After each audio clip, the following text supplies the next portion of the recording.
Hello everybody, and welcome to Demo Day, or more precisely, welcome to Blueprints.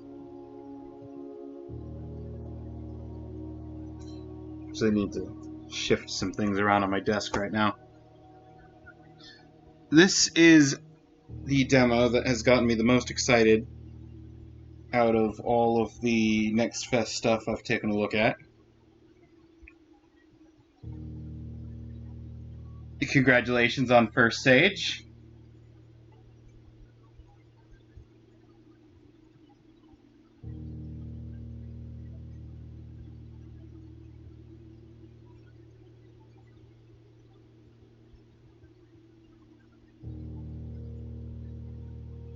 Give me a second to figure out why the preview window's broken. There it is. Hello, preview window.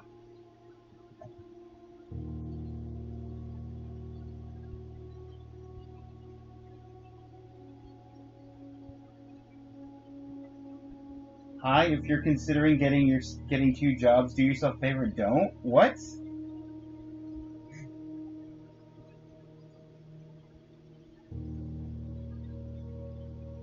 Say, where did that come from, Sage?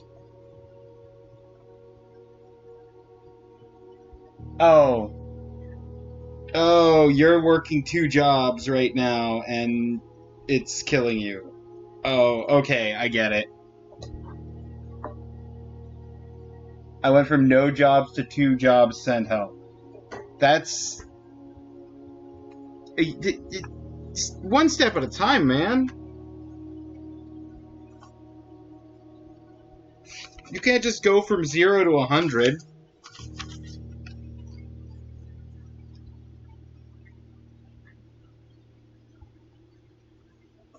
Okay.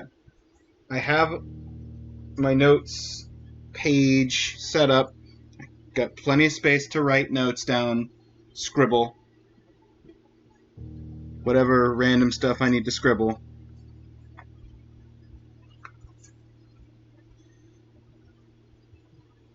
Murder mystery? It does look murder mystery, doesn't it?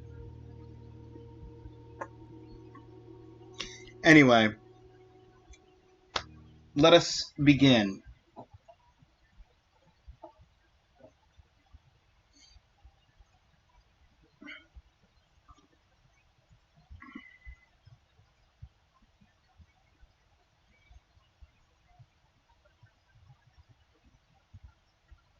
There's a little loading icon underneath me.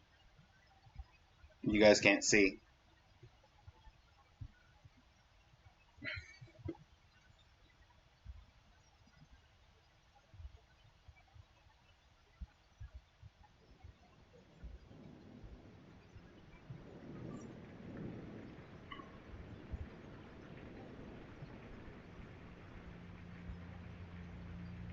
Dogu Bomb presents.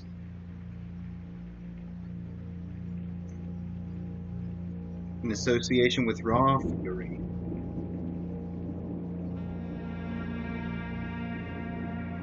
Game by Ponda Ross.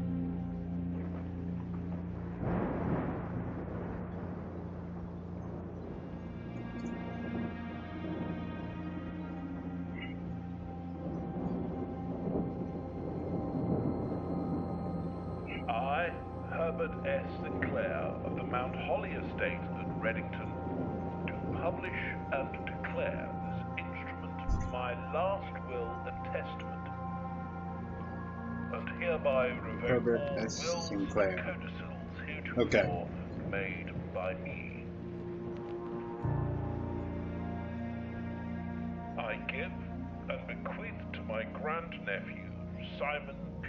Jones, son of my dear niece, Mary Matthew, all of my right, title, and interest in and to the house and land which I own near Mount Holly. Game is a bit louder than your voice. And request continued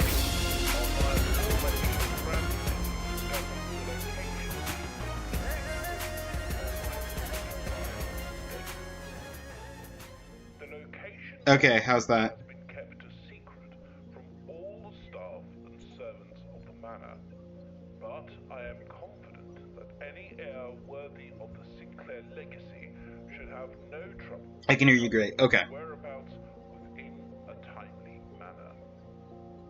Should my grandnephew fail to uncover this room or provide proof of his discovery to the executors of my will, then Also, this gift shall hello, Stinky Minky!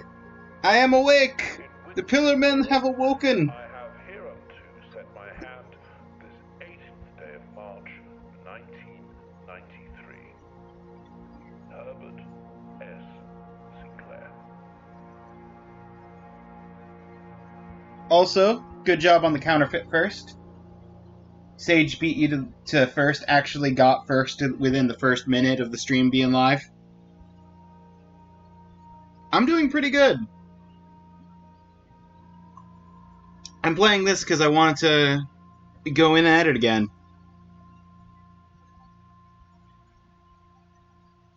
Oh, does day one actually put you in the manners entry? Okay. You've been granted 4 days to discover and experiment and explore before your official request begins. This is a pre-release. Many rooms, items, clues, and documents have been removed. Oh, okay. There's definitely some stuff that's been removed that I did notice my first time through this. Or at least I think there is. Remember, this is a demo build. Some game and platform features might not work correctly. Rest assured, we'll get those patched up before you actually move in. In the meantime, please make yourself at home.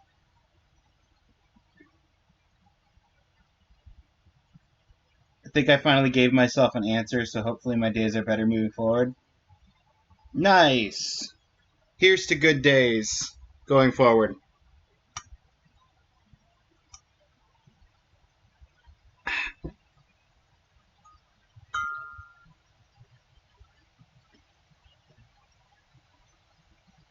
It is very, very tired and very hot. I am also quite hot at the moment.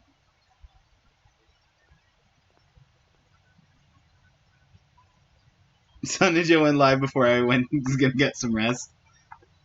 Normally, I would have waited a half an hour and then gone live after you already were down to get some rest.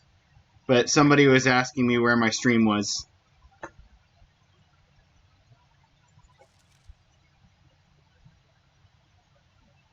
Found more cute street cats. Ooh! Hot is good. You'll appreciate the night. Uzbekistani weather when you're back.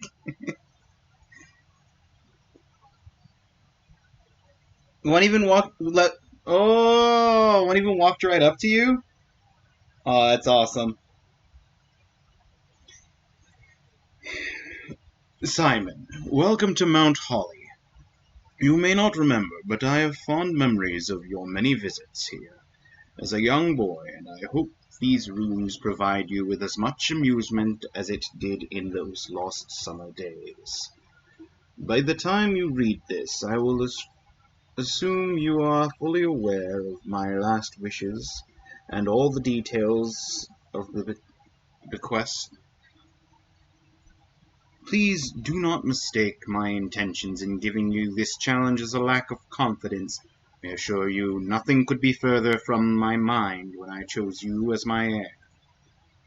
With that said, there are a few ground rules of this commission covered in fine print of my will that I feel I should bring to your attention.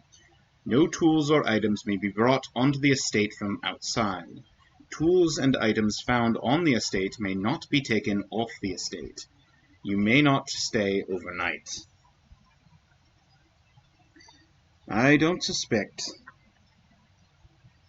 that any of these stipulations should prove an impediment for someone as resourceful as yourself, but it is very important to me that you start fresh every morning and not rely on the successes of the previous day.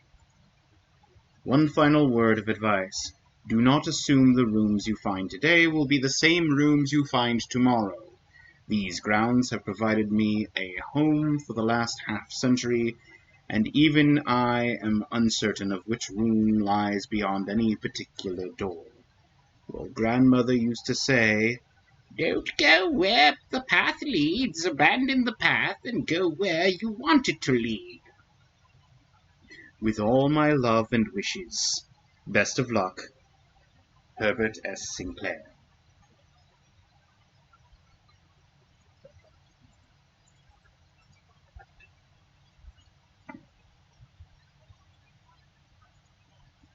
Have you looked into a third-party filter software for the background mic noise?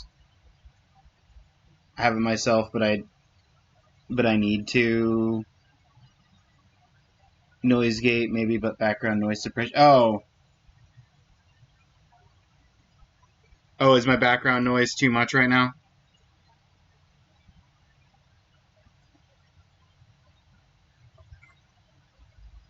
Okay.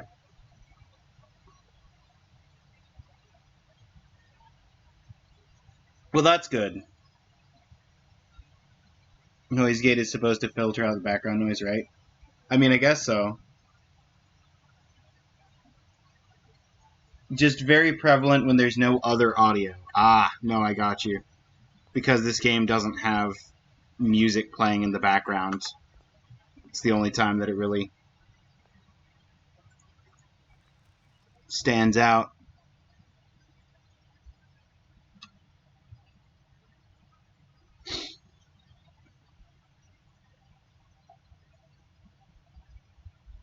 Noise gate doesn't filter the noise when you speak. Ah.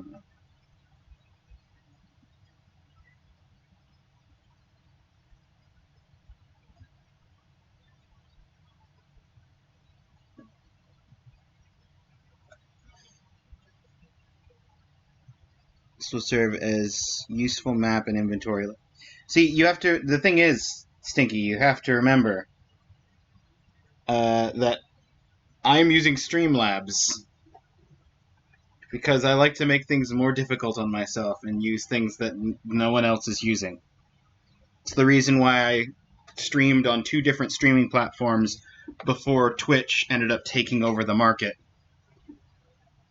Back in the olden times, the wild west of the internet.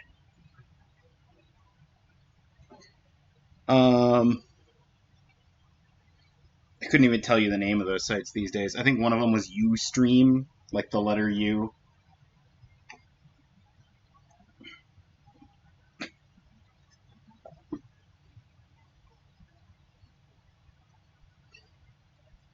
I'd like to find something so you can use good mic.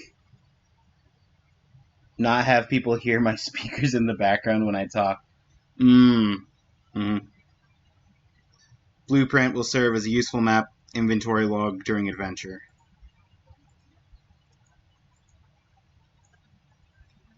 So, if anyone here is familiar with the game Betrayal at the House on the Hill, if you're familiar with the room tiles from Betrayal, that's kind of how this game builds the estate during every day. You go to doors, you pull 3 room tiles, you choose one of the 3, and it expands the house outward. I've never heard of it. Proceed. So here, I'm going off to the right, and I can choose the bedroom, which has another door going north, a closet, which is a dead end, or the hallway, which actually has a door north and a door forward. So to maximize my doorways, I'm actually going to take the hallway, which has now been added here. But it's only here for day 1. If I were to end the day and start a new day, any other room could be placed here. But you get to see 2 more rooms if you went to the bedroom. That's true. Sort of. You do have a step counter, which is how many doorways you can pass through. So if I were to go back to the main hall, it would go down to 48, and then back in here would go down to 47. I'm not actually going through the doorway because I don't want to just waste 2 steps.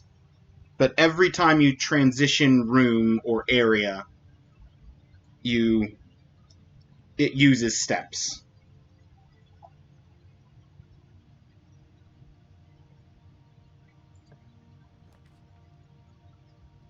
See, now here's the trick. We're at the corner, so I could pretty safely... I could do the parlor, which would have a puzzle to solve in order to get a free item or gems, I think. I could do the dead end of the storeroom for a key, a gem, and coin, or I could do the guest bedroom and just get a free 10 extra steps.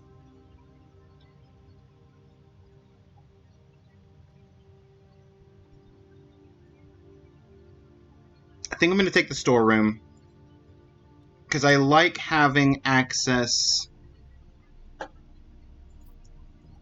to some basic bits.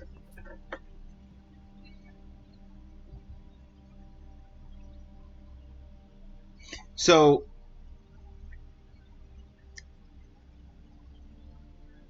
let me briefly explain the keys, the coins, and the gems. There are a few rooms you can go into which will have shops that you can buy things from for coin. Some rooms, when you draft them, will have a cost in gems, or else you have to pick a different room. You're not allowed to draft gem cost rooms without gems to pay for it. And some doorways you come to will be locked, and you will have to unlock them with a key. The further north you get, the more likely you are to encounter locked doors. I read that somewhere in one of the rooms.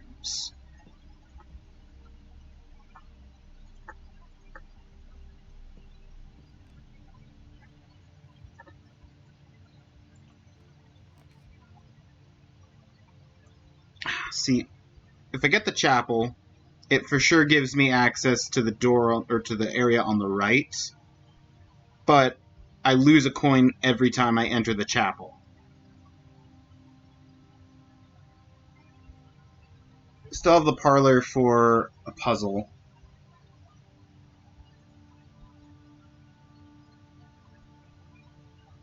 Alright, I'm back. Welcome back, Stinky.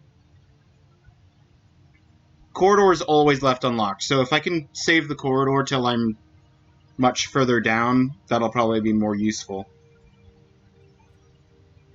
Let's check the parlor. There's actually...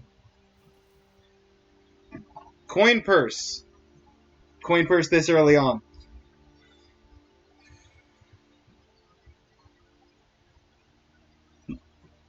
Lowered the gain of my mic, still picks stuff up.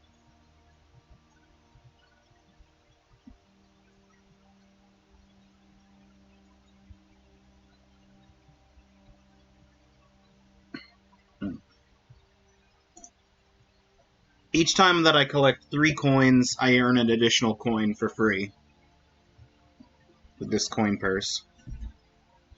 Because in addition to the basic items of keys, gems, and coins, there are more detailed inventory items.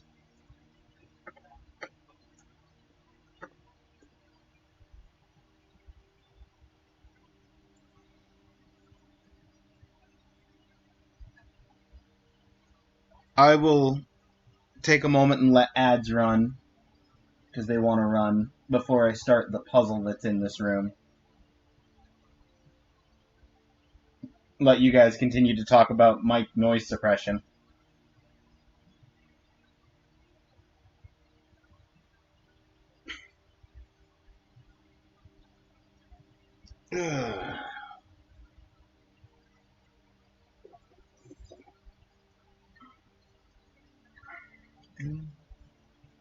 M. Laurie.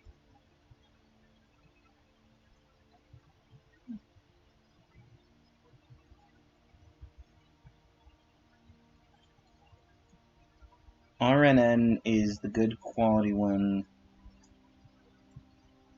Just check to see if it uses too much of my CPU. Mm.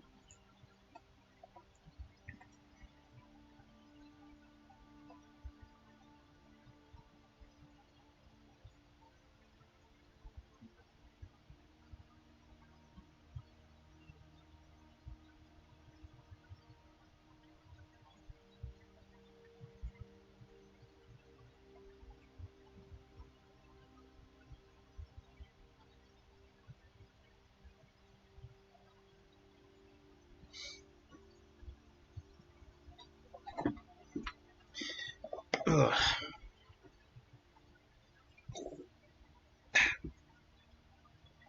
Fortunately, or unfortunately, depending, we are still on the minute and a half for right now. I have a vote going on over on the Discord. I have people telling me whether they would prefer one ad break every hour that's twice as long, or the minute and a half break every 30 minutes. I'm giving a couple days for that to have time for people to vote however they want on that.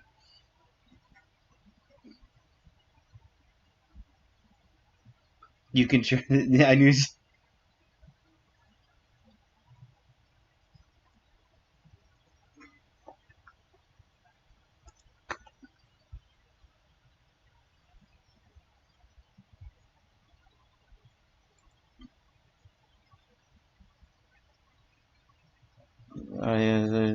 Filters. Press plus button.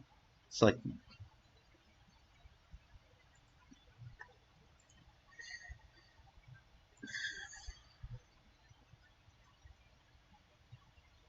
Noise suppression. Low quality, low CPU usage one. Yeah, there's.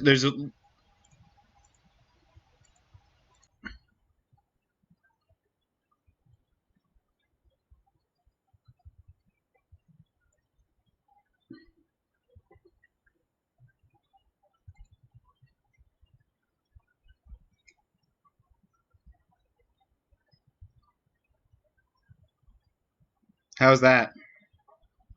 Did that fix things or change things or make things worse?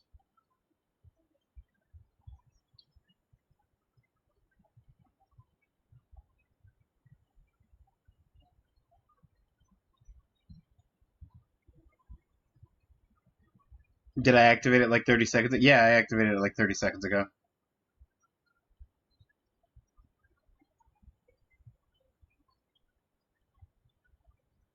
I noticed a drop off in sound that was pretty substantial.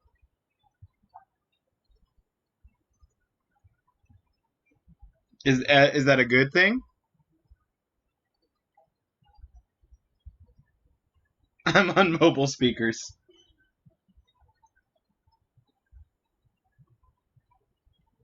Let me see if I can clip it for. Okay.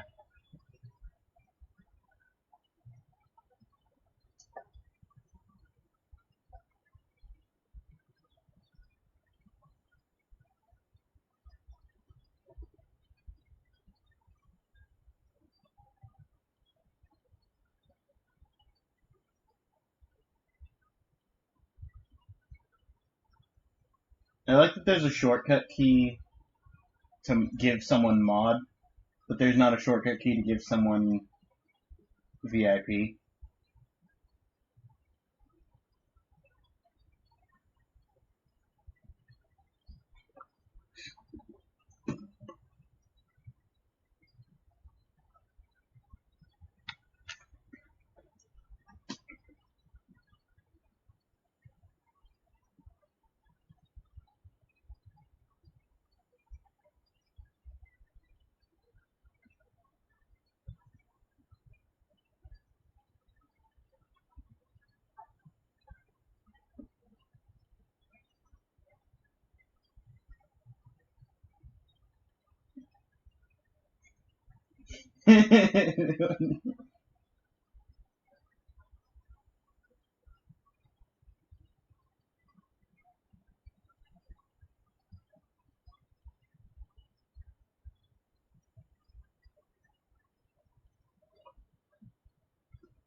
When you exhale.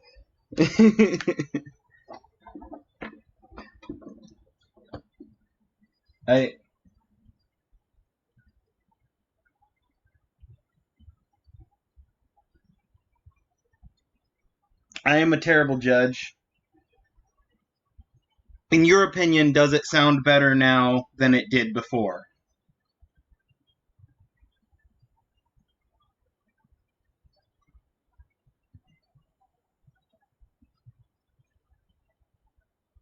Okay. I'll take your word for it.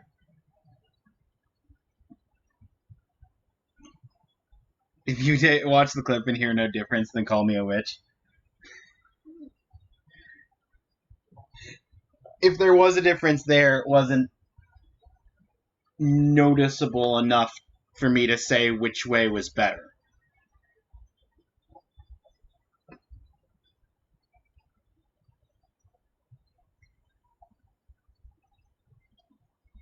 But that is about the time when I actually activated it, so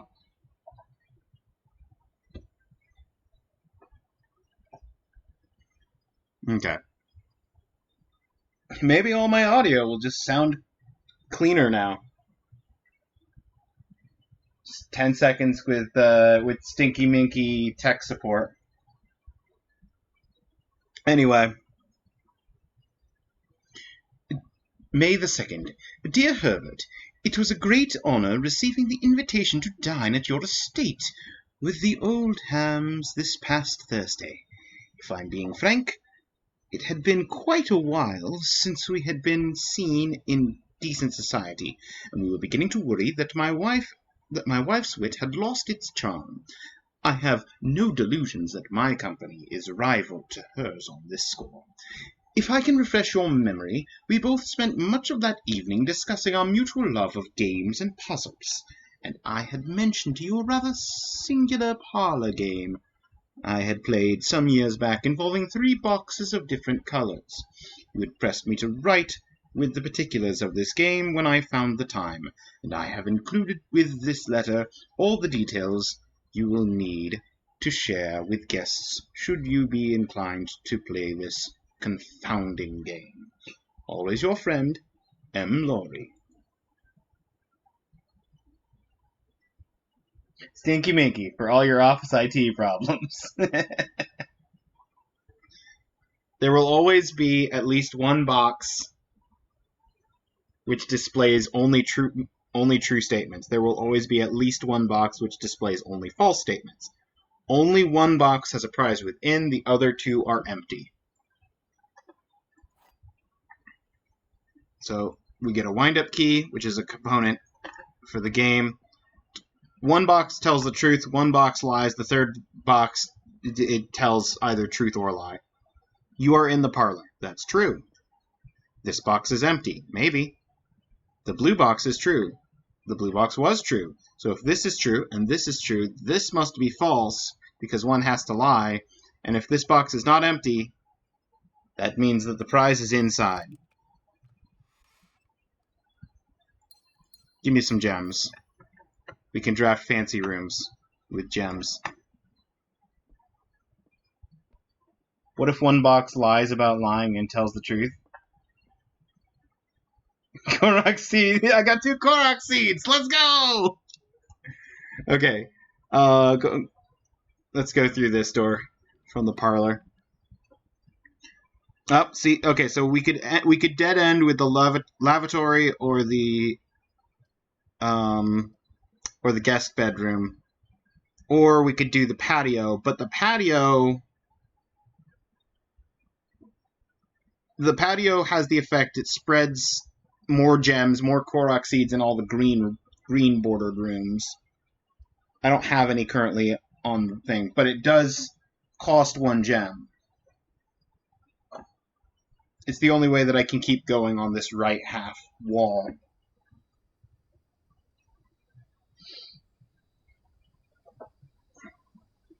So we'll take the patio.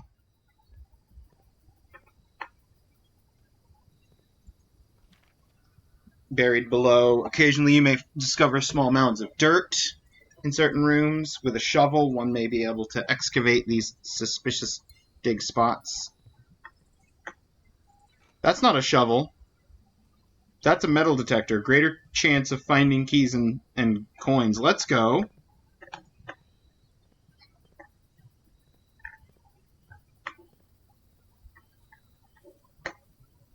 See, this is a dirt mound, but I don't have a shovel.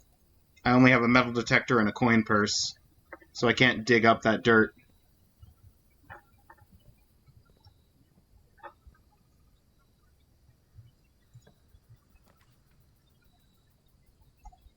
So I could put the chapel here,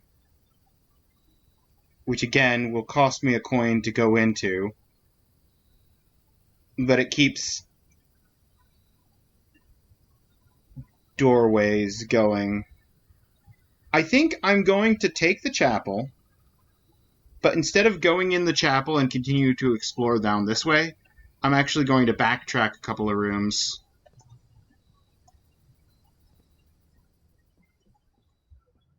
Even if it costs me a few steps. I want that there as like a open doorway.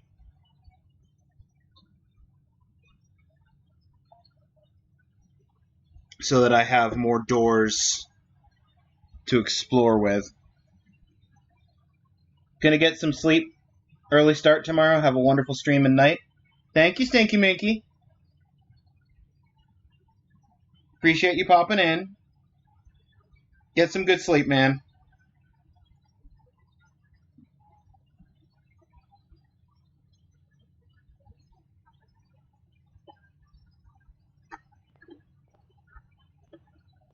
Alright, let's explore the left half.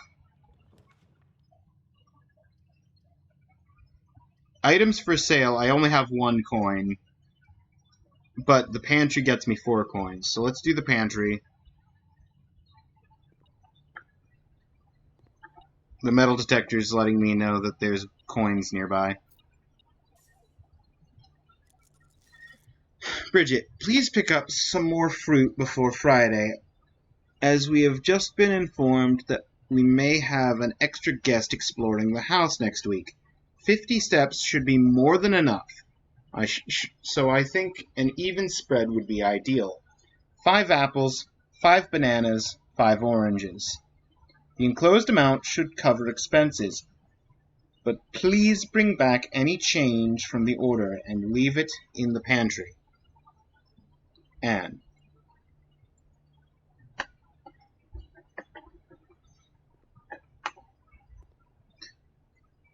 The apple gives me 2 more steps. So the pantry here always has that note. It has those 4 coins, and it has one of the fruit that's mentioned on here. Apple means we rolled poorly. Apples give 2 steps back, bananas give 3, oranges give 5.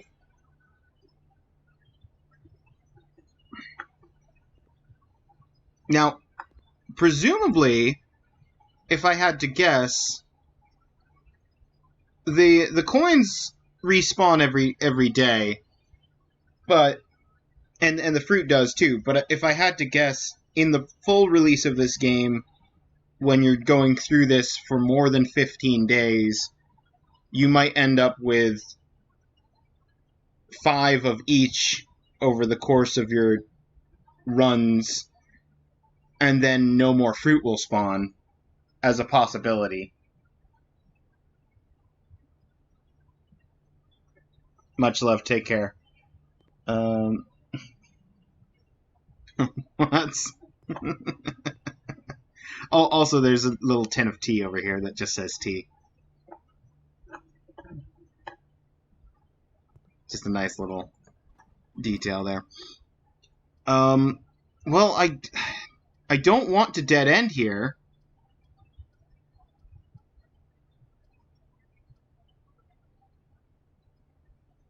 You're not giving me much in the way of options, game.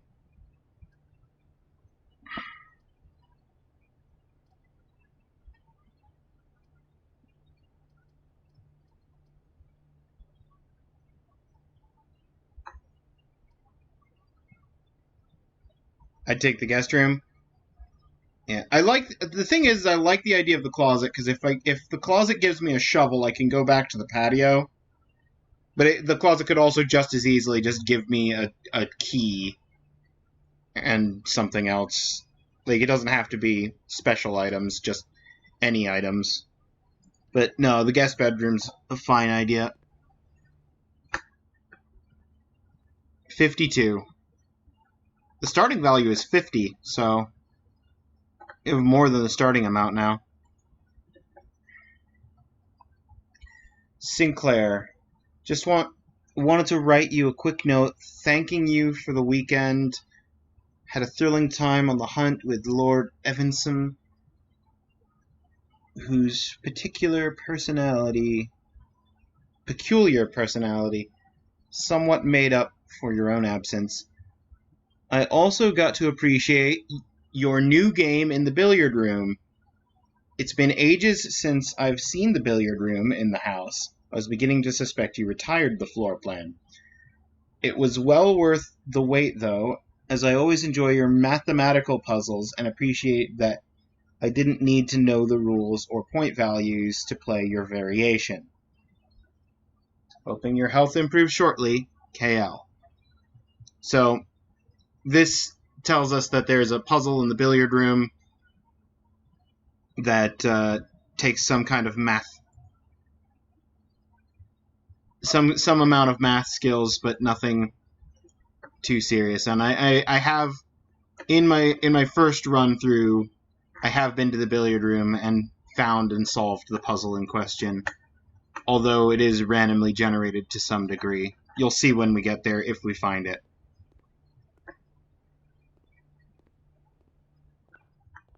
Okay, I will try the central door now. I would like... Either of these are going to be dead ends as well because of the unfortunate nature of where we're sitting. So I guess I will have to go to the chapel, because that's the only way I can further explore the house. So let's draft the nursery. Explore the nursery room, just in case there's something like a gem on the table there. There's the Red Prince.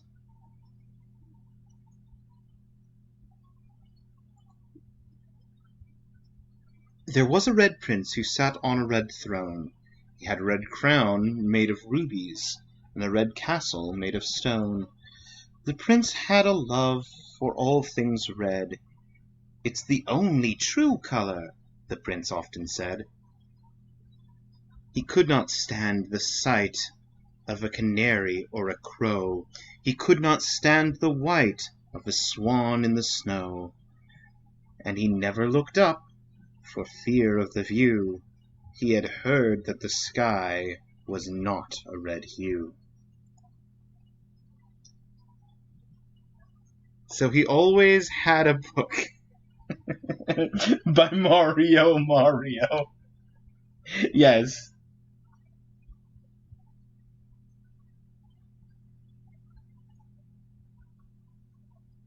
So basic trig. Yeah. The math puzzle in the billiard room is going to be basic trig. I may have read the author's name wrong. Yeah, we'll look at the author's name in a minute. So we always had a book to turn his eyes down if he was ever outside when the clouds weren't around. And do you know which book the prince always had? The one that made him happy whenever he was sad? A story he had read in the bath and in the bed, and maybe you can guess with the clues that we have said. It was the story of a boy who also wore red. and he looked like our prince from his toes to his head. And as you, my reader, might already assume, this book is quite near you, in fact, in the same room. A story about you, if it needs to be said, about a red prince and his book, the red book we just read.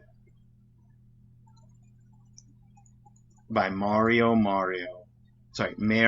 Marigold.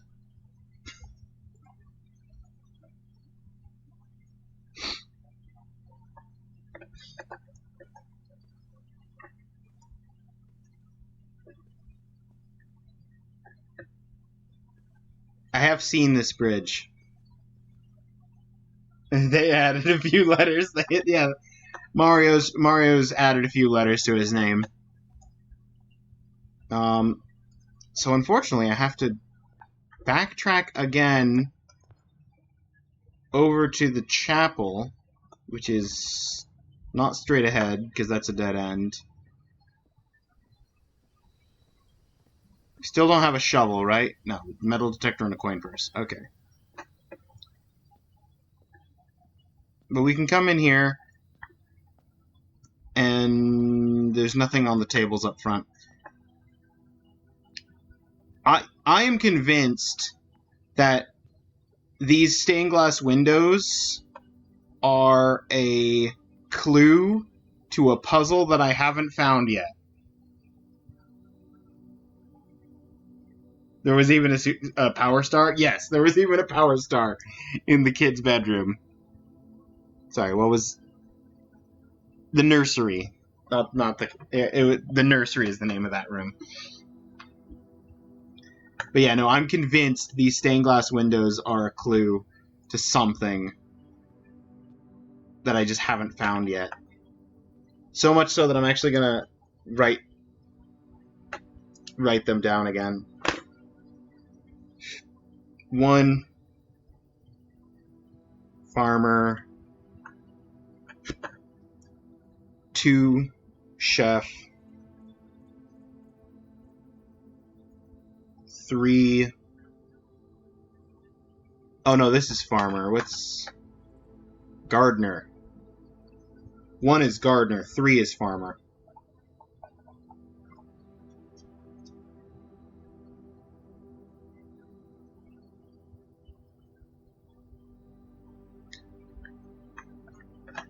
Um, 4 is chimney sweep.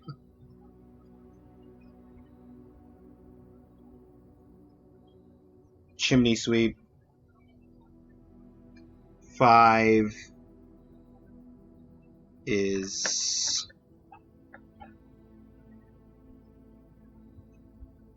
maid.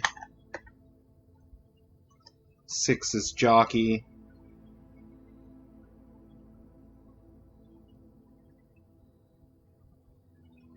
And 7 is queen knight. I'm not sure. 7 is...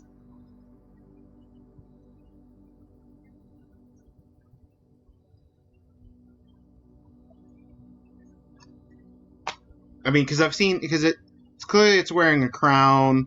It's got the rod that the royalty of England have at their coronation. Got a shield, though. That's what's confusing me. Anyway, I would like to go straight across. Yeah, let's dead end this one, too.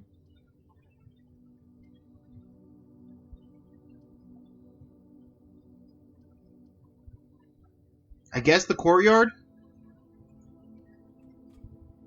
The 1 gem? I mean, I'll take the sledgehammer.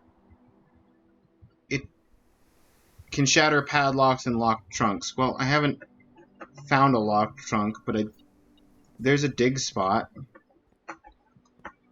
I now have 3 dig spots to go and bring a shovel to if I ever find a shovel.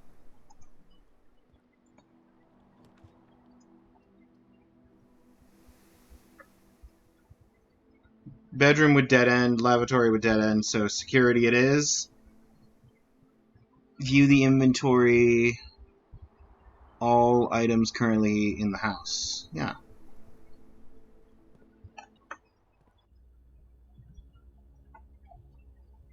And I got a cutscene.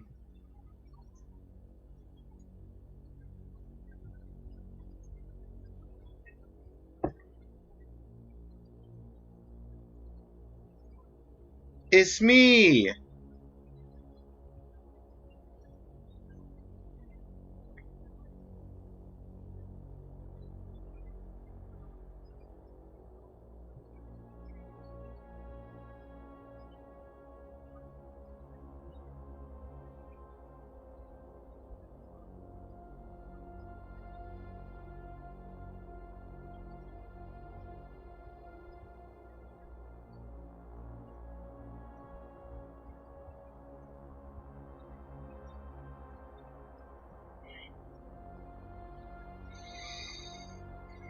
This is a fancy room to find on day one.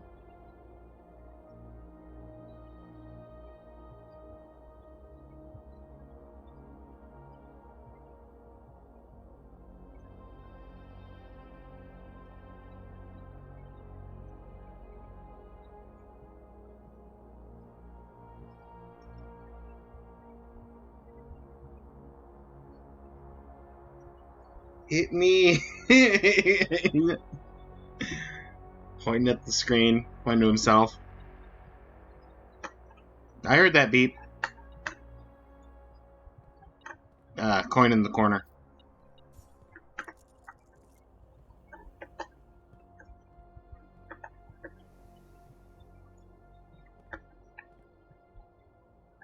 Nothing like a nice hot cup of black and white lines.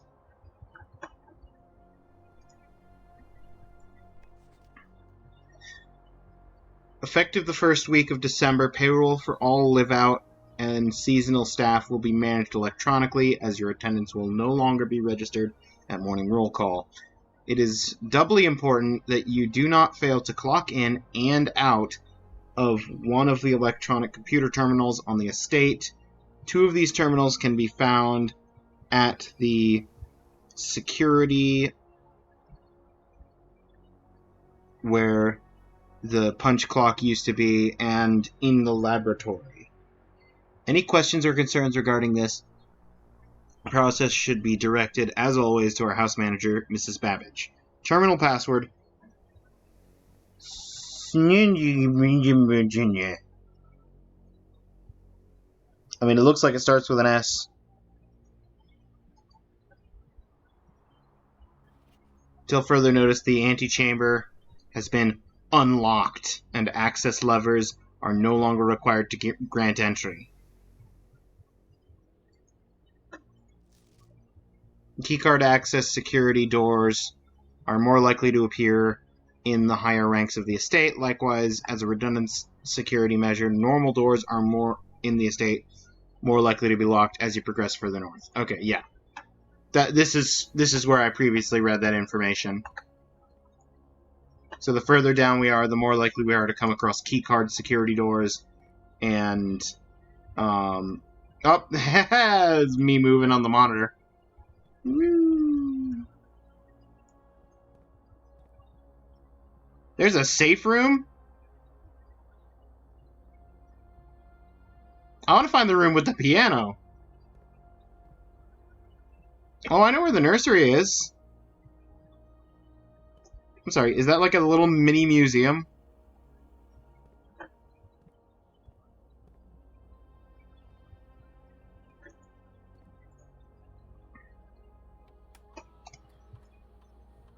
Keycard system. Settings.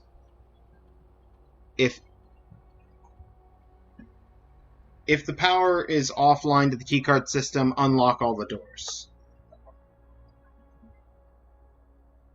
Security level. For right now, I don't have a keycard. I'm gonna set it to low security. There should be only 1 to 2 security doors.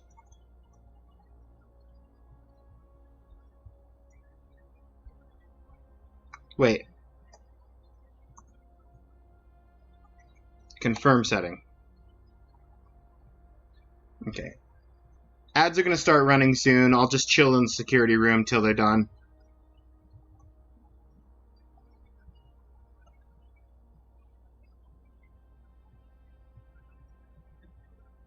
I didn't leave any fruits, gems, or keys or coins behind in any of the previous rooms, so that's good.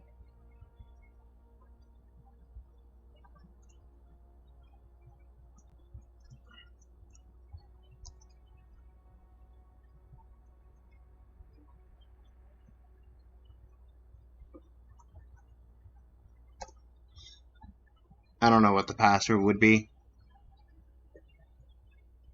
C cam tape 2-3, B cam tape 4-5.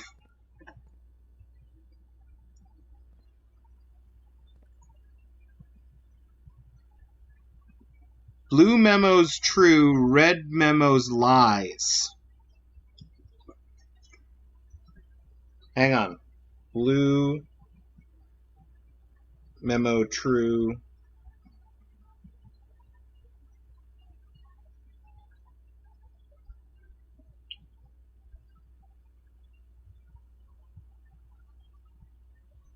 Blue memo true, red memos lies. So hang on. Antechamber has been unlocked. Yeah. The thing is, I've been to the antechamber, and it wasn't unlocked, so I know that that's a lie.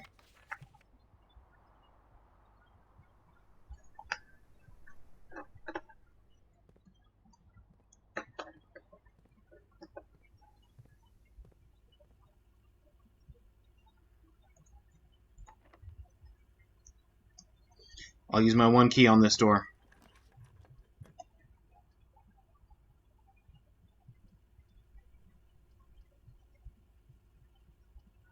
I need to get to the left half of the house, so I need to use either the bedroom or the den.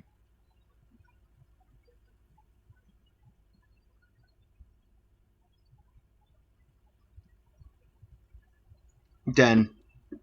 More doors. Oh, I said I was going to wait. Ads are done? Okay, ads are done.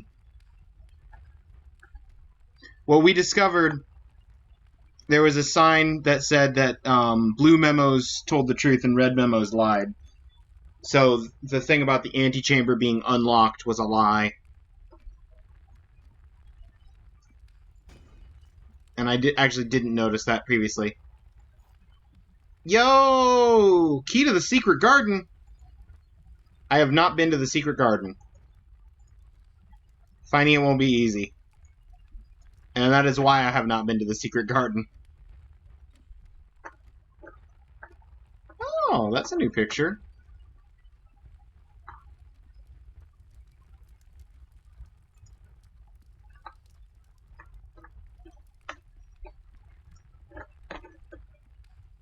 What's time right now? 2:24, almost 2:25. Yeah. Okay, let's try and get some progress, some rooms on this side of the. Oh, passageway. Oh, I wish I could. I wish I could take you. I don't have enough gems.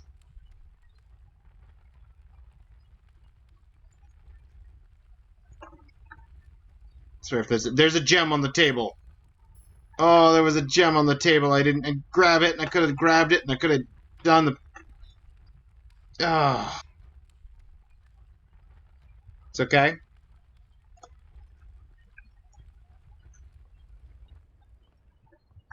Nope, I heard beeping. Key in the corner. It's good stuff. Try a special key. Secret garden. Is the secret garden here? Yes! Oh! First try!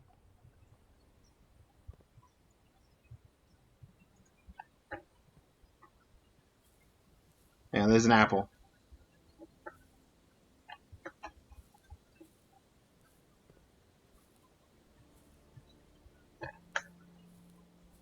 Still don't have a shovel. That's 4 dirts.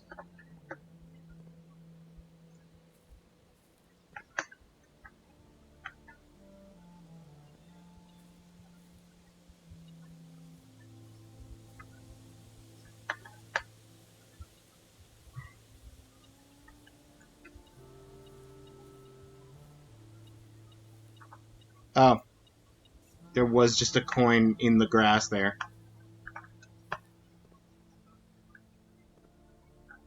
I can't just steal all the apples and oranges from these trees. I guess that would kind of negate the steps part of the game.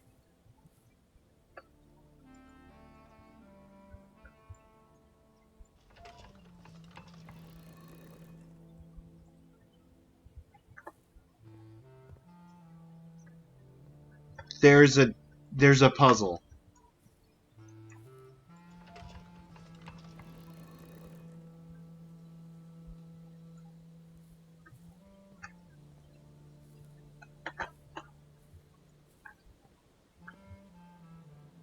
Okay, and the bottom arrow needs to be swung around 2 more times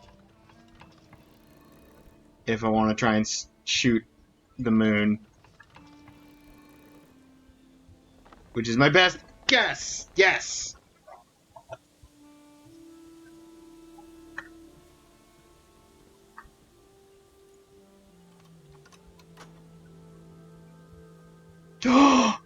the antechamber door! That's a lever! That's huge! That's huge! We unlocked the antechamber.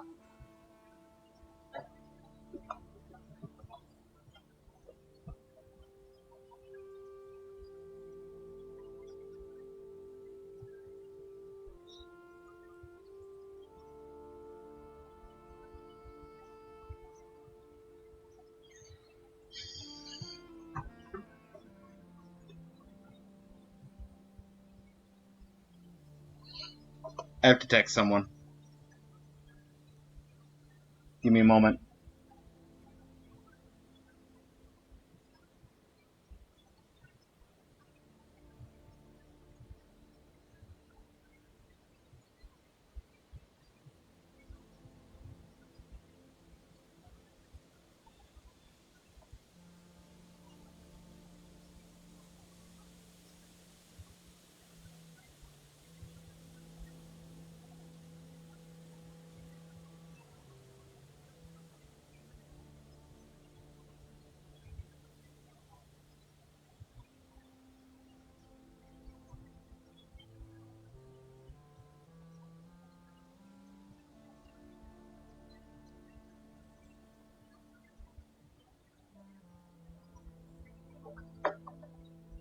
Okay.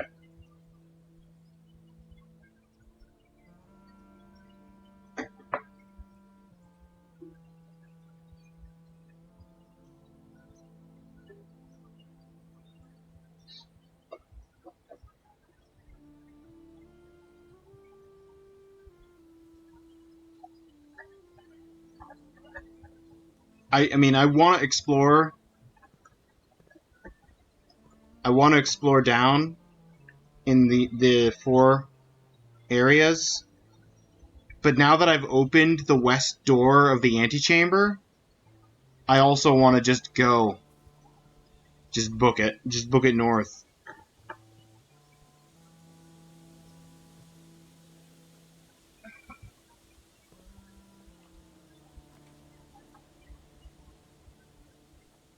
Bedroom it is.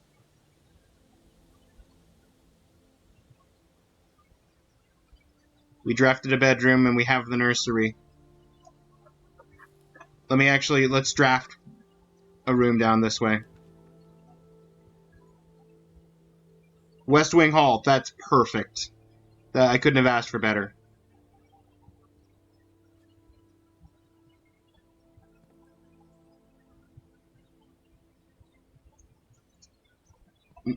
And you know what? Let's actually, since we got the extra steps from the bedroom, let's go in here.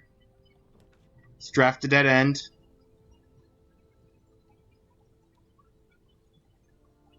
The shovel! Could be useful for digging. And a key to boot. Oh, I'm glad I took this little side pathing out of the way. Workshop to a dead end? Yep. Let's do it.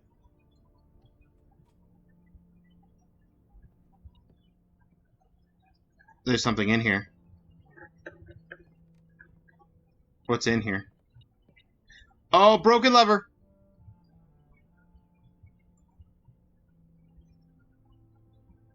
E? Stones cut by hand and letters wrought do spell our secrets carved from thought.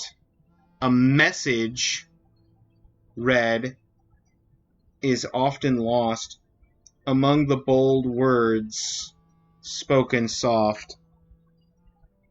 The note is read, the letter is not.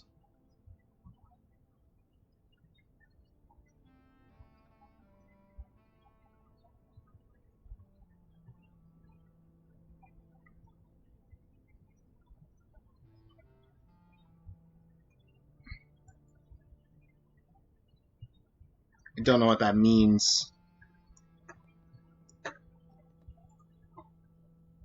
Broken lever. Can I combine it with anything? Sledgehammer, but I need a third thing. No. What about the coin purse? Didn't think so. Sledgehammer can only be combined with the broken lever and something I don't have, but I know the metal detector and the shovel.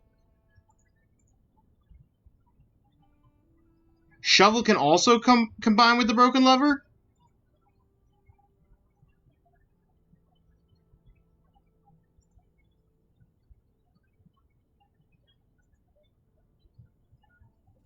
I'm gonna make the detector shovel.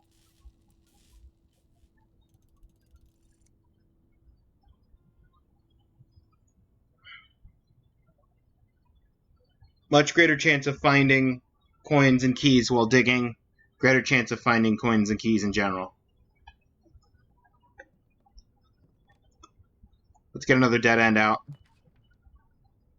Coat check. The coat check would allow me to have a place to store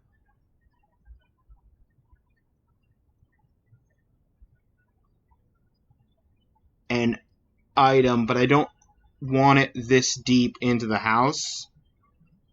Because I have to go from the entrance, I have to go 1, 2... no, I'll take the lavatory. We'll get a bathroom in. Is there anything in the bathroom, though? Doesn't look like it. Even the mirror doesn't work. Okay.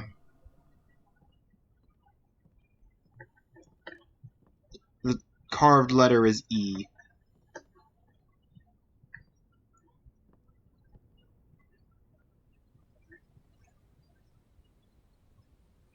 But I have a shovel now, so I can go back to where the dirt spots were, and I can dig up stuff. Tin can, not worth it. Okay. But at some point I could go back to the patio in the courtyard.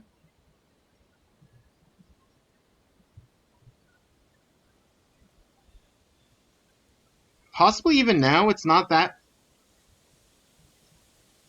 big of a backtrack, but I didn't even walk into the bedroom. The least I can do for the bedroom is to walk in and see if there's anything in here. Since it gives 2 steps by walking in.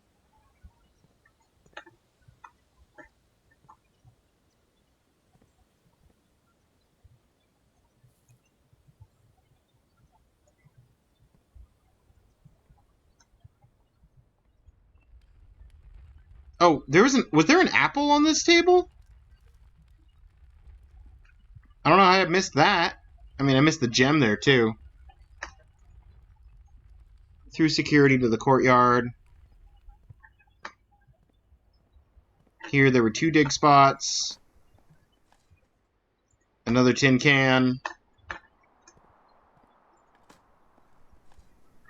A key.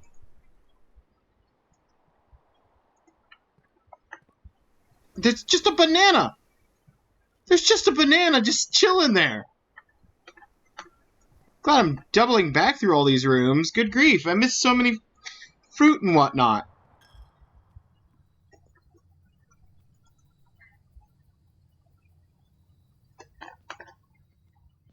While I'm here.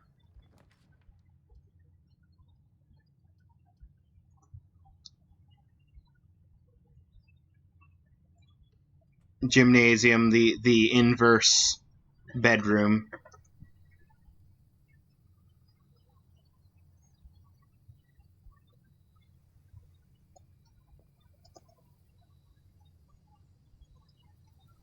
And the patio. Another tin can. Okay. But we've actually been filling in every section, which is insane.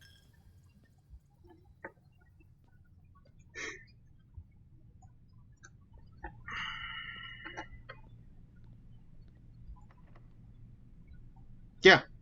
You know what? I've got 3 keys.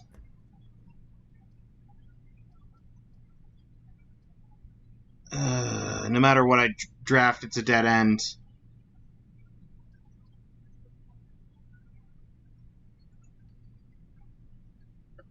I'll take the billiard room.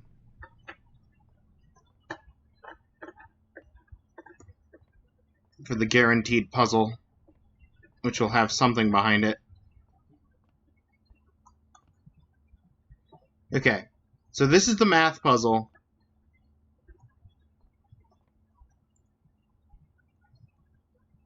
We've got the intersection is blue.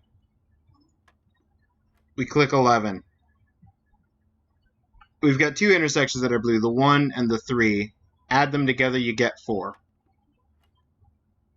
But now we've got blue 18 and yellow 4. Well, that's adding, subtracting. So subtract 4, we get 14. 2 minus 1 is 1. Well, now we're on the 3rd row. Add, subtract, multiply. 8 times 2 is 16.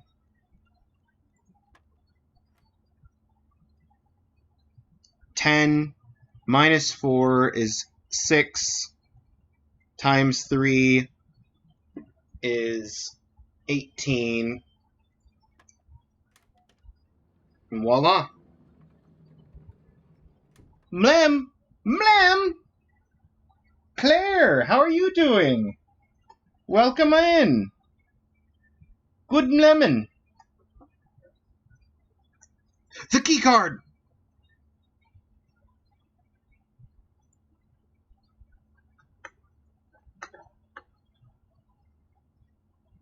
Hello. I am Otai. Just beat my headache. Nice! Don't let the headache keep you down.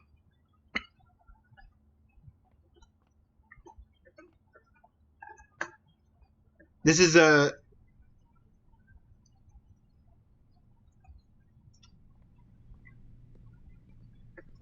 my favorite demo so far from the Next Fest. We're still playing it. Drawing room lets you re-roll the rooms.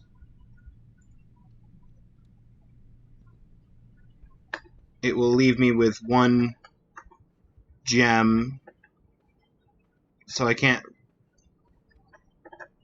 roll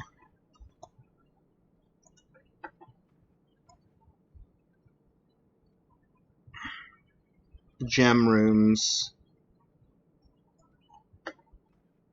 I'm actually going to go this way.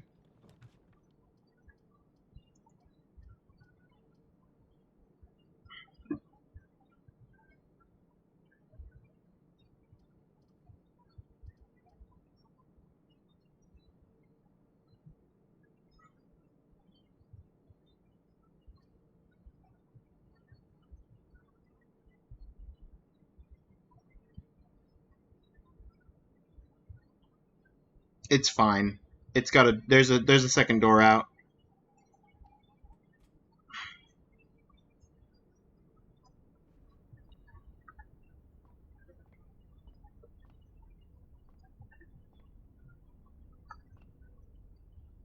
What is this? Our grand uncle has left us his manor in the will, on the condition that we can find the secret 46th room of his 45-room manor.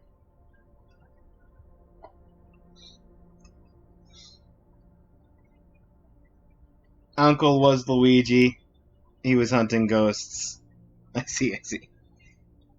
Every doorway we come up to, we get to draft 3 room tiles. And the game runs on a multi-day cycle where we start every day with 50 steps, aka 50 times we can pass from one room into another room. And we start the days with no keys, no gems, no coins.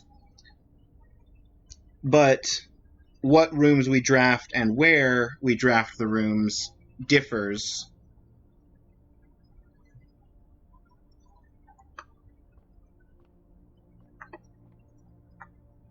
And this room that I just drafted, the observatory, is actually one of the rooms that changes every time you draft it. Seems confusing, but cool. Because every time you draft it, it increases the number of stars. And the number of stars determines what constellations can show up.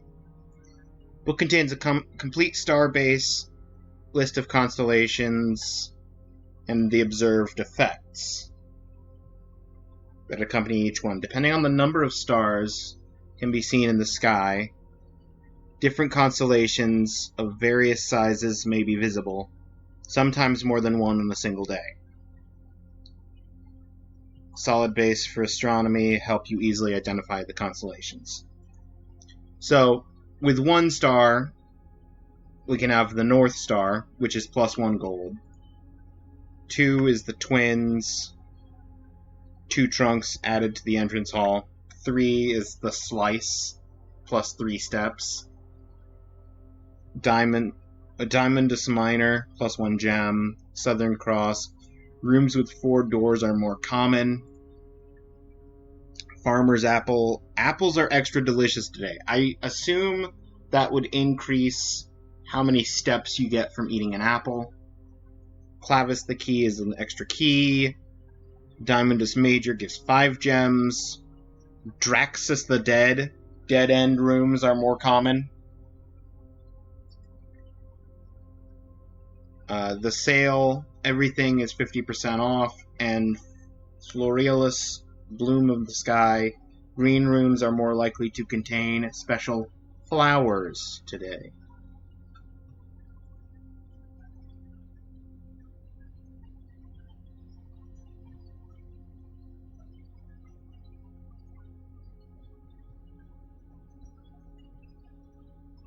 I am Ote. How is the 120 star run? Didn't do a run.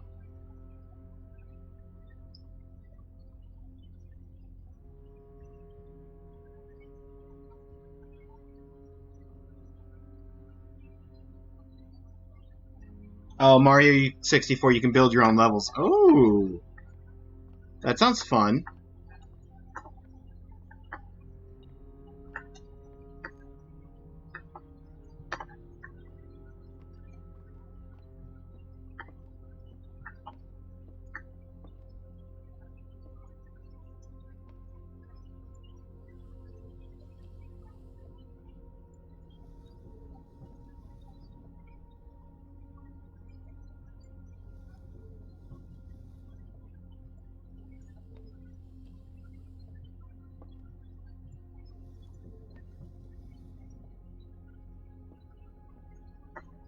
Okay.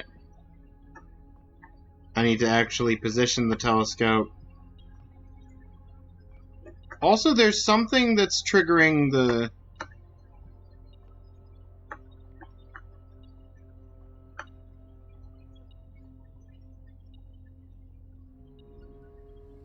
That's the wrong way.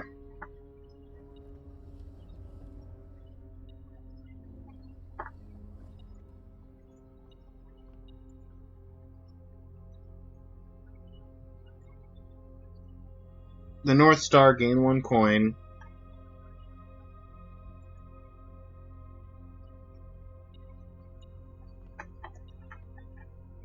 Oh, there's the coin. Stairway.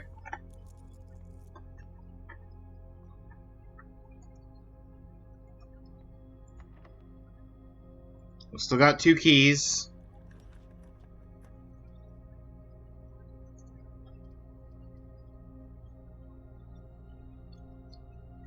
I mean, the bunk room is good in concept because it would give me 2 bedrooms and thus 10 steps since I have the nursery.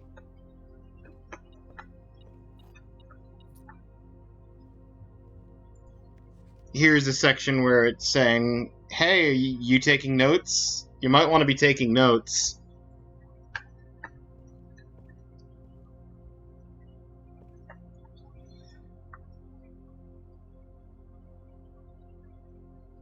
That explains why Only Up exists in 64 now. A new one. GPB. Trying to upload it.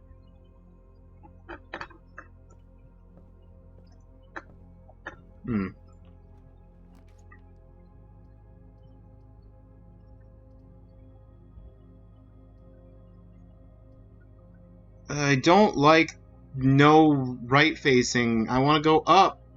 Let me go up.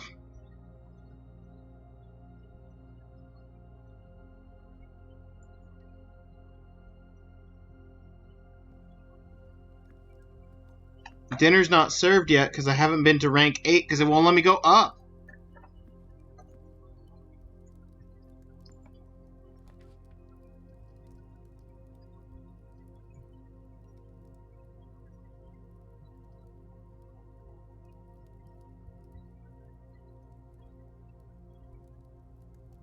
I'm gonna have to go back to the drawing room and make sure that I have something that goes up.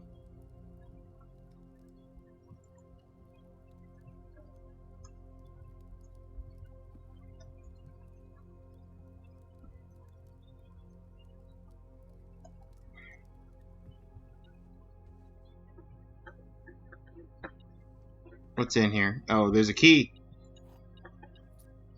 That might be useful.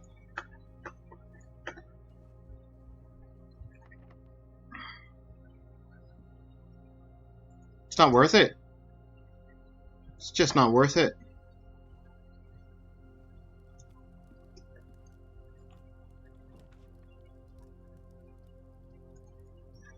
I could disable stuff with the... I could power or depower things with the utility closet.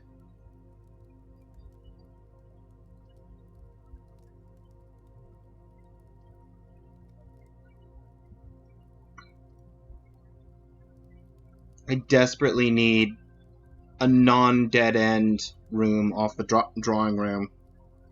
And I don't have any gems.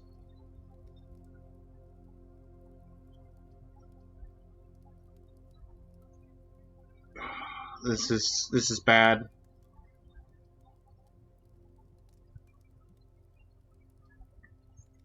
I'll get the bunk room.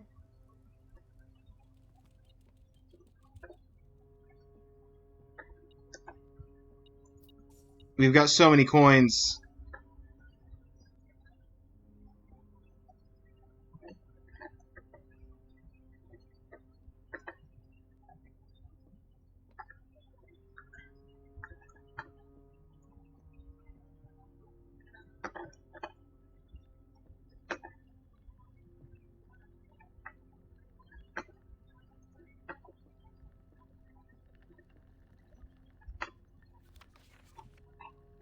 Today is a good day because Simon is at camp, and he is not as much fun as my friends.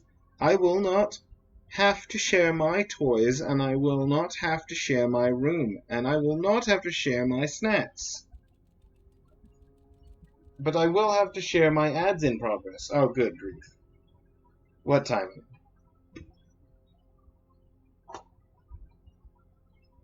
Do you have to fill out every room? I don't know. I will answer that question after the ads are done, but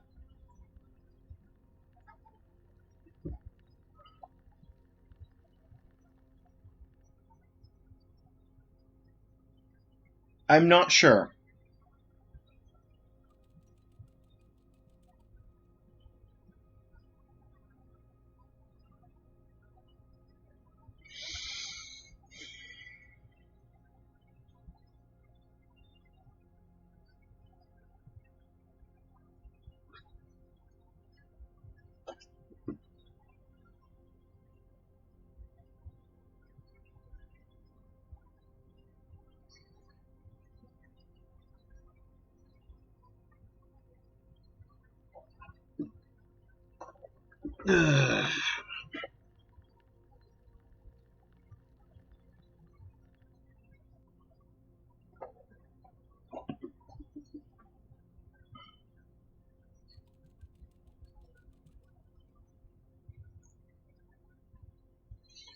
Okay. Welcome back from ads, everybody. To answer your question, Detra, I don't know. I want to try and fill out all the rooms if I can, but I've definitely had times where it blocked me off from filling out sections. I think the goal is to find, the ultimate goal is to find the 46th room, which I don't know if there's a couple of things about that, and if we run out of doorways, I'll go outside and show something that I think might be related to the 46th room, but it might not be. There's also the antechamber, which we pulled a lever and opened the door that's at the end of the map. Herbie. This is two brothers that are having back and forth. Simon and Herbie.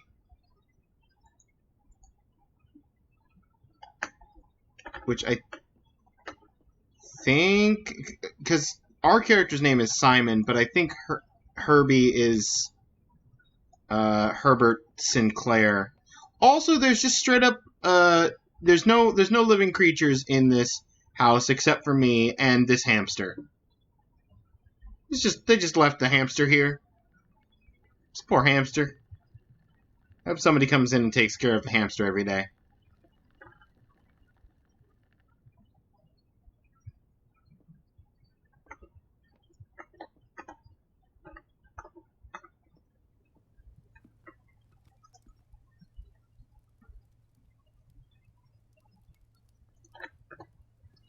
Not that way. I need to go through the nook. Out through here to the drawing room. Okay. I need to use a key on this door. And I need... Yes! East Wing Hall. East Wing Hall is fine. Corridor is also fine. Actually, I'll take Corridor over East Wing Hall. Because that for sure means I won't have to use a key. And it saves East Wing Hall to potentially be... Okay. We don't have the gems for the veranda. Conference room. Whenever items would be spread throughout the house, they are placed in this room instead.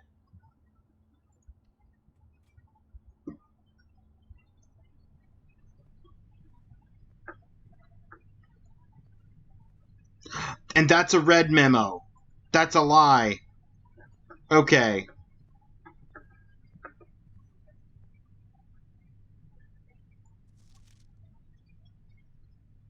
Take all conference notes and place them in the office safe. Safe code 9083.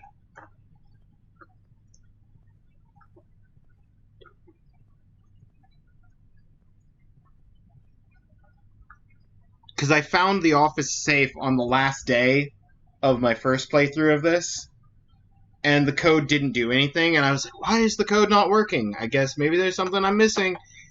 And the security room telling me that red memos are lies. That means that this isn't the real code.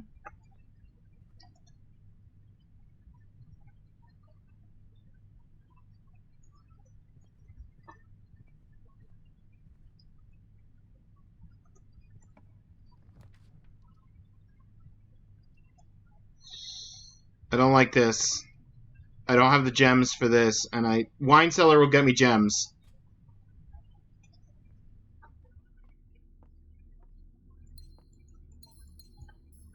So now I have gems, and I dug up some coins.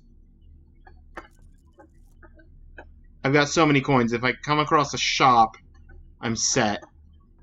But if I come across a dead end in the next room, I'm roasted.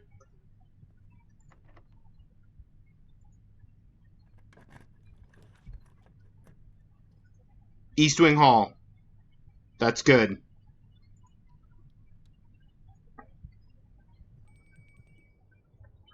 Now that I've been to rank 8, I can go back to the dining room and I can have dinner. And it gets me at least 20 steps. 1, 2, 3, 4, 5, 6. So going to the dining room and coming back.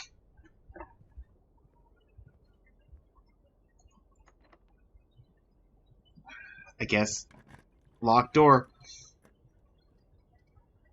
Lose half your steps. But that's the only way I can get to the... I need to get the west... I need to get to the west door of the antechamber, so I need to go through this way. So, weight room it is.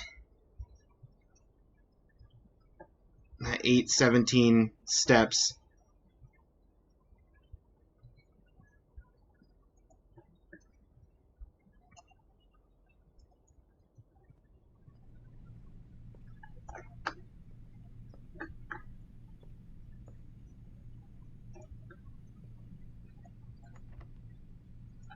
That's locked, and I don't have a key.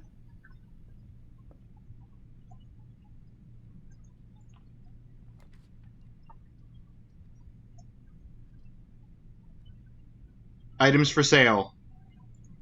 Might include keys.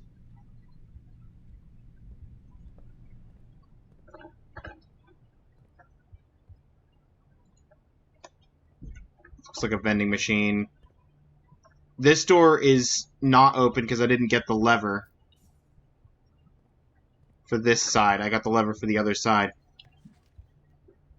Will be closed day 12 to 16. Sorry for any inconvenience. So that's also false. So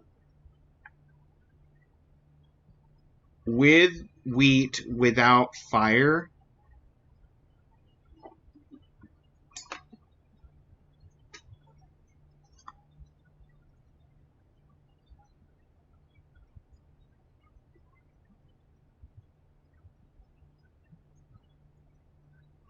So,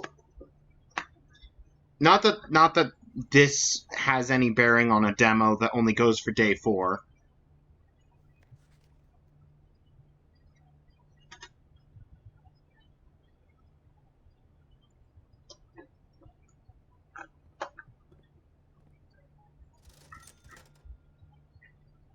Gems, set of gems, key, upgrade desk? Upgrade disc, sorry.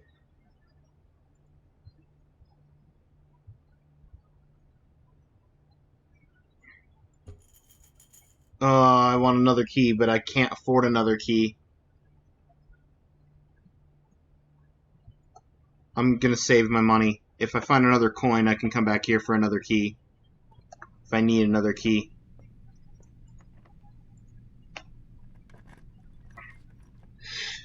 I need to go straight across. Oh, but...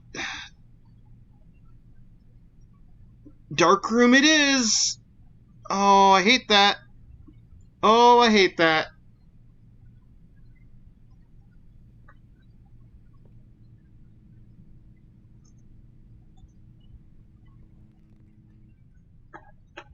Go in, go out, the power goes off. I need to go back for dinner before I use any more steps and don't have the steps to get back to the dining room.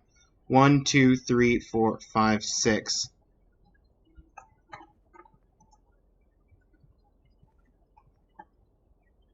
I could draft this room and then go for dinner. If I had a key. But I don't. So I guess I'm going back for dinner.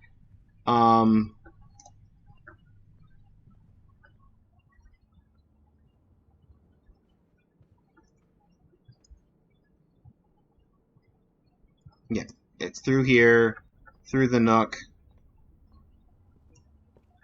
There it is. Dinner. Lemon glazed salmon, 20 steps, additional 10 if I had the aquarium, which I haven't found yet. So I just take the 20 steps.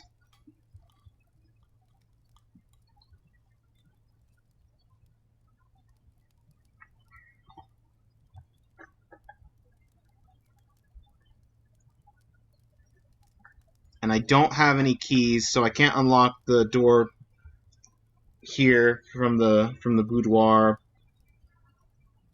And I can't unlock this door from the East Wing hall. So I either have to go 1,000 miles away around to the bedroom, or pray that the dark room door is both open and kind to me in its random pull.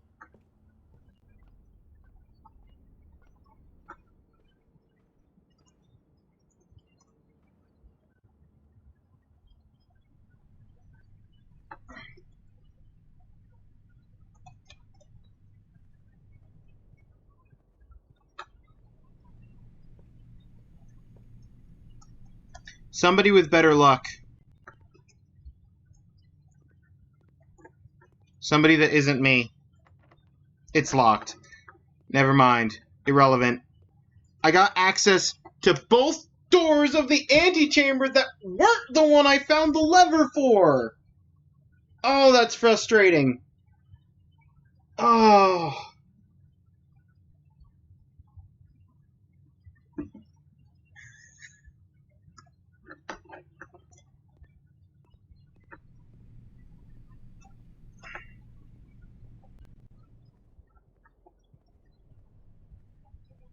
Ah.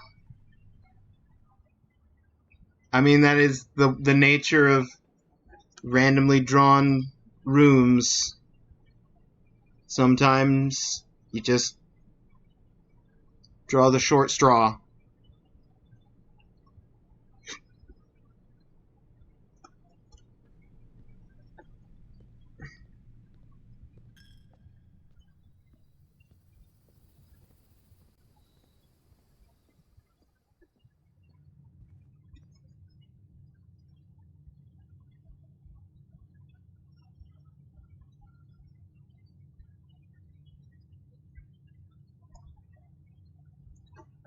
I took a wrong turn, but I can show the outside.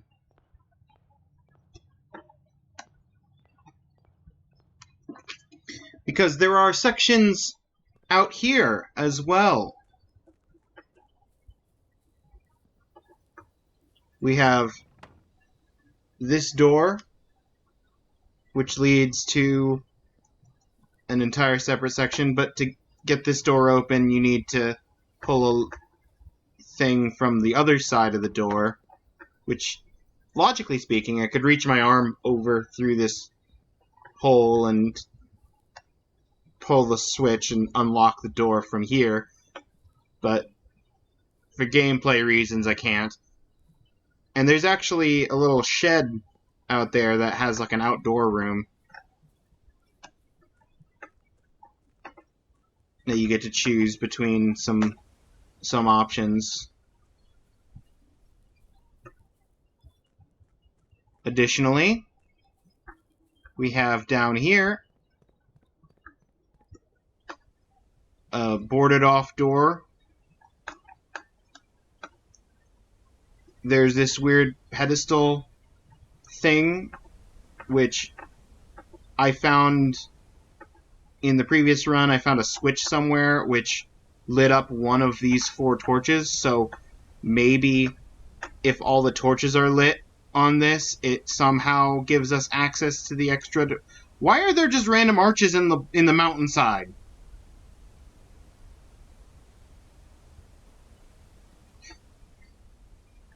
But maybe somehow we get access to the 46th room through that as an option. Also down here, there's this dark area that has torches on the wall that aren't lit and is blocked by boxes. I don't know if there's something down this way, some sort of secret.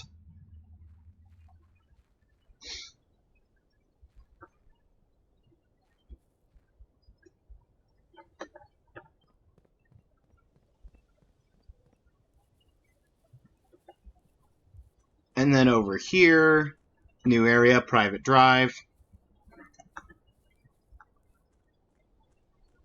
There's actually a sealed off doorway here as well.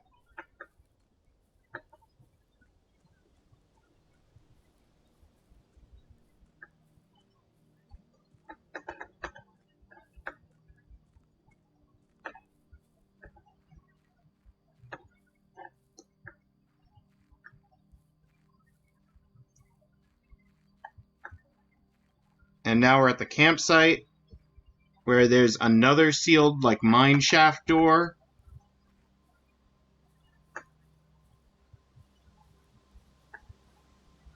There's a little garden area that has a padlock. What's the code to the padlock?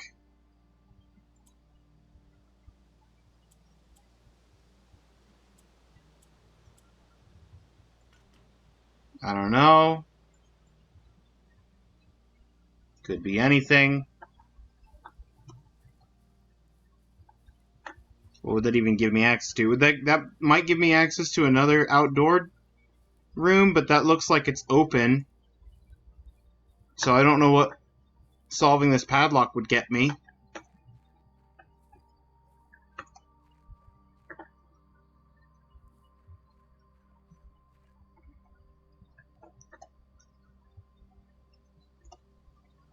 And then this tent is basically, due to the nature of the thing, I'm not allowed to stay in the... Yeah. Due to the rules set forth by your great uncle, not allowed to stay in the estate overnight. However, your scouting skills, put to good use, can fabricate a very respectable off-site sleeping quarters. At any point, I can go to this menu and call it a day. We had the key card, had the coin purse, sledgehammer, broken lever, detector shovel even, because I had the detector and the shovel and I fused them. But I'm out of steps and I'm out of doors.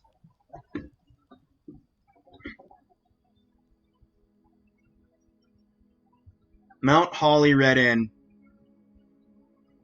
5 red rooms, 6 bedrooms.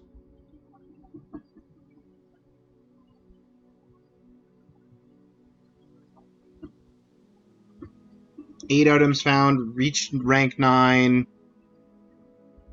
35 total rooms, steps taken, 92. I will play one more day.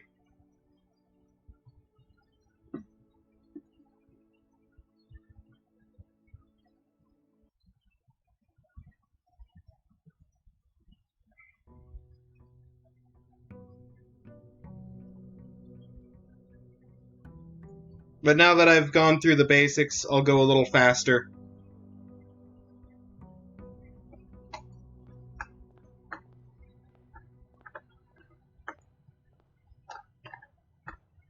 Let's start with the left this time. Hallway.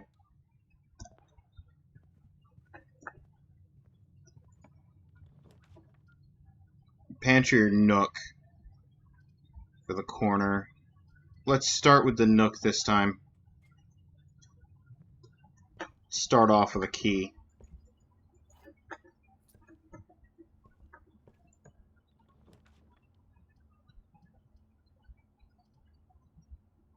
Just go ahead and get the pantry out of the way too. Banana! There's 3 steps back.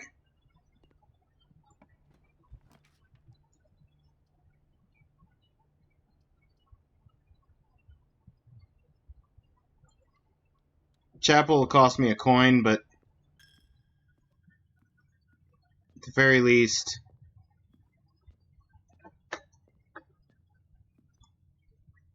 it connects to the hallway and lets me continue to go up. Well, we're getting a dead end regardless. Well, actually, no. Observatory isn't guaranteed dead end.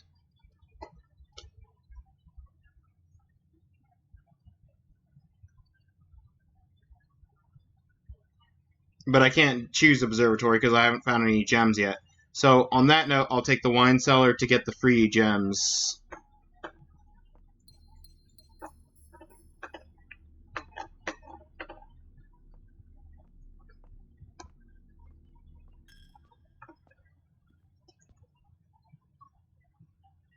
And now that whole section is just dead end.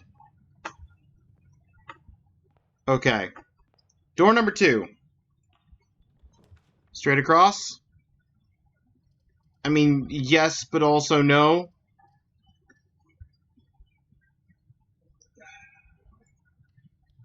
I hate it, but I'll take it.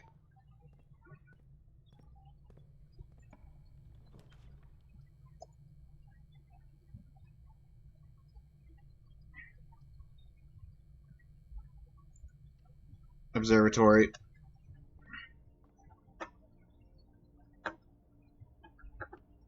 We got 2 stars now. So we're either going to get the twins or 2 North Stars. It's already pointed there.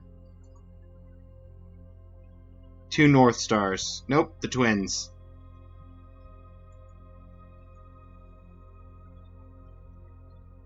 Pair of chests.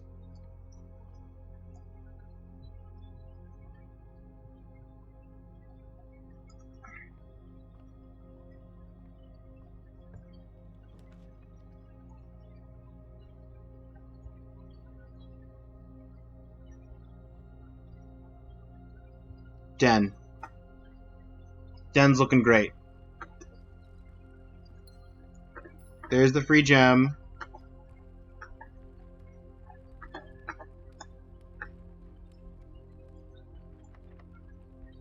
We'll use our 1 key. Bedroom that turns left?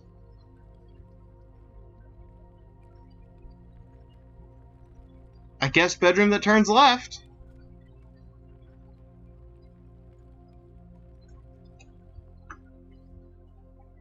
There's a locked trunk here. Okay.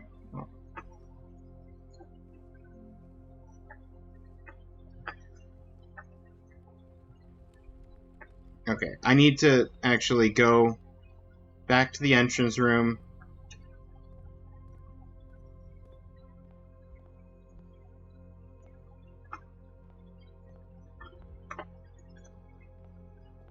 They're both locked as well. That's 3 chests I need a sledgehammer for.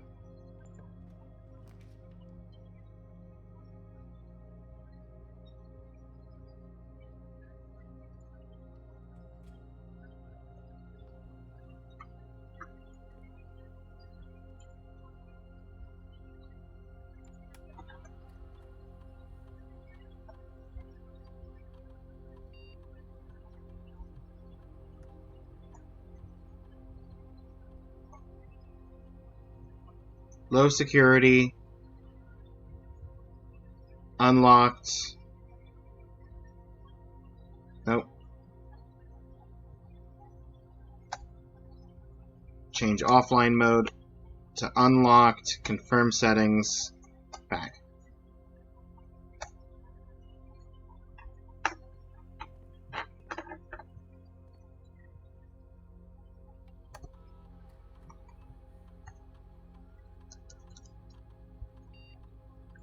Okay, add to check.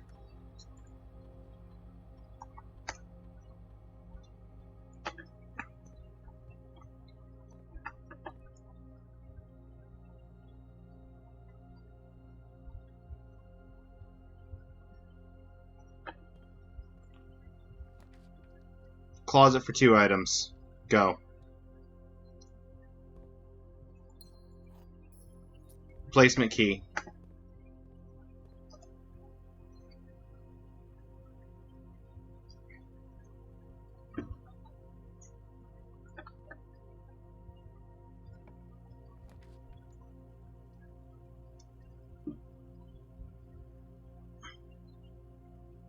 I'll use my 1 gem on this.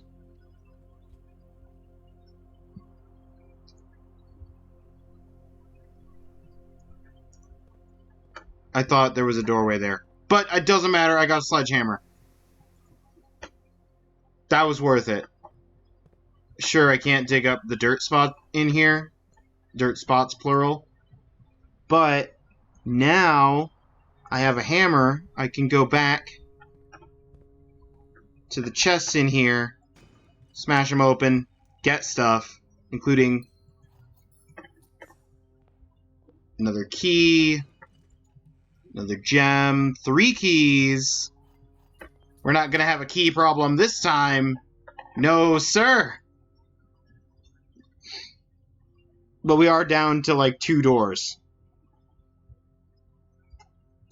So I'm very close to dead-ending myself.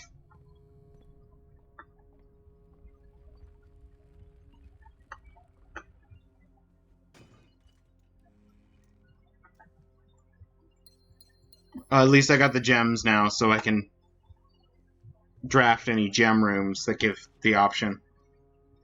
Like the drawing room, which is actually incredible in this spot. Yes. 100% yes.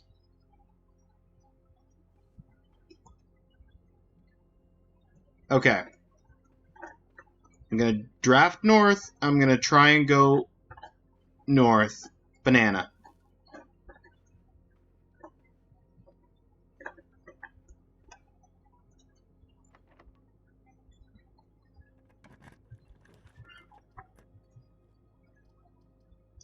I mean,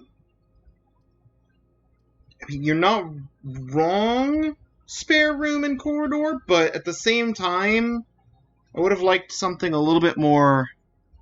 I mean, I can redraw. I'll redraw. Oh, I should have gone with it. I should have gone with it. I mean, dining room's not terrible. I just... Okay. Hey, Bananan! How are you? I'm pretty good. Pretty good. Dining room, no dinner till I get to rank 8. So I gotta go up north 3 more tiles to get dinner to spawn in here.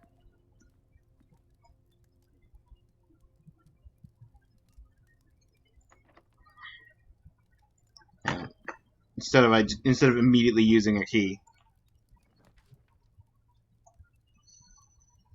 Down! They're all facing down! Why? I mean, parlor... If I solve the parlor puzzle, I can get some gems.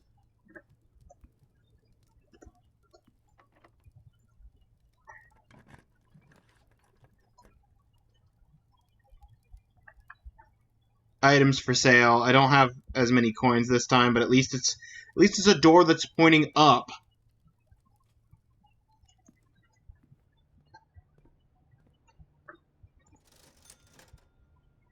Salt shaker? What am I supposed to do with a salt shaker? I could just buy a shovel. I could just straight up buy a shovel. Ooh.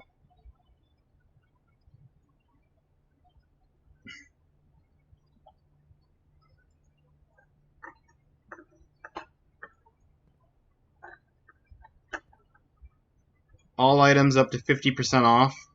Day 20 and 21. Not useful for a 4-day demo, but is fine. But yeah, no, how are you, Banana? Feel like it's been a little while.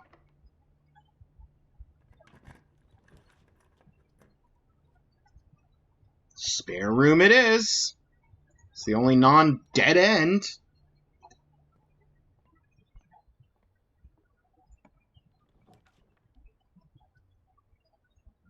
Laboratory or the boudoir? I'm going to take the boudoir because although the laboratory, the house experiments are fun to mess with, I want to save my gems in case like the corridor comes up for the like 4-way hallway.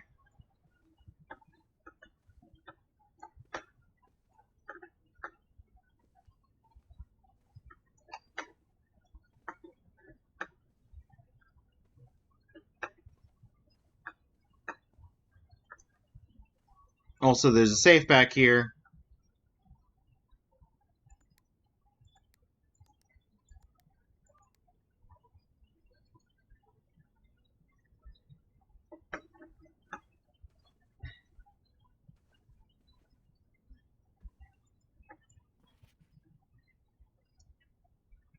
And there's a photo here which indicates windows on one of the walls of the room, which to me says maybe I'm supposed to position this with the back wall against an outer wall, which would mean it would have to be on rank 9. Unless, wait, no, I mean what wall is what way the tile is facing is dependent on what direction I come in from. So if I came in from like the den into the boudoir, it would have been rotated 90 degrees and the back wall would have been up against an outer wall.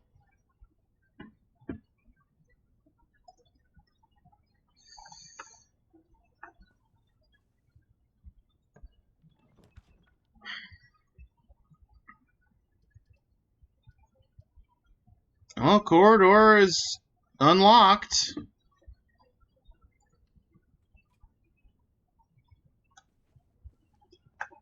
So I for sure won't have to use a key here. And the kitchen's pointed down. But it's the only way that doesn't end in a dead end.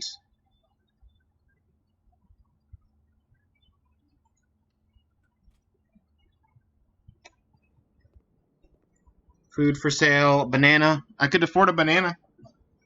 Club sandwich, bacon and eggs. Add morning room to today's draft pool.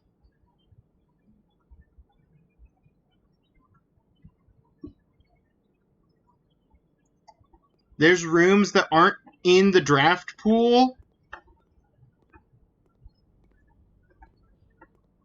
Well, that's news to me. Already got a banana, though.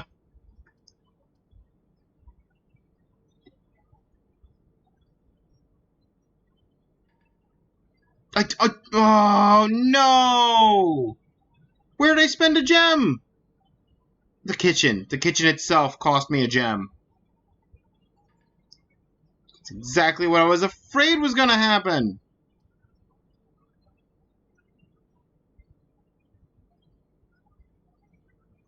I'm just going to have to follow either the drawing room over and all the way up, or the den over and all the way up.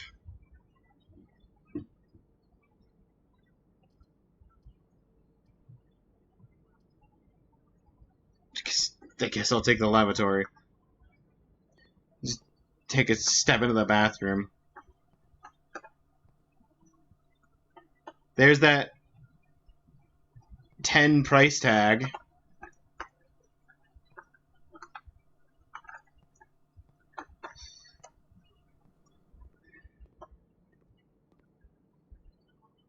$9.99 of them, actually. Wait, $9.99 of what? Bananas? Oh yeah, because I got bananas. You know what? You're right.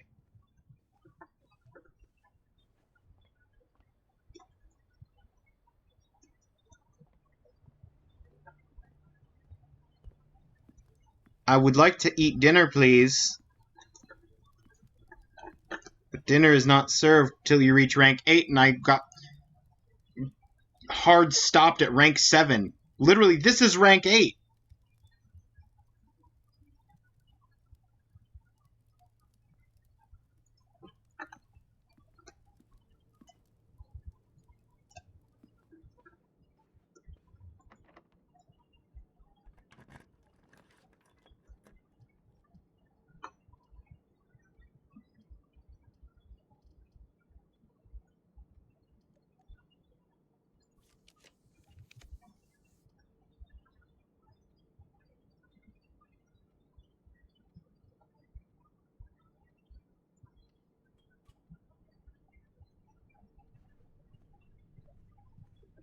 Be right back. Alright. Use the sledgehammer to break the wall. Oh, I would love to. Hey, keycard!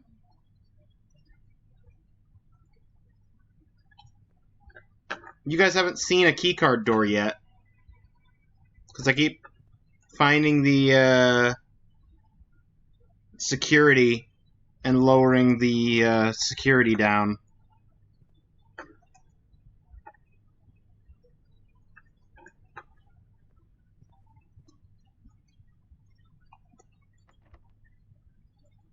And there's my last key. And the only doorway is both 2 gem requirements, so I can't afford it, and pointed down. Perfect.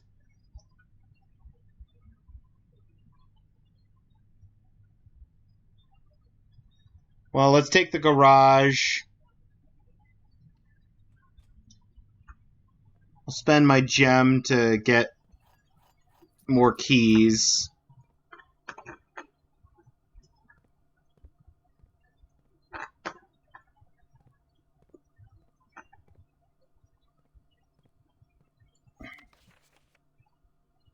This is the 3rd time this month you and the car have been gone when service is required.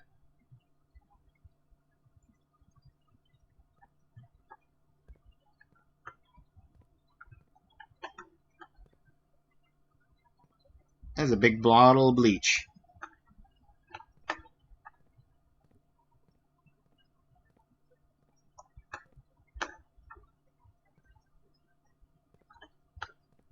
If I turn power on to the garage, I could open the garage door and go walk out on the yard.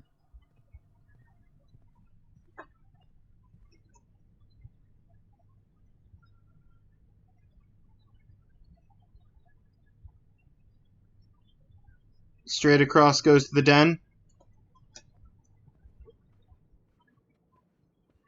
Well, straight across and down.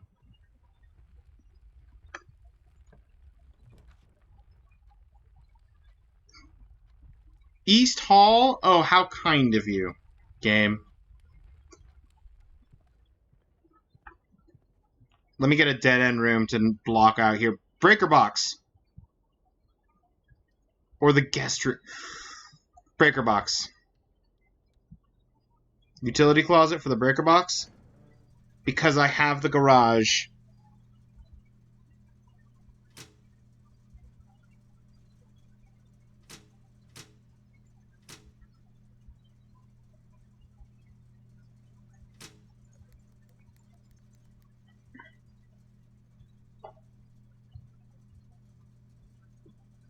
I have the keycard. I might as well leave the keycard system on. I don't know what turning off the gymnasium would do. Did I get the gymnasium this time? No. If I find the gymnasium, we'll have the gymnasium be off. The darkroom switch flips when we enter the darkroom.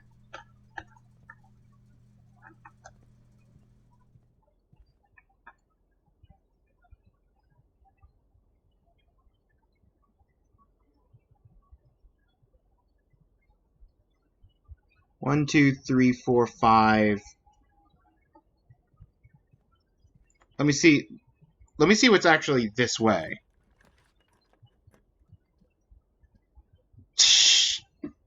Nothing of any use to anyone. Well, okay. Coat check.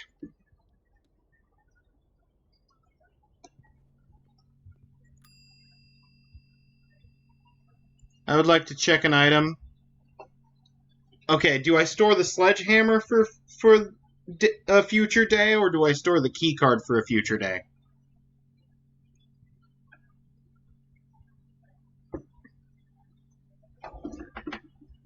I guess the sledgehammer has been more readily useful. Sword. Tetra! I'll store the key card. Just in case when I go outside in a moment.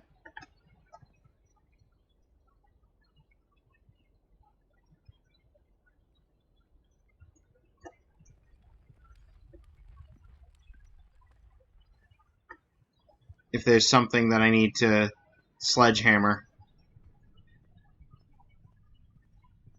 We turned the power on.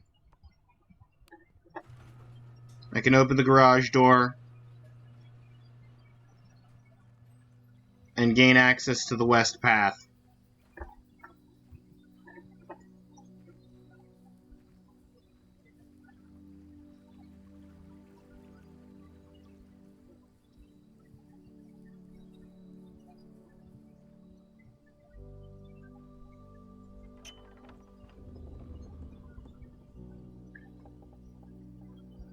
The west gate has been permanently unlocked. Permanent changes do not reset each day. So now I can actually, at the beginning of the day, come outside and go through this door. If I wanted to go to the west path. Cat on my keyboard? I understand. I understand. Happens to the best of us.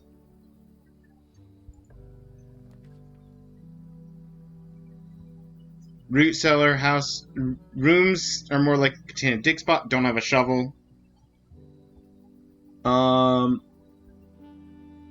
Special floor plans now cost additional steps instead of gems. I mean, that would have been great eons ago. Two special items. Sure, why not? Let's just grab some special items. Oh, hey, look, it's a shovel. And a magnifying glass? Looks like it could be useful for digging, yep. Inspect the documents of the estate more closely? What? Okay. Okay. Think about this. If we go in the garage, we can inspect the conference room note with the safe code. Or if we go in the front door, we can inspect the opening letter. I'm thinking conference room.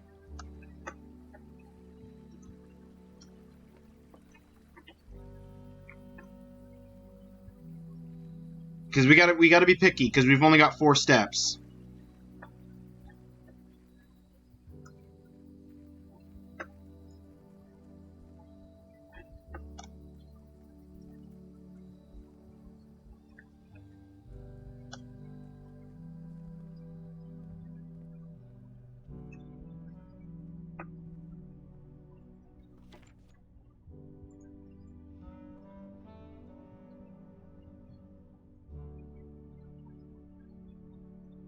Safe code. Okay, so it.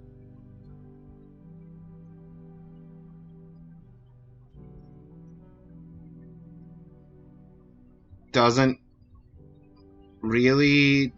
Okay, I was expecting it might show some kind of, like, secret text that I can't see with my eye. But I guess not.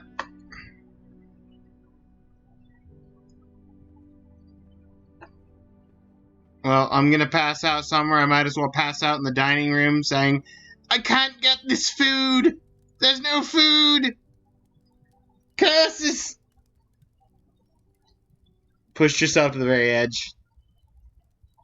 Must now return to the campsite.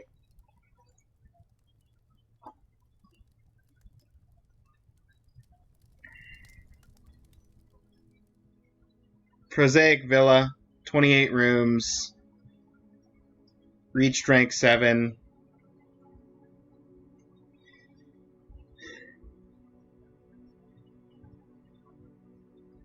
$64 steps taken. Welcome back, Bananan.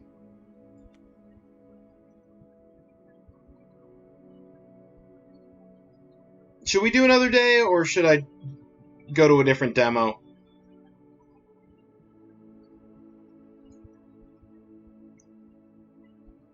What are you guys feeling?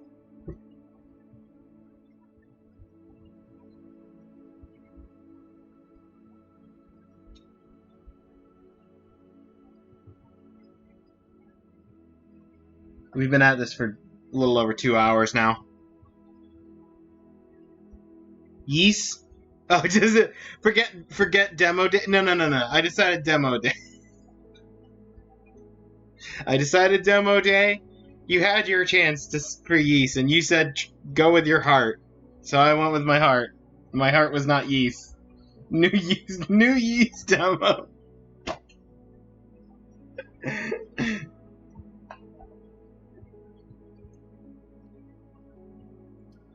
Also, I like that they have a customized message here for the, depending on what day you save and quit on, it gives you a different message.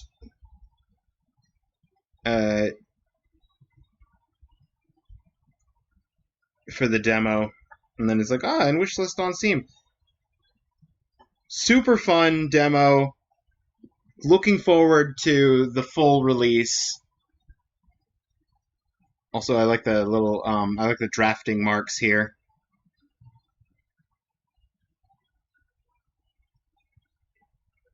Very blueprinty. I just realized it's called Blueprints because of blueprints. I cannot believe it took me that long to figure out the pun.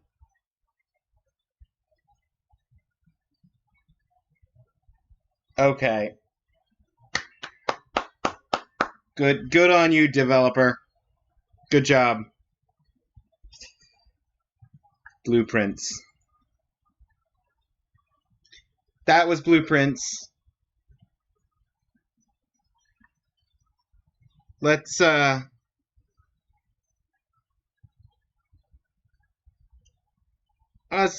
a look at another one. What else we got? We got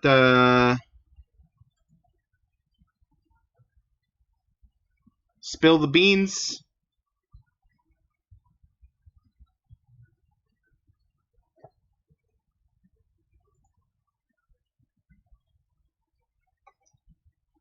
When you realize your last 2 brain cells aren't working properly. Oh no!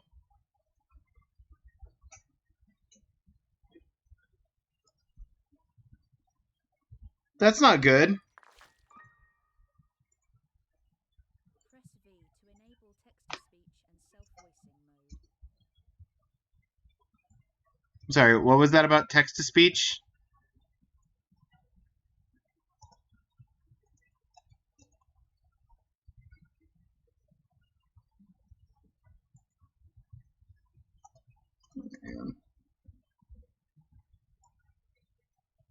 I adjusted the scale and then full screened the game and then had to readjust the scale.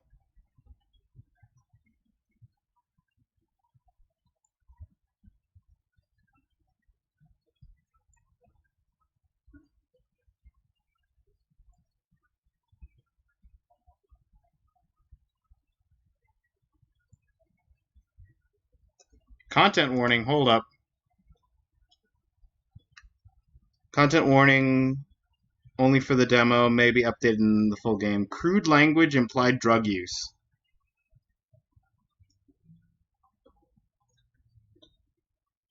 Do I need to mark the content stream info?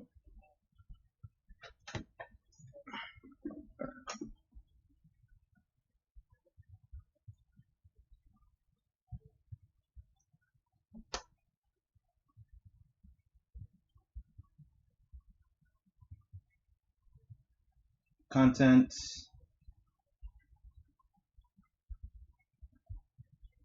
I don't feel like it says implied drug use, but I'm not promoting drug use or anything. I don't feel like I need to tag that.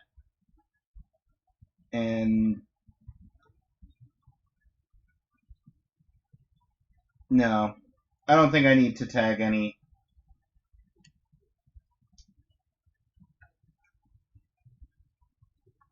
Demo day, demo 2. Okay.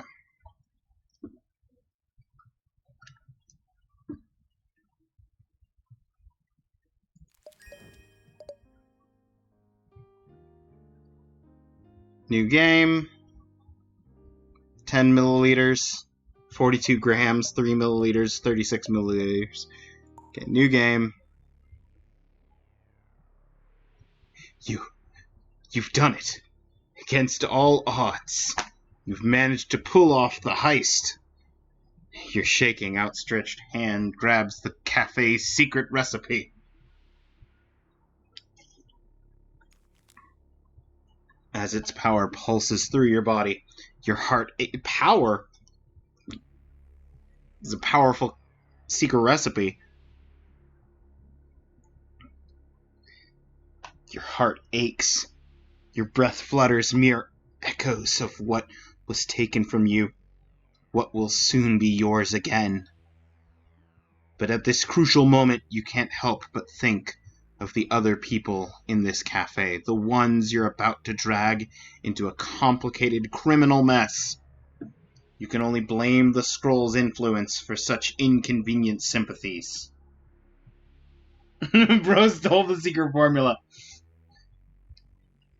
We're stealing the Krusty Krab secret formula right now.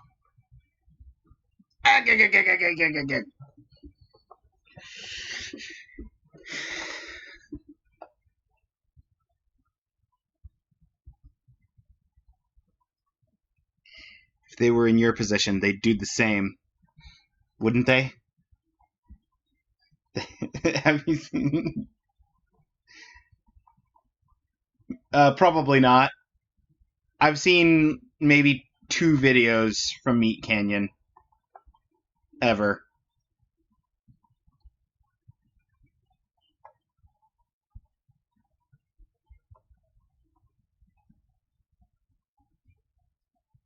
It's not exactly a visual style that appeals to me.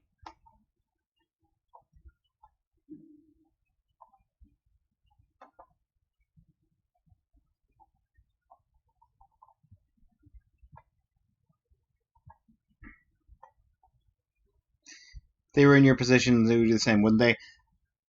They'd know that after everything you've been through, this was the only option left.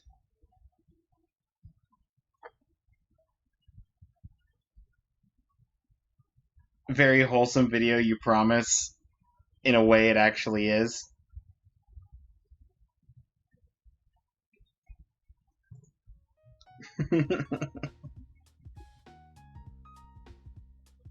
Oh, sudden music. Hail and well met from Artifice Bureau of Tourism. 2F. People say that Artifice County is the most magical place there is. Yes, Artifice, where 100 years ago, the world of spirits cracked the earth and spilled over into ours. But now, those spirits work 9 to 5s. Arcane power fuels cars and charges phones. So this is Kekai Sensen, Blood Blockade Battlefront. We're literally living in like a city that crashed in with supernatural forces, and now the supernatural forces are just chilling, just living here like normal. Anime reference for anybody that doesn't know Kekai Sensen.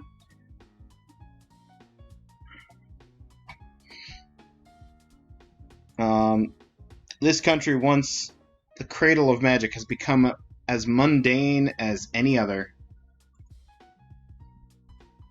And an unmagical human like yourself, among shape-shifting sirens, carbon fiber constructs, and wizards? You're exceptional. Exceptionally dull, and exceptionally underestimated. Familiar secret. New business magically booming. Nice little cat pastries. Grocery list. Teleportable. Why is teleportable an item on the grocery list?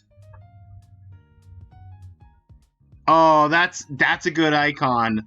A teacup with the paw print. Oh, that's so good. I should steal that. I should just take that.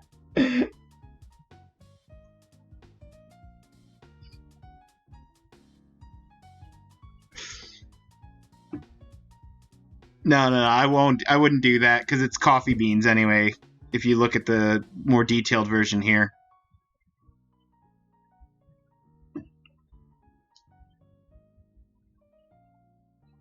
Most disturbing you've ever seen? That doesn't sound wholesome. That sounds quite the opposite of wholesome.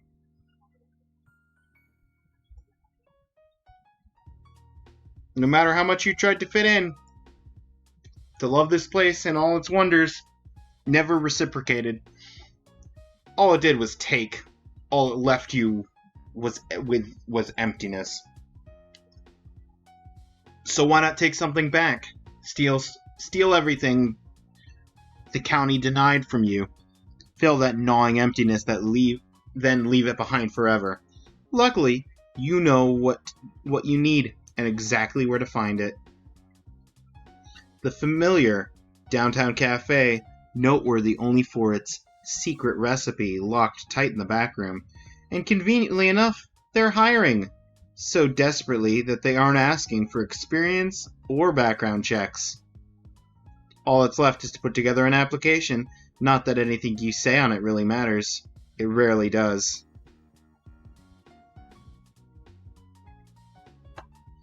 One, 2, 3 Placeholder Avenue. Phone number? No. I am a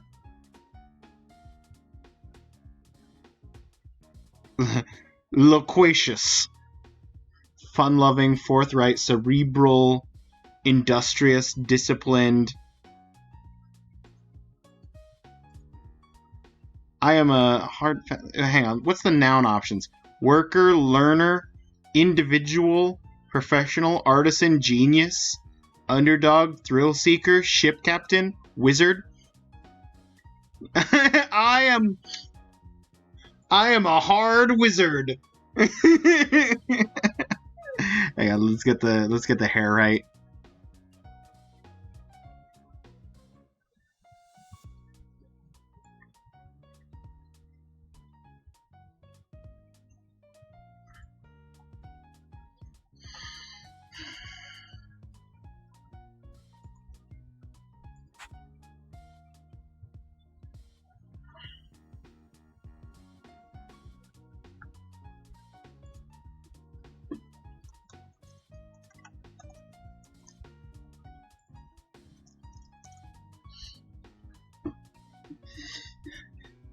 My name, self-affirmation exercise. How do people see you? Try to be honest. My name is Davi Ninja. Oh, him. He's always sitting by himself. His face is hard to read, but that smile of his is unique. Sure is a mystery.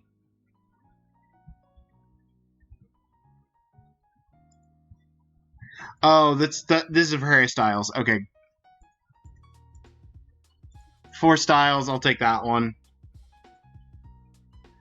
Who loves a job well done, doing the work, social coffee, social interaction, money, arcane power, justice, long walks on the beach, destroying my enemies myself.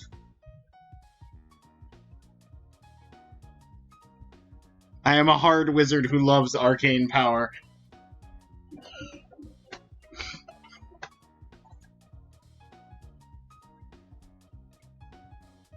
Cerebral wizard. Erstwhile wizard. I'll be a cerebral wizard. Soft skills. Education, university, experience. 6 months. Oh no, how did I spill coffee all over that whole lower section? Whoops. Soft skills. Good listener. Great communicator. Competent leader. Adequate advisor. Passable confidant. Novice compromiser. I'm a great listener. And I'm an, portable minion! Portable minion!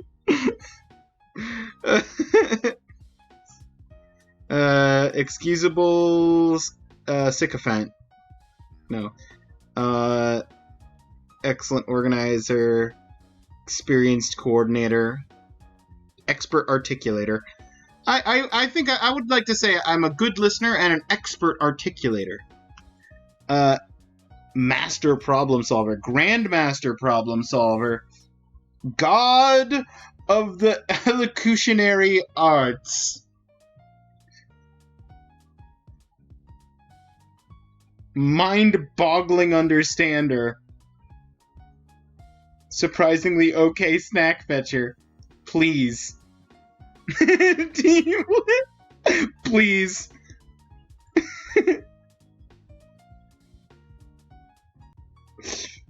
No, I didn't mean to. Oh no, oh, ah.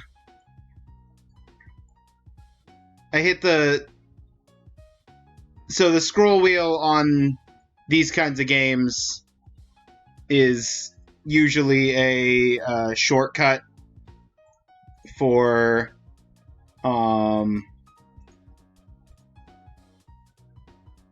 arcane power. Good listener. Expert articulator.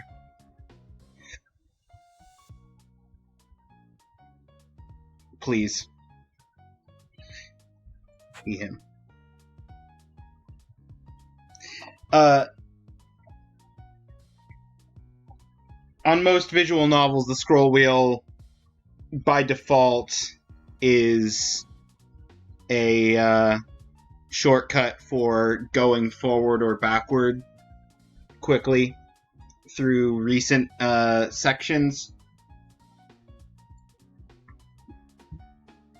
Custom pronouns! Ooh.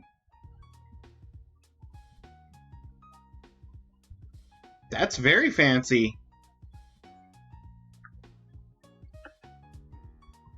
Oh, I still need 4. Okay.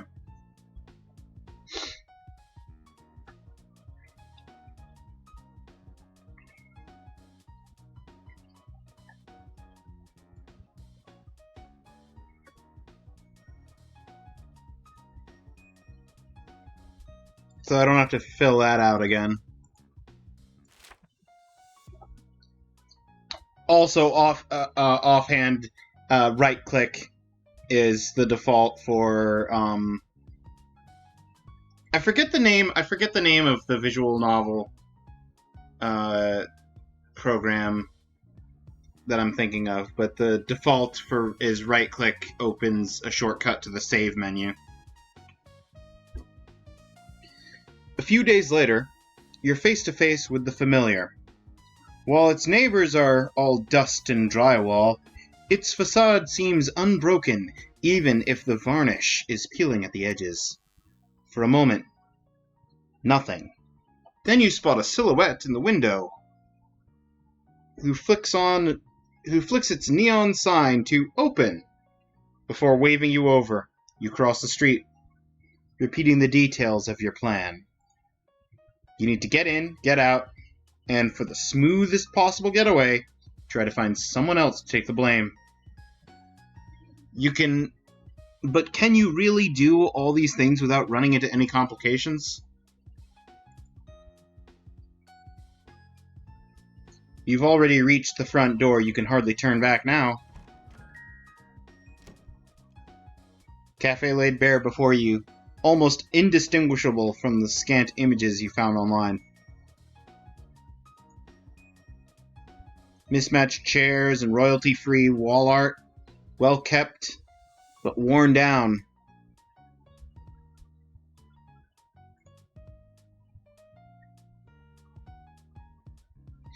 Croissants!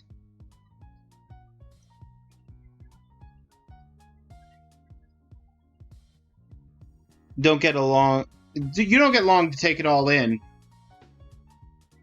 A construct towering over 2 meters tall stops wiping down the counter, turns to greet you. Oh, that's a construct. Okay. Ah, you must be Davi. Great to finally meet you. Sorry, terribly rude of me to not meet you at the door. As she strides over, you realize how old her vessel must be to have no custom limbs or decals. Just worn gray stone, flowering moss, and a tiny blue bird nested on her shoulder. I'm Sloan, from the emails. Lovely to have you on board. Did you get here all right? I saw your address was uptown, and I know you were a wee bit out of the way. Before you get a chance to reply, she's already yanked you into a crushing two-handed shake. For a moment, you worry that she might have pulled your arm from its socket. Actually, I shouldn't get chatting just yet. Today's schedule is pretty packed. What with your induction. And I barely found time to fix breakfast for Adam. Oh, hang on. This is Adam. Adam, say hello to Davi. He's your new co-worker, so be polite. Adam's usually my only company out front, so it'll be nice to have you too.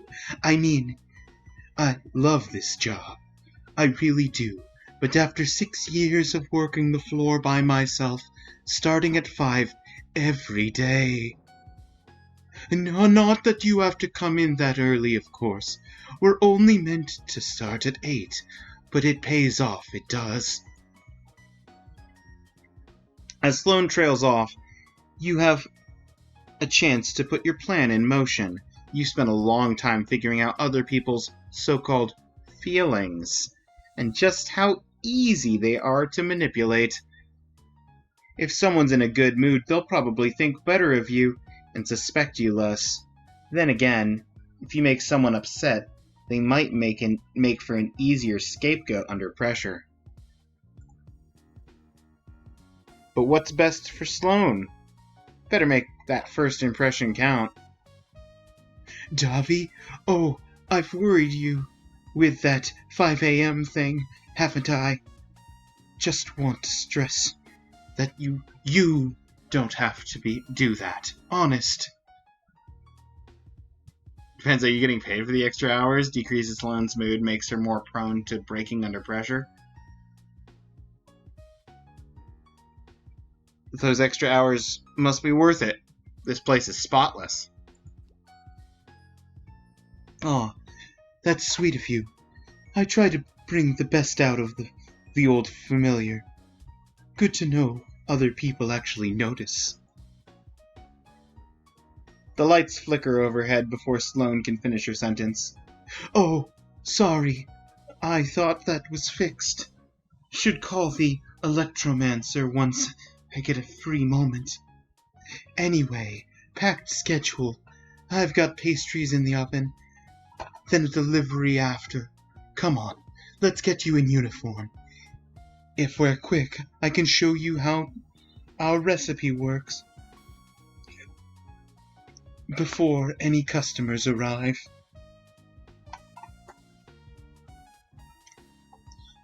Sloane strides through the doorway before the counter, beckoning you into the kitchen beyond. It takes 3 steps to match just one of hers.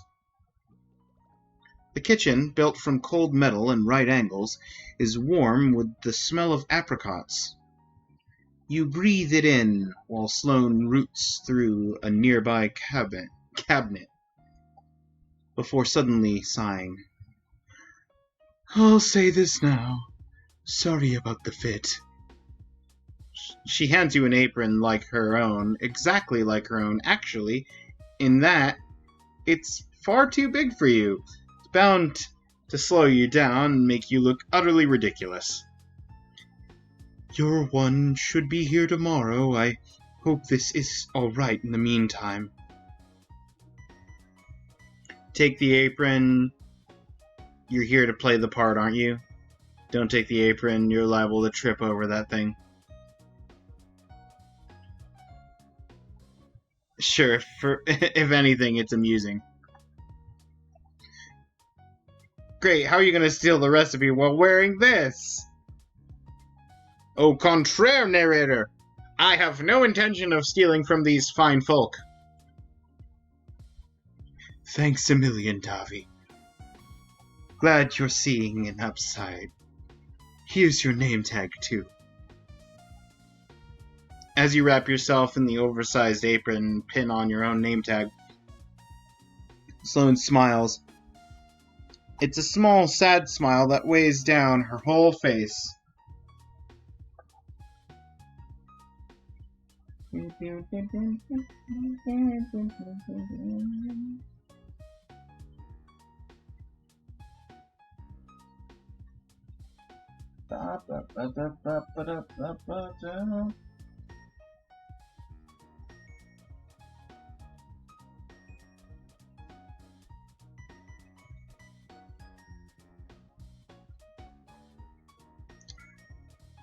Okay.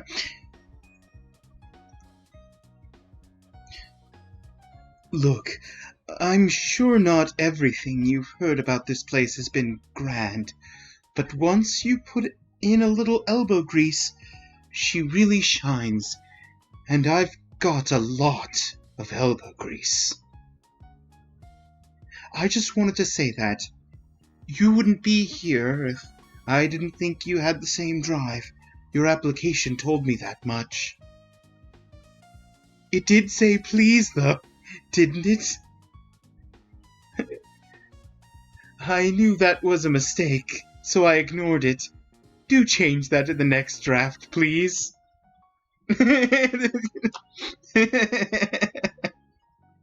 Yes, the please on my application was a mistake. Completely a mistake.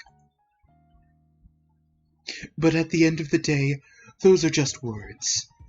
Your experience was what really settled it. I mean, it must have been quite a privilege to work for. Sloane is cut short by a buzz from her phone. Ah, pastries! Why don't you pop into the office while I grab those? Fred, your manager, I should say, ought to be ready. Big gray door on your right. Best of luck. You take 5, no, 6 steps towards the office, a hiss of heat escaping the oven behind you. Beyond lies Fred, the owner, the one from the newspaper, the one whose recipe you're here for. Hang in there. Cat holding... Usually it's a cat hanging onto a bar. It's a cat holding a mouse by its tail. That's good. You ease the door open, but no one greets you. Your eyes are immediately drawn to the colossal metal safe that occupies a quarter of the room, just a few steps away. You knew the recipe was protected, but not like this. The safe looks like it was taken from the set of a heist movie. It should be locking up gold bars instead of, what, a recipe for coffee? But as you run your hand across its surface, wondering just how you're going to crack it open, there's a rustle nearby. You snap upright with a bolt of unbidden adrenaline. Like a dragon emerging from its hoard, a tiny gold-eyed tuxedo cat rouses from a pet bed on top of the safe. He blinks.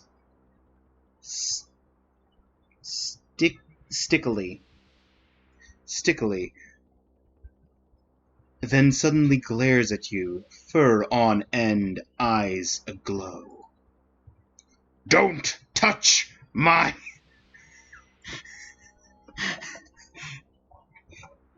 He spits the words at you like darts, light crackling through his panicked eyes.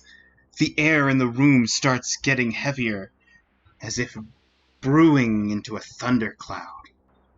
Who sent you? If you think you're going to best me in my own domain, then... Wait. You're the new hire, aren't you?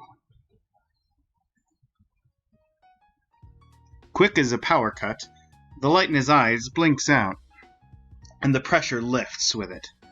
The cat sighs, leaping smoothly from the safe to the desk. Sorry, that was unprofessional of me.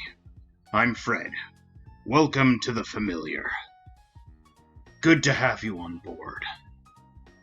Well, given the terrifying magic and the talking, he's not a cat. He's a demon bound to the form of a beast. A familiar, in other words. That's the last time I'm pulling an all-nighter on admin. You're lucky to still be young, human. 'Cause after the 1st century, things get... Sloane wanted you onboarded, right? We have one main rule. Do everything you can to show the economists types this place isn't a bad influence. Or bad idea. More than fire safety drills, we need drive and spite. So that's what I expect from you. Are we clear? Didn't you expect I'd even be here today? Did you expect I'd even be here today? No. Why is it? I need the boss. Even what insanity would be to, like, logistically speaking, even by the logic of this game, the down heart options are to make somebody the scapegoat for the thief, for the stealing of the recipe. Why would you consider the boss? Why would the boss steal his own recipe? You gotta be on the boss's good side. Like, logically speaking.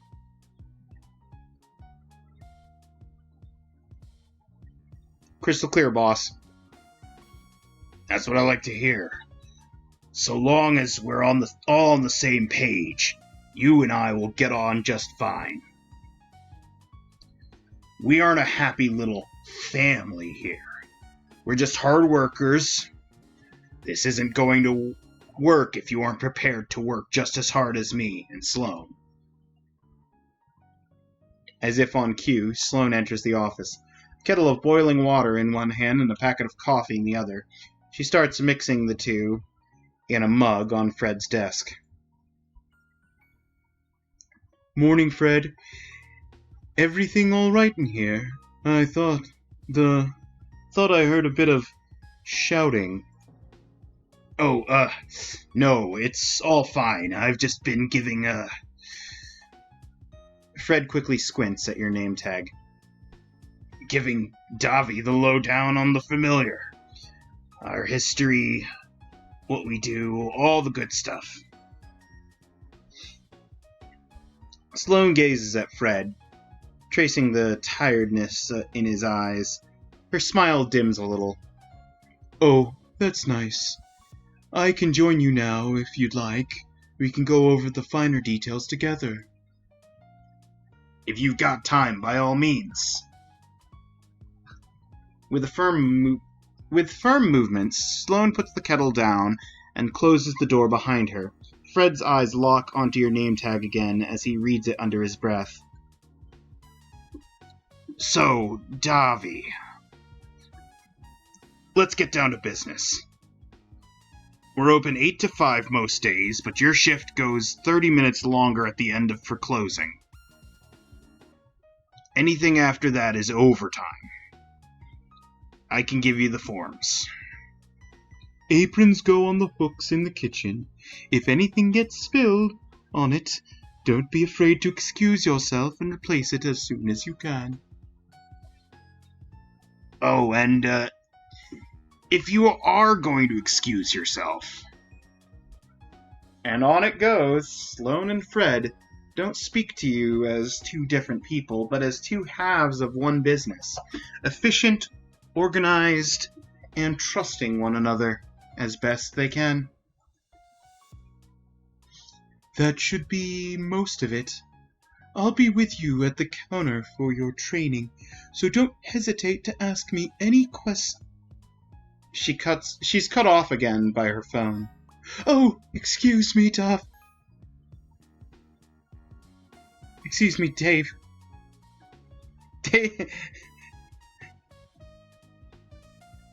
Hey, Sloane, just unloading the van out back. So, there's your heads up. Thanks, Dave. I'll be right there. I should be off. Need to give my signature for the deliveries. Thanks again, Fred. Oh, Davi. Before you join her, I'm sure you've heard about our recipe. Must be dying to learn what makes the Familiar's coffee so irresistible. But it's not so much a set of instructions as it is, well, I won't get too arcane with you. It's more of a background thing, like the internet. You use that, right? Point being, even if you don't see it, it'll still be working its magic back here. In a drill-proof, bomb-proof 6-gauge safe, which only me and Sloane can open. Also, it's cursed. Also, I cursed it.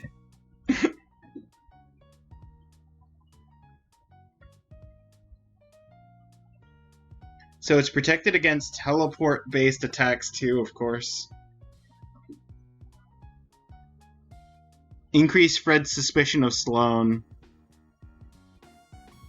Create an opportunity for Fred to act suspiciously in front of others. Increase Fred's mood. So it's protected against teleport-based attacks too, of course. Sloane offered to... I'm not going to immediately lie and say Sloane offered to show me the recipe earlier.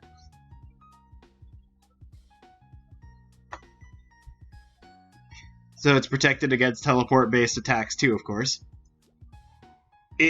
Well, sometimes I need to summon something from inside without opening the door, so... But I guess someone else could... I'll, make sure that's dealt with. Don't worry about it. He looks back at the veritable vault behind him, as if checking that it's still there. Can never be too careful with these things, especially in this economy. I mean, wasn't it just last week that Raphael Hendricks hit off his beauty store chain? It's inspirational how these CEOs act. Expanding isn't easy. I mean, ideally, we'd have an accountant, a consultant, another chef, but we've got you, and you're one hell of a good start. Especially with our regulars. Ugh. You'll meet him soon enough. If you catch up with Sloan, anything you need, I'll be back here, going over these papers. As you leave the office, Fred paws a single sheet of paper from the files on his desk. Even upside down, you recognize it as your CV. Uh-oh. It says please.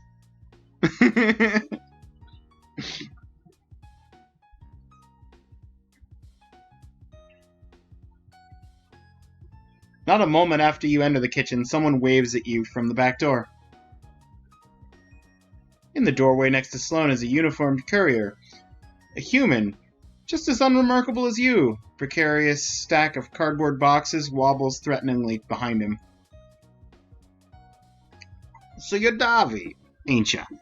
Sloan was just telling me about you. All the good things. I promise, mostly good. Dave gives Sloan a package and gives you a conspiratorial eyebrow waggle. He pauses to take a long breath inward through his nose. Oh, is that apricot? So you did go for the new recipe. Fred must have taken some convincing. Oh, I'm just trying it out. We'll see how they sell first. Hey, if I come by once I'm off work, that's one customer right there, guaranteed.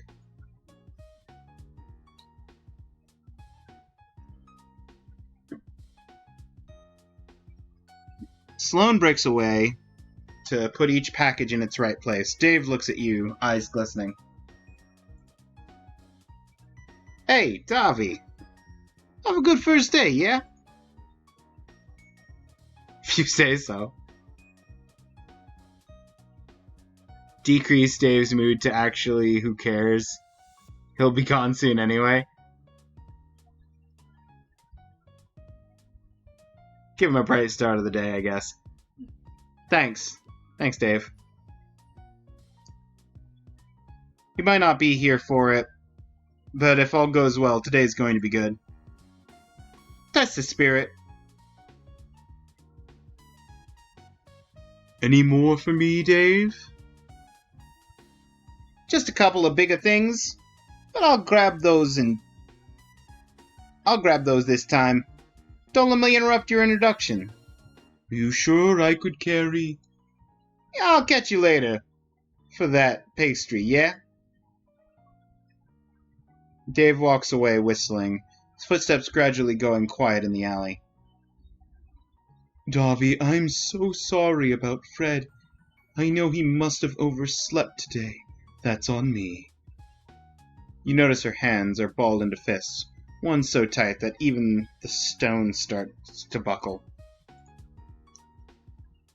I just wanted your first day to be easy, but oh well. Let's get you behind the counter, shall we? There won't be time to take you through all the machines, so let's just fill the drip maker. I keep the house roast down here. She effortlessly pulls open a burlap sack of beans, scooping them into the grinder. As you pulverize them, the aroma of the coffee fills your lungs like a cloud of bitter smoke.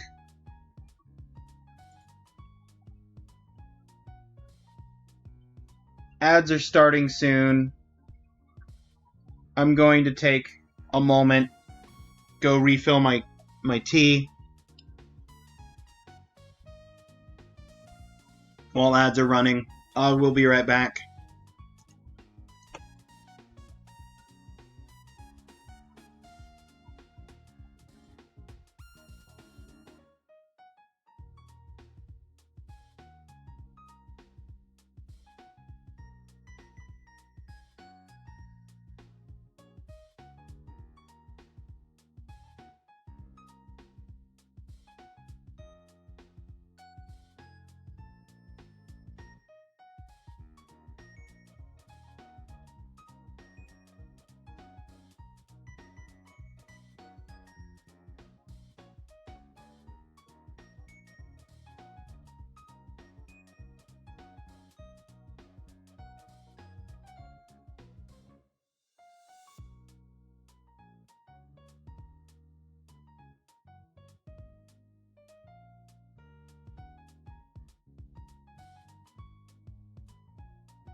Okay, I have returned with new cups of tea.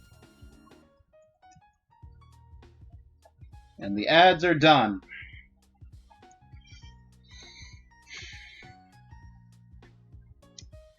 Today's been all over the shop, hasn't it?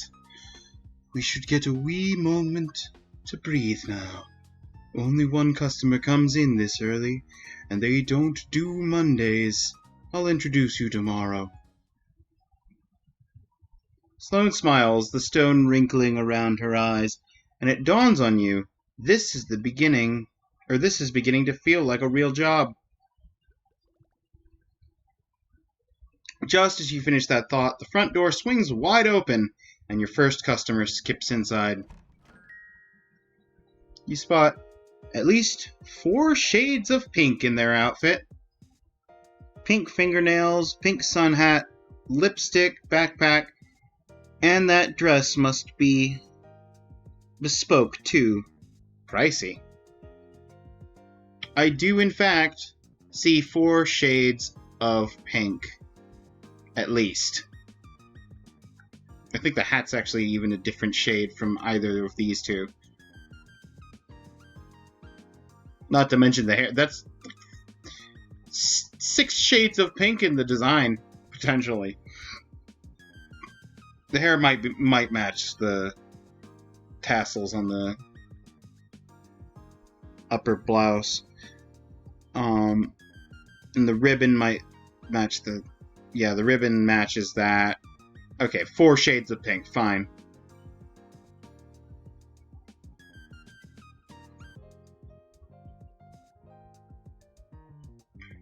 As they draw close, though, you spot pointed fangs in their cheery smile and deep red eyes behind their tinted glasses. A vampire! Good morning, Sloane. Oh, I spoke too soon. Morning. Before you order, this is Davi, our new barista.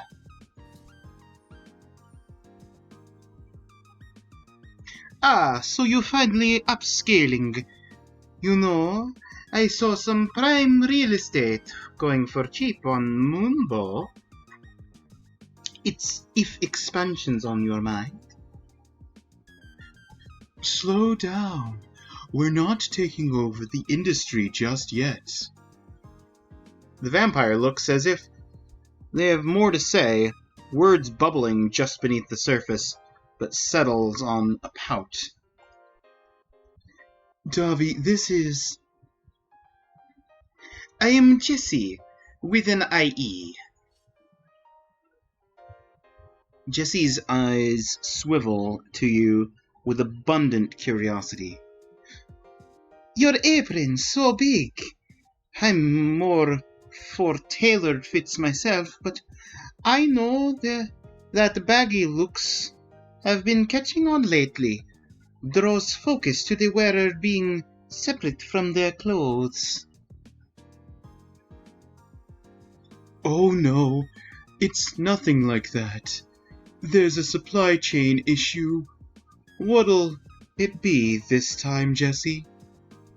Hot chocolate, please.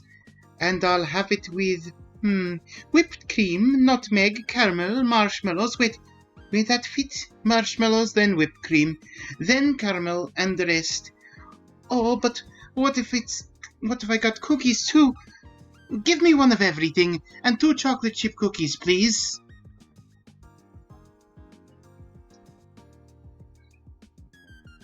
Sloane already off to one side, rifling through her arsenal of ingredients. Meanwhile, Jessie brandishes a pink bat-style mug from their satchel,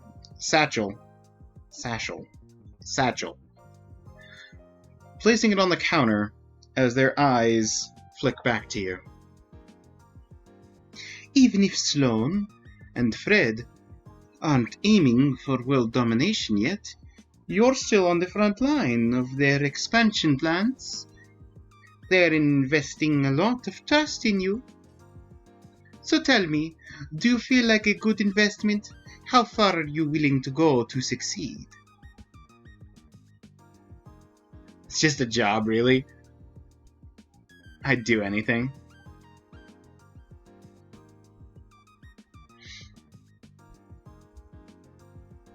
I mean, yeah, I want to make it work. Vampire peers deep into your eyes, then nods as if confirming a suspicion they had. Good. So, Jesse, what brings you here on this lovely Monday morning? Are you trying out a new schedule? Oh, no. Much more exciting than that. I've got a meeting with the board after this, so I came here to prepare. It'll go much smoother with something sweet. Ah, for your infamous internship. How is your family treating you, then? About as well as usual. Trust me. I'd much rather be here to help the familiar. But then Fred's just like everyone else. He sees my last name is Hendricks and thinks I'm some sorceress corporate spy out to suck the proverbial blood from his business.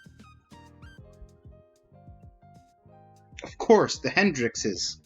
Rich, powerful, and most troublingly for you, magically talented. Jesse looks at you, anticipating your judgment with a flat smile.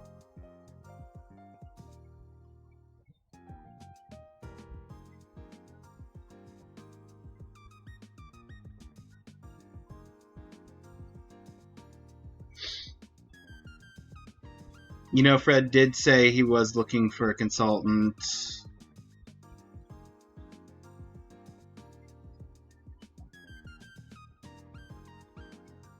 He called your father crashing out on a failed business inspirational.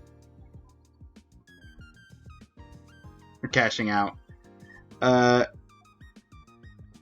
too fashionable to be a spy.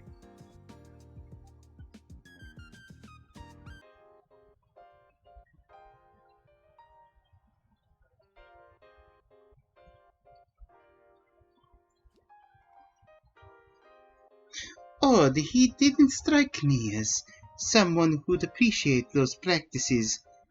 Adopting a CEO mindset, I suppose. Try not to let your family get you down, Jesse. You'll get your chance to prove yourself someday. Well, if all goes according to plan, that chance should come today. Fingers crossed. Sloane passes Jesse's now full mug across the counter. By some miracle of physics, it hasn't spilled over yet. Maybe this was a bit ambitious, but if I use a cookie to scoop up the cream and let the marshmallows melt, I can finish it in 30 minutes. Thank you, Sloane and Davy. Jesse swipes their card, then their mug, making a beeline for a booth seat before the payment even goes through. Okay, so they're here just hanging out for the next half hour. They assemble their workstation in mere seconds. Sheaf of papers, stack of textbooks, and a predictably pink laptop. The mug stands vigilantly at a safe distance. Jesse was a surprise, but at least they're a nice one. I'm just grateful they didn't come in at the same time as... Ding-ling-ling!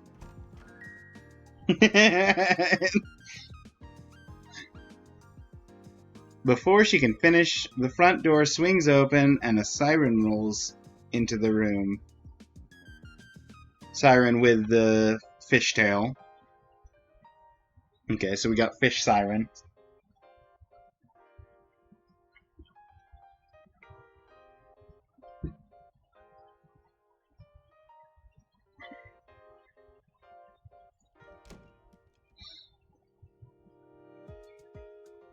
She's wearing a sleeveless orange turtleneck, a magnolia-covered jacket that's relaxing on her shoulders, and a perfectly photogenic smile that doesn't quite reach her eyes.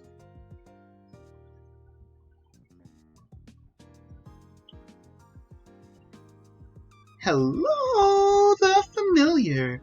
It's a perfect day for my long overdue review, don't you think? You'll have to forgive me. I came straight here from my morning swim. I must look a mess. She runs one hand through a river of glossy pale hair, parted by an immaculate side cut, and raises a smartphone with the other, flourishing it like a paper fan. Don't worry, Davi. I'll handle this. Jessie shrinks back, arranging their books into a makeshift wall. Seems to work. Siren glides over towards the counter, not noticing them at all. Now, Sloane, I know you very well, of course, but for the benefit of both me and my adoring fans, who is this? Oh, I didn't know you'd be coming. This is...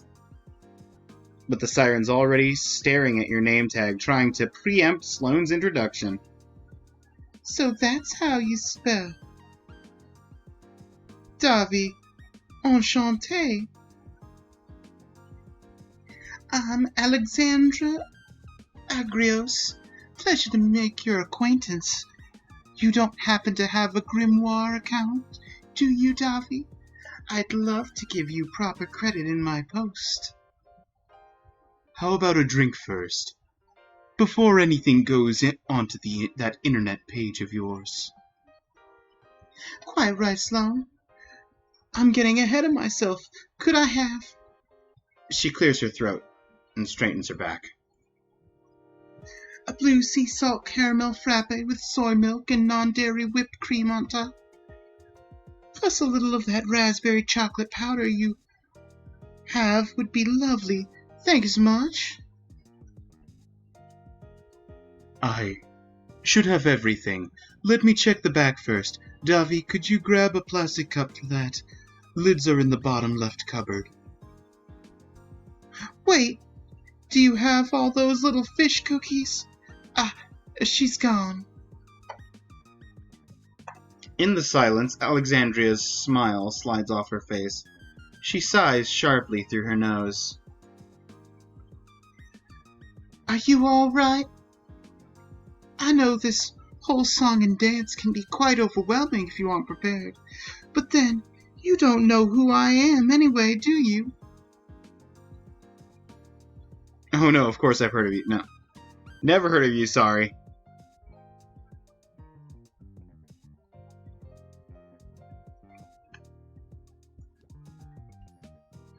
Ah, that would make sense. Thank you for getting it out of the way. I hope I made a good first impression. Whatever that's worth.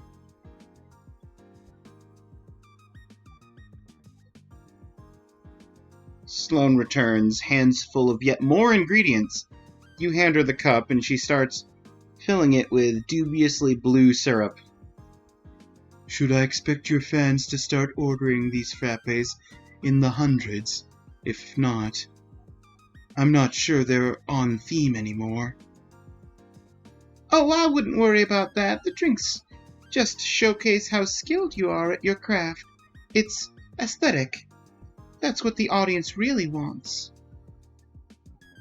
Alexandra plucks the card reader from the counter with a sly smile, passes her phone across it, and hands it back with a wink. There's a 30% tip attached. You'd know better than me about that social media stuff. Sloane, Davi, trust me. You've got a wonderful cozy place here. What's not to love? Those donuts, those menus. Alexandra turns around to gesture at the cafe, and her eyes finally land on Jessie. Her voice freezes in her throat. Jess! And they're out of here! Eek! Oh no, Jesse. Hey, Alex. I didn't know you were coming today. It was on my page. Perhaps I should have dropped you a message. Sorry. Do you...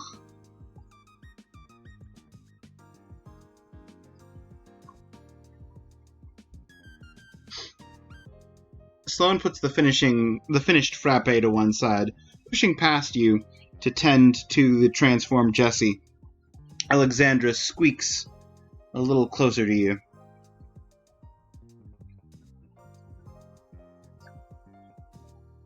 I'm sorry, Davy, truly. Drama's the last thing I'd want to bring into this establishment, or to Jessie. She plucks the frappe from the counter. You're not sure how anything that color could taste any better than tolerable. I know when I'm not wanted, I'll just snap a few photos, then be on my way. On my merry way. The lighting's not ideal, but I can fix it in post. Feel free to dim the lights, the switch is right there. Jesse really didn't know you were coming. They seemed so organized.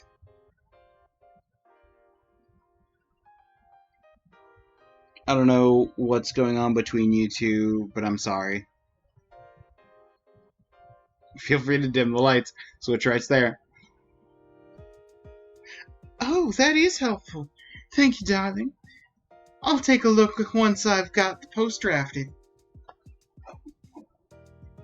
With a final smile, Alexandra takes her drink to the cafe centermost table.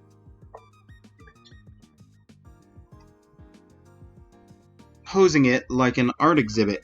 Jessie, still a bat, keeps staring at her, but she doesn't look back. With an exhausted puff of smoke, Jessie returns to their original form and slumps into their seat. Eyes wandering to the crescent moon bracelet on their wrist. Sloane returns after confirming they're okay. Sorry, I didn't think... Yeah, both of them at once can be a wee bit complicated. They used to...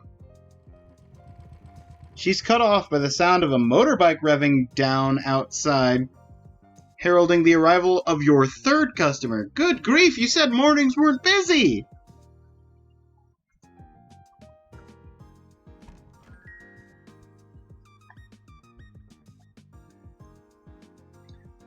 This person is a first, even for you, someone whose body lacks everything but a skeleton. You don't know any kind of magic that can make that work. Skinless, fleshless, sigilless, although he does have hair, which you're pretty sure isn't a type of bone. Hey, look, if Brooke can have hair, whoever this character is can have hair. That's all I'm saying. Stiff, dark brown pompadour props up a pair of sunglasses. Grudge? Hey, Grudge, hey! How's it going? I feel like I've barely seen you since ArtCon. And Grudge just walked straight past them. He reaches the counter, undeterred. You're waiting for Sloane to address him like the others, but she's just staring, locked in place.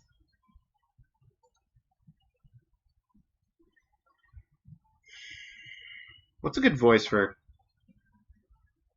skeleton?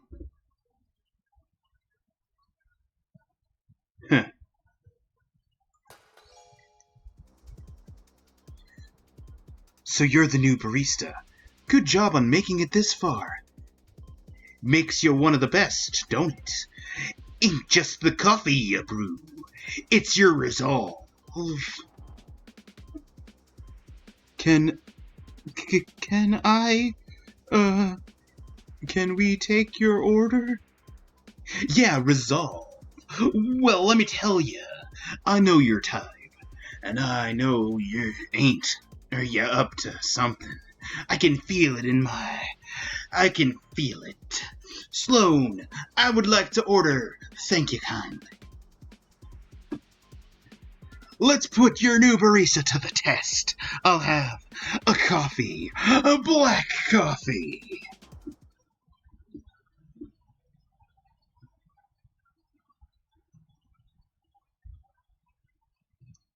From the pot.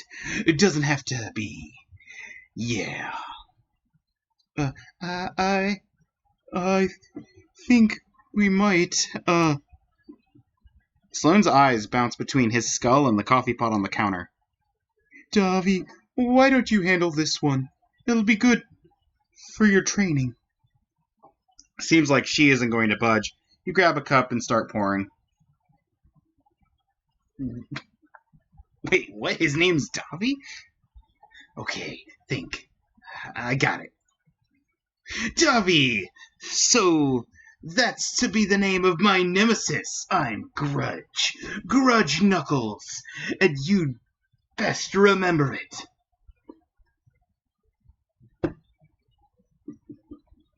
You know what, Grudge Knuckles? You got some steep competition. You and Heat's Flamesman.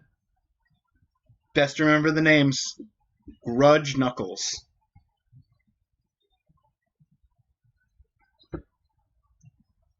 Even if Frederick gives you this job instead of me, or gave you this job instead of me, there's bound to be cracks in your meticulous facade.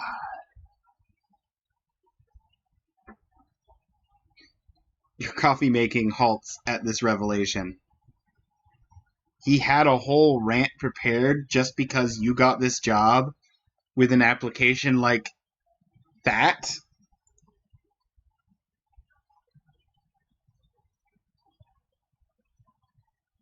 No. Absolutely. Play along with Grudge.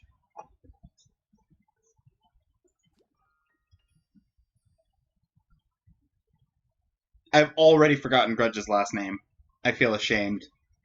I'm terribly sorry, Grudge.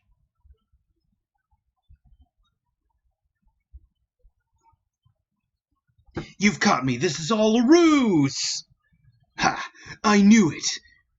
But I can't just take my nemesis's word for it. Gonna need hard proof to know for certain. You present the now full cup to Grudge. He daintily drops in a sugar cube, then stirs the coffee with a bone-like spoon, which he apparently just had loose in one of his pockets. Ha! Nice try, Dobby. But I know coffee when I see it. So there's no way this... Puts it to his jawbone, takes a delicate sip. Liquid seems to vanish as soon as it enters his mouth. It's just like usual. How'd he get it right so quick? So bitter, yet so energizing. Well, I'll be, Davi. Coffee's as bitter as your soul. Just how it should be. But I'm still watching ya. Takes the cup and spins dramatically away from the counter. It's then that he finally spots Jessie.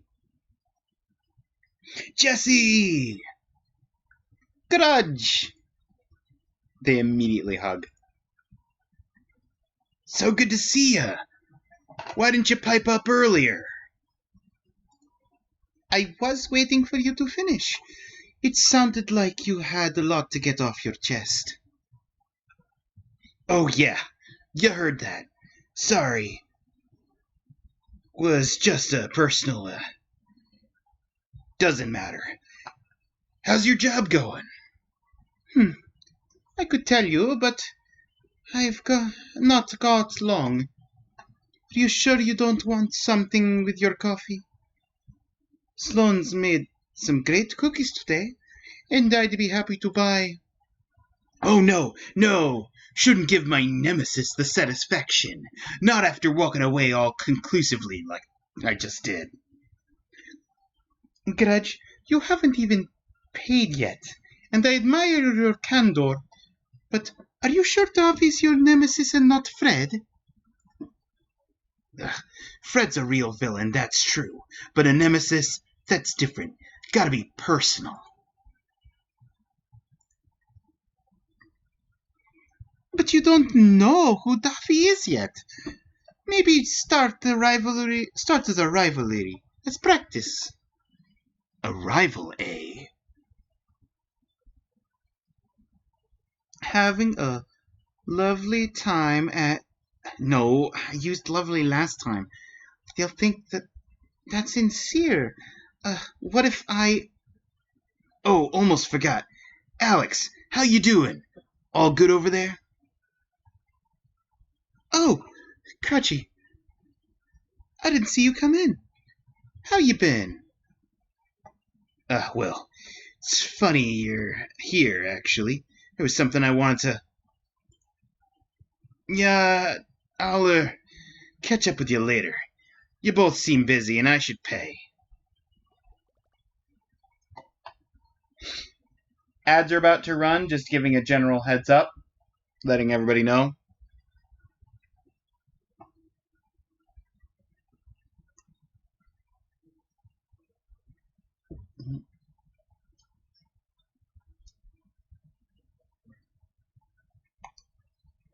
And I'll actually take a moment to go top up my tea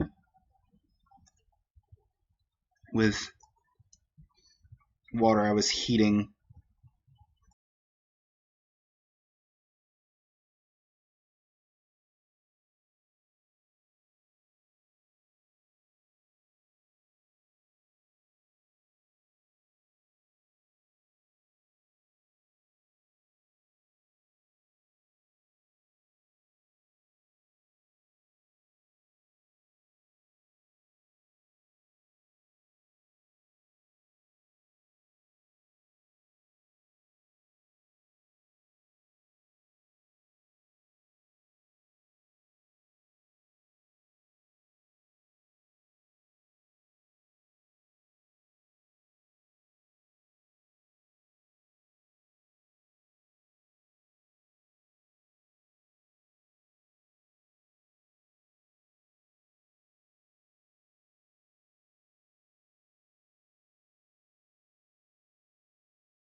I am back, and ads are almost done.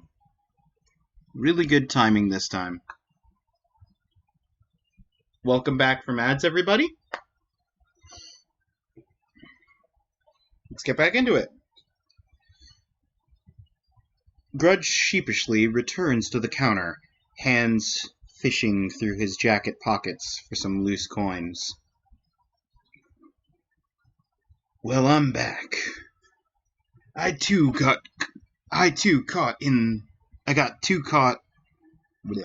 Well, I'm back. Got too caught in the whole confrontation to give you your money. Even if most of it's going straight into Fred's pockets. Ugh. I'll say this. I'm practically a coffee detective, and I'm detecting something odd about you. So long as I come here, I'm gonna do my hardest to figure out what it is. You think I'm suspicious? Wait till you see what Fred's up to. Just me, or is Alexandra trying to ignore you? Then catch me, detective.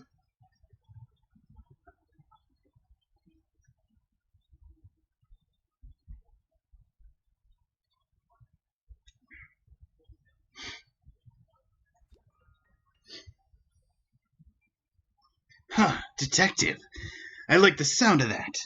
Maybe I will catch you. Then, Davi, later. I'll catch you later.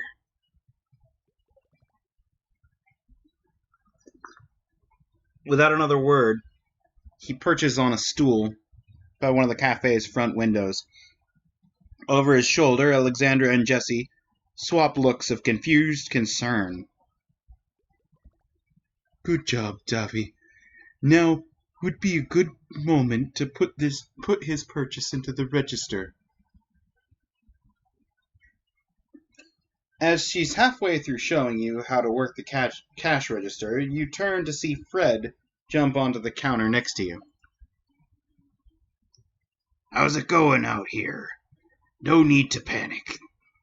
This isn't a performance review, just checking things are.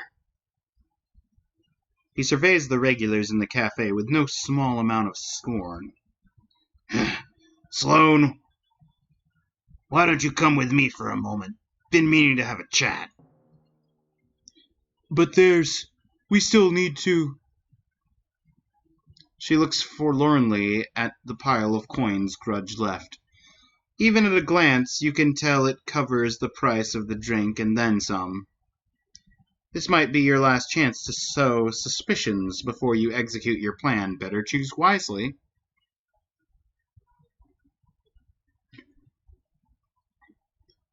Till's out of paper notes. Could you grab some more?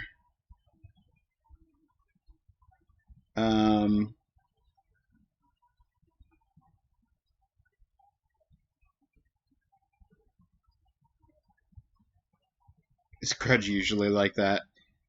I'll deal with this. Take 5. Sloane nods, clearly grateful for this brief reprieve. As silence returns to the room, so too does your opportunity. But you can't help but overhear Fred and Sloane's hushed conversation in the kitchen. I'm just saying, if our best regulars keep bringing their drama here, no one else is going to want to stay. With a sigh, Sloane leans against the kitchen island, the full weight of this morning's events seeming to suddenly sit on her shoulders. They're so good. They're good, reliable customers, and sure, things have been tricky, but we've got Davi now. With a little hard work, we can turn this around. Besides, aren't there enough names on your board of bands already? Let's not add any more while we're going through a rough patch. She side-eyes a corkboard near the walk-in fridge. There must be at least 24 names on there, each marked with a reason for ban in vindictive felt tip. I know. You're right. It's just... I haven't even cast an anti-summoning ward on this place. Not exactly a recipe for success. I did want to talk about our recipe. Actually, since we've got a new hire and... Can we just deal with one thing at a time? First priority is cutting down costs. Now I notice the price of algae extract for that blue drink got hiked up, and I figured, my nerves are a mess. I should just cast that ward. I'll be out front.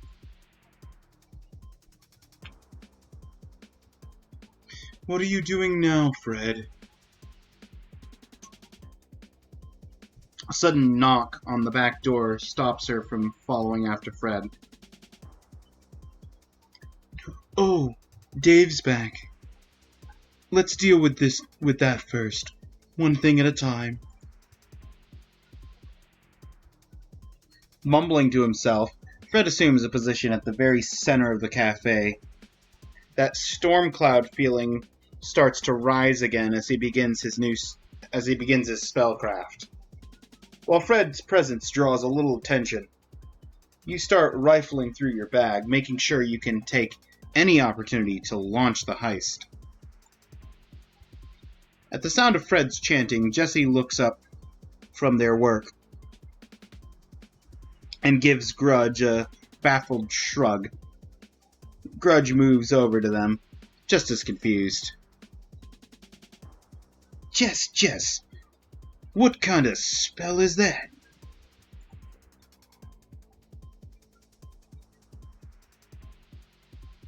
Oh, judging from the symbols, looks like an anti-summoning ward.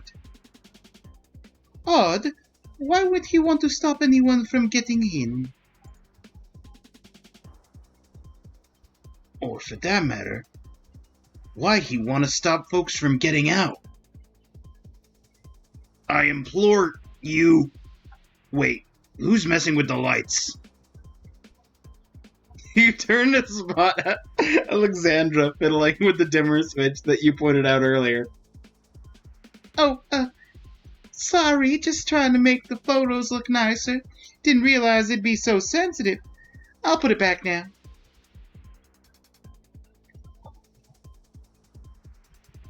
She tries to turn the knob back, but the lights don't stop flickering.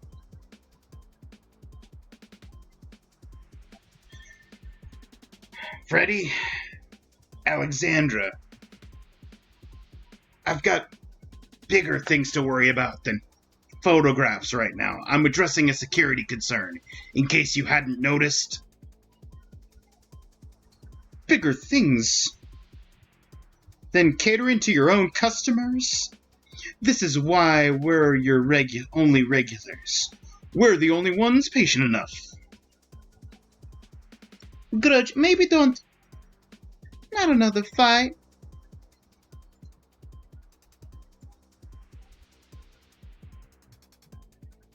It's then that Sloane joins you in the main room, dusting her hands clean from Dave's latest packages. Finally, Fred, are you doing all right? Sloane stands still at the sight of Grudge and Fred's stare down. She gazes into his hollow sockets.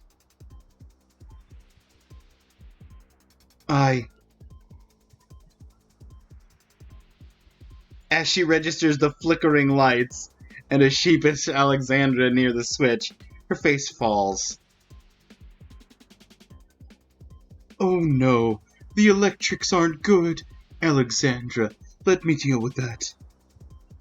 Alexandra, with no small amount of embarrassment, watches Sloane open the light switch to attempt some hasty repairs. Could we just slow down for a moment? Am I not allowed to check on my own cafe without someone accosting me? No. We've got a new hire today, and if this is the impression we're giving him, we'll be doing him a disservice. Now, if you'll excuse me, I'll be finishing that spell now without any more interruptions. Fred continues, pushing the spell towards completion, as you, coiled like a spring, wait for the exact right moment to strike. Even with such a prominent distraction, you know success isn't assured. How fortunate, then, that you sowed a little more chaos in advance. Just as Fred's magic rippled out from into the cafe, all the lights turn off, whether as a result of Fred's spellcraft or Alexandra's meddling. You aren't going to waste time wondering. It's a slim distraction, but it's enough, and you aren't going to get a better chance than right now. You reach into your bag, and in an instant, all the lights and sound is sucked from the room. The sounds of panic are quickly quelled by the magic now pulsing from your cozy sleep tight blackout blanket.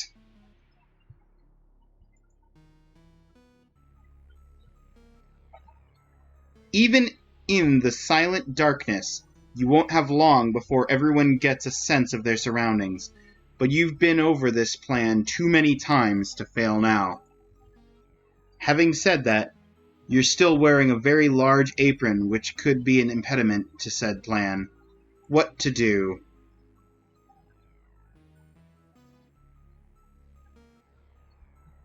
I have to keep it on. Keep on appearances. Deciding it'll be too much hassle to remove, you press on aproned. Step 1.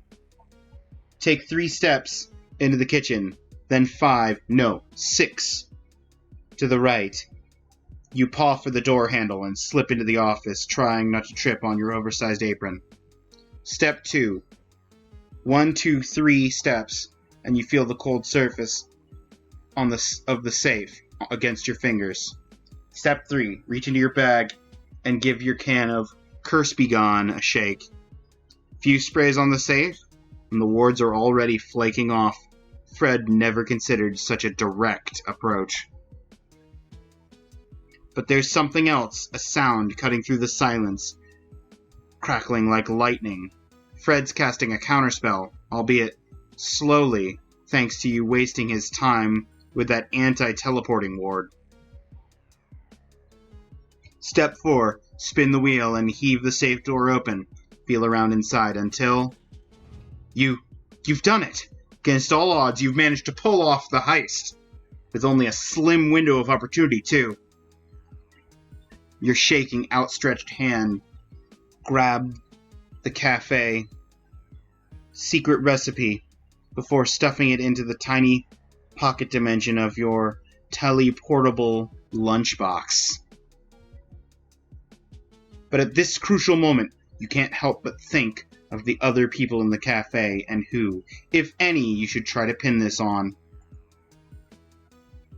You exhale, but the sound, though faint, is starting to return. Fred's counterspell is gaining energy. Even if you put all your weight on the safe door, you wouldn't have time to close it properly.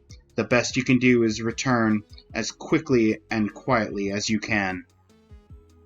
As you take careful steps back to the counter, you try your best to control your breathing, to not let any exhilaration show.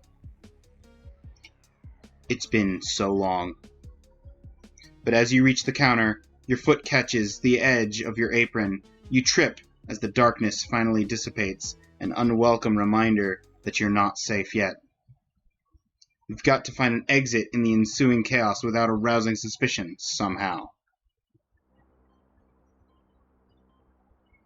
As the silent darkness lifts from the cafe, the first thing you see is Fred, bounding through the kitchen, crashing through the cat flap to the office. I'm putting on another save. Is everyone okay in here? No one's hurt? Sloane catches you just as you regain your balance, saving you from toppling over onto the counter. Oh, Davy, be careful. The light must be disorienting. Just take a moment. Okay, I know how this looks.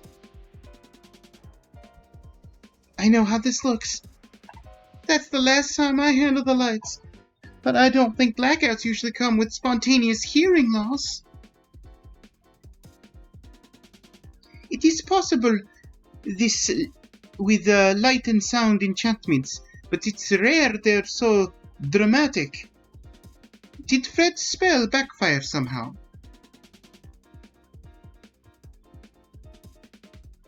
Jesse, we don't have any enchantments like that. This wasn't planned. The plot thickens! Wait, where'd Fred go? Before anyone can move, Fred rushes back into the room. Nobody leave! His eyes crackle gold and chains of light fly across the cafe. The front door, the windows, the back door, no exits are spared. We could do this the easy way or the hard way. Understand? And if you aren't going to turn yourself in, I'll just root you out myself. What? I'm sorry. Whatever just happened is your business. I'm not missing my meeting. I'm sure you have a plan, Frederick. But is it really necessary to, trap us inside your lovely cafe? If you wanted us to stay, you didn't have to do that. And what are you accusing us of? Exactly? Sitting perfectly still while you messed up some spell? Fred, what's going on? While the lights were out, someone went into my office and somehow opened the safe, which means one of the people in this room has stolen our secret recipe. It's as if the whole room flinches. Suddenly everyone's looking at everyone else, wide-eyed, searching their faces for the slightest trace of an answer. Jesse seems to be evaluating everyone in turn, but their piercing red eyes burrow into Fred for the longest. Most importantly, however, no one seems to regard you for very long. But, I mean, no. This is fine. We can deal with it. It's all right. As unfortunate as this is, I do have a meeting to attend and I'd rather not get caught up in this. Ha! Good luck getting past my magic. I might only be a familiar, but I promise you, if you try to leave, you'll regret it. Jesse's eyes flicker across Fred's barrier, prying for any weakness in spellcraft. Frederick, please. I understand that you're stressed, but it'll be easier to figure this out if we aren't locked in a room. If we aren't in a locked room, won't it? Yeah, and why would it only be one of us?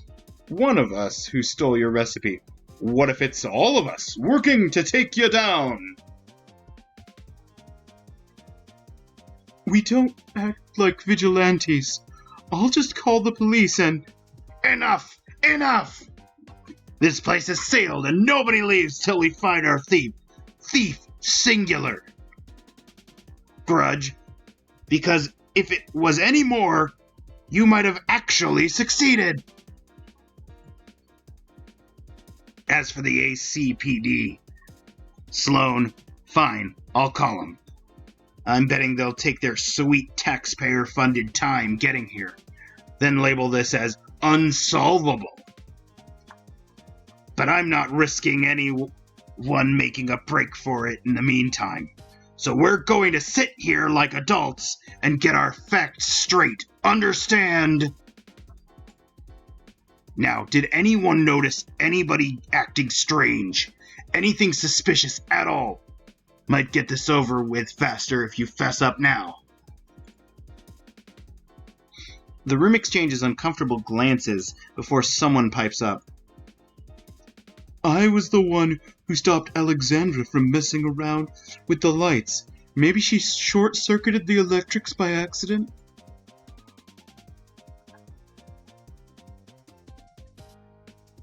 And what? That was a prelude to this? Just a fun little hint? You can't be serious. Davi suggested it, so I thought it'd be fine.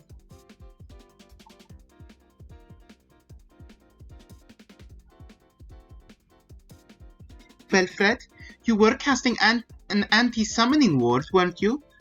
That tells me you were expecting something like this to happen, already blocking off avenues of escape.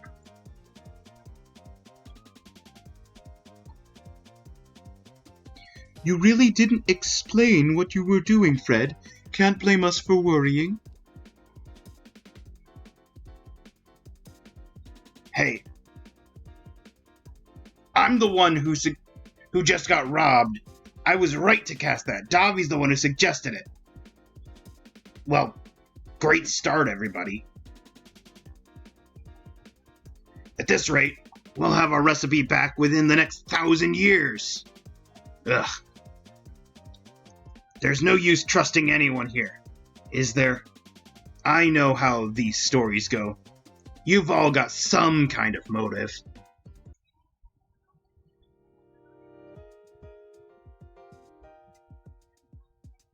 Jesse, the heir to a powerful family with something to prove. There's always one. I'm not an heir to anything. I'm the youngest of 5. Alexandra, our femme fatale, although she hasn't killed anyone, probably. If it weren't for you, I'd take this as a compliment. Grudge, the obvious suspect. Too obvious, even.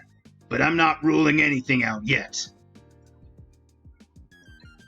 So what makes that? So what? That makes you the hero detective? You don't even have a plucky sidekick or a hat. Sloane, the one you'd least expect. Oh, that's good, I think. But Fred, you can't really be saying that I... Which brings us to our final suspect, Davi. Your breath can't help but flutter as everyone's eyes suddenly turn on you.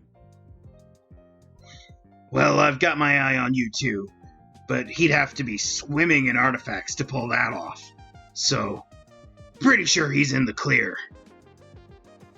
Cursory glance around the room tells you that not everyone believes him.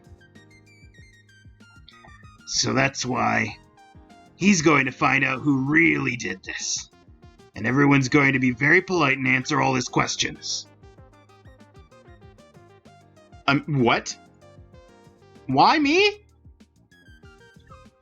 Wait, he's the detective? I would have been perfect for this job. Although playing sidekick to Fred, yeah, bullet dodged. Fred, you know me. You don't seriously think I could have done this, do you?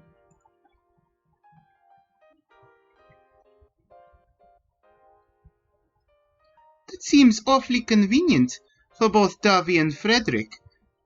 But could we just stay calm and not keep shouting all the time? It's a waste of every... I just realized I'd swapped those two voices. Whoops! Whoopsies!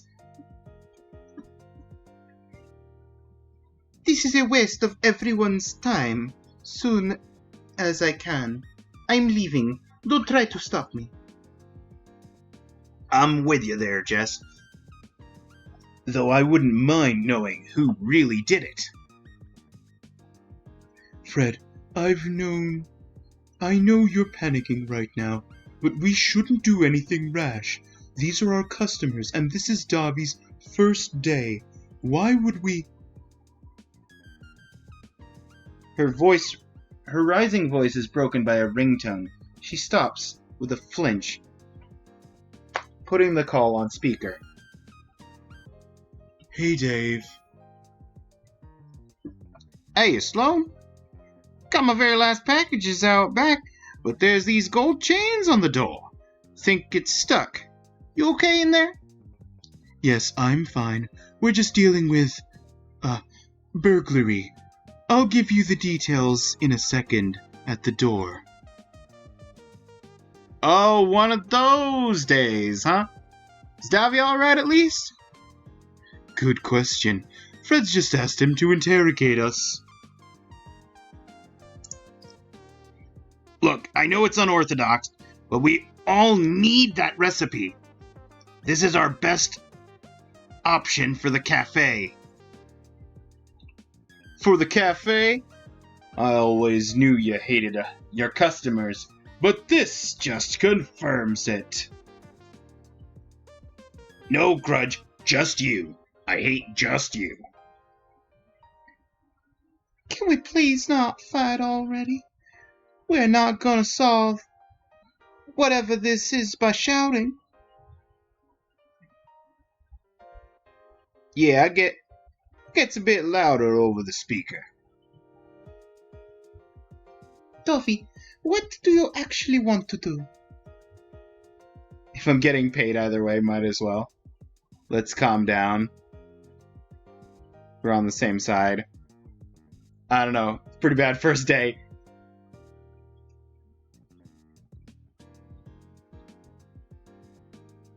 Might as well.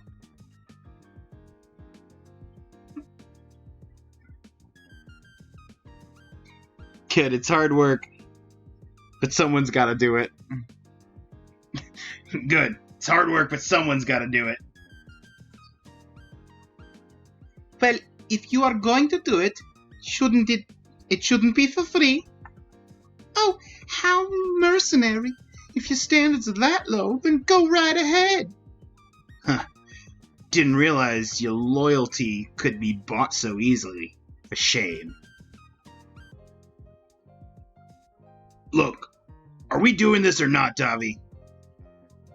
No matter how strange Fred's idea might be, could put you in a better position until you can make your getaway. Time to lean on the scapegoat part of your plan. So as he starts bounding into the kitchen, you shrug and go along with him. Sloane finishes her call with Dave before following with heavy footsteps. Silence takes the space you leave behind. And once again, ads are about to run, so just giving everybody the general heads up.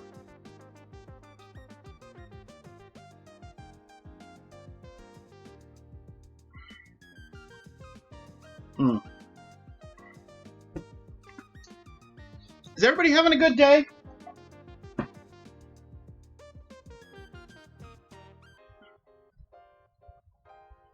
Just checking in during this ad break.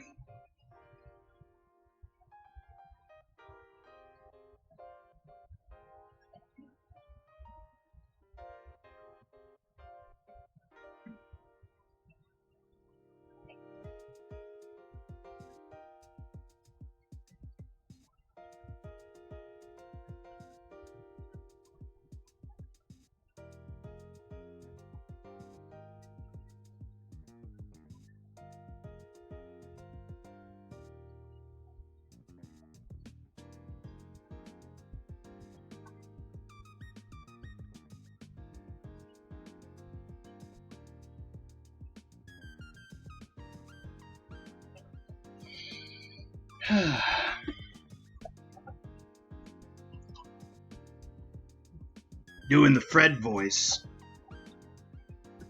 is a little rough on the front end of the throat.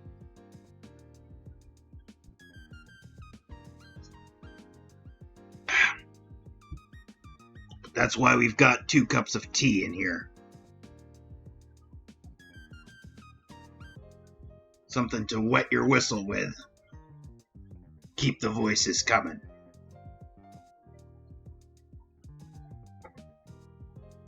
And all the better to deal with the voices as they come. Ugh. Wait for the actual ad manager timer to run down. Okay, there we go. Says it's done with ads. Welcome back from ads, everybody. Do you want to talk about any of that? Just relax for a minute, Sloane. I'm gonna check for clues in my office. Davi, join me in a minute. Clues? I didn't hire a detective, but here we are. If there's anything I can do to help, please, just ask. Oh, me too. Not sure there's much I can offer besides moral support, but, you know, thought I'd say can't leave till the delivery's done is all. Thanks, Dave. I think we could use the support while this gets sorted. Well, it'll get awkward if I'm just looking in, won't it? I'll leave you be then. Anything you need, just shout into the alley. Best not keep Fred waiting. Maybe you'll be able to reason with him, calm him down a bit. I think he could use that right now. Outgoing call. You oblige her and enter the office, finding Fred in the middle of a phone call. Yeah, thief. Locked down the whole building. Makes your job a whole lot easier, doesn't it? A locked room scenario. Is a little intriguing, I suppose. The person on the phone, you know that voice. Thin and sharp as wire. Oh, okay. Thin, sharp as a wire, digging into you just as deep. But where?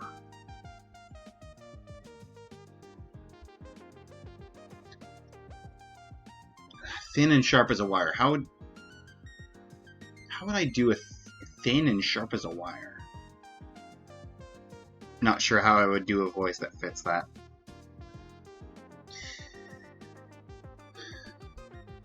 But if it isn't urgent... That's not what I said, Anne. You're not exactly getting picked off one by one. I'll be happy to be there at the earliest convenience. Our department is very busy otherwise. You'll solve it by yourself, really?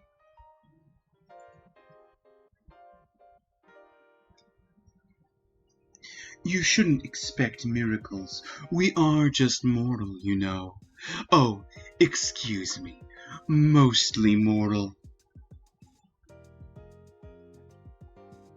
A self-satisfied laugh crackles through the receiver. It bounces off the back of your skull, ringing like tinnitus. I'll show your face my business! I'll see you later, familiar. Bah! Why did I expect anything else? After dialing all those tiny keys, too. Ah, Dovey, you're here.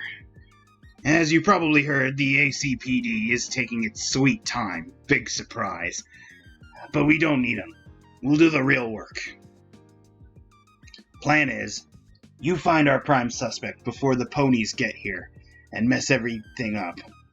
You can do that, right? It's 1 in 4 logical deductions. Fred sneaks a not-so-subtle glance at your CV across the desk. Should be easy for a cerebral wizard like yourself. Wait, you're a wizard? You gotta be kidding! Another? Oh, yeah, you mean metaphorically. Sorry, force of habit. Yes, I am the wizard, the great and powerful wizard. Fear my mighty wizardry. And you like arcane power, too. An employee after my own heart. Stone cold though it may be. Right. Let's put those soft skills of yours to use. Imagine I'm one of the suspects. What would you ask me? Hey, you got the recipe? You got the recipe? You did it, didn't you? Just confess. If you would have been it now, promise we won't be mad. You did it, didn't you? Just confess. Yeah, I tried that already. Didn't work.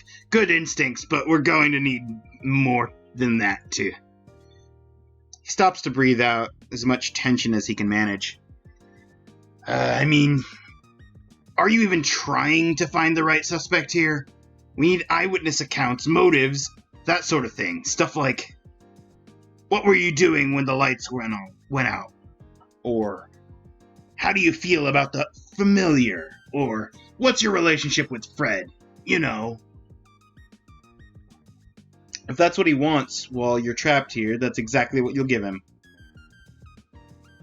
That's exactly what he'll get, rather. If you find us a prime suspect with a convincing case, I mean something thoroughly investigated, we can put things back to normal. Things are gonna get complicated once he shows up, too. So I'd appreciate having someone on my side when that happens. I know how this sounds. It's a terrible idea, but it's the best I've got right now. And if we don't do something, this place is going under. All our livelihoods are at stake here, so get out there and catch us a thief. Please. Your plan went off without a hitch. Until it didn't. And while your boss might be paying you greater attention, he doesn't think you did it at all. At least, not yet. And if a real detective from the ACPD is coming, no doubt they'll find out you're the thief. That is, unless you have a convincing scapegoat.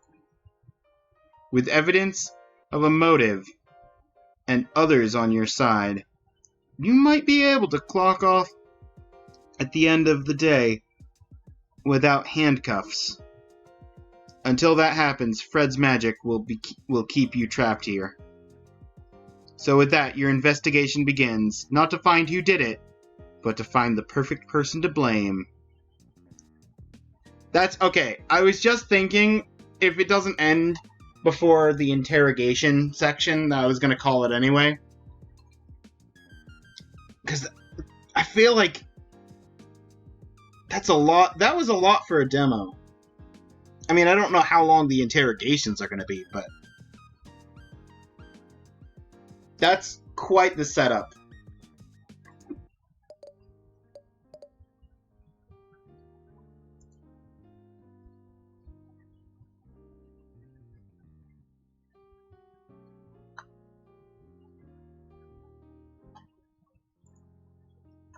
Let's throw that on the wish list. That was a fun way to spend 2 hours.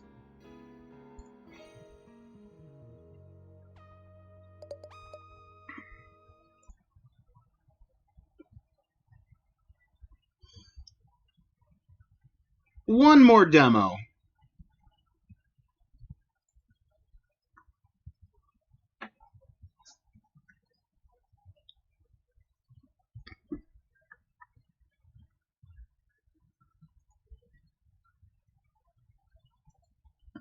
One more demo. Let's go with Haunted House Renovator.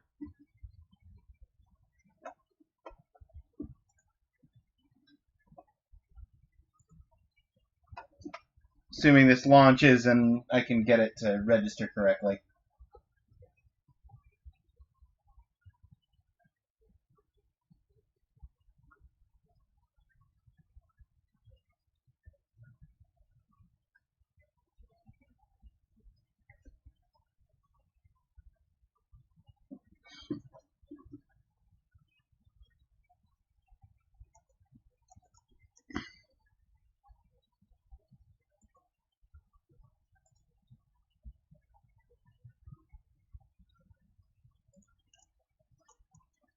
Okay, that's a launcher. Actually launch the game, please.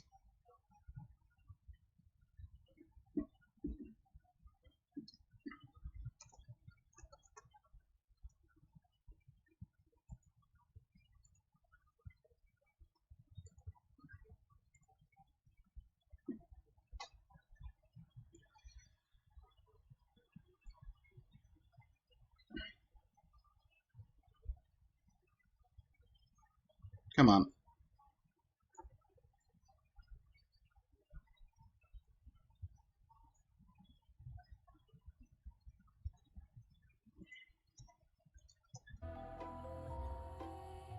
Okay.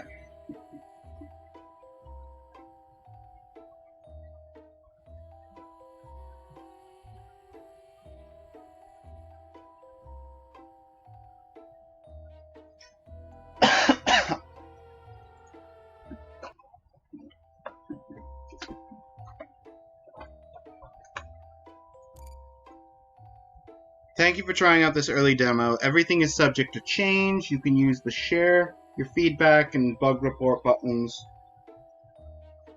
We will use the information to make the full game as good as possible.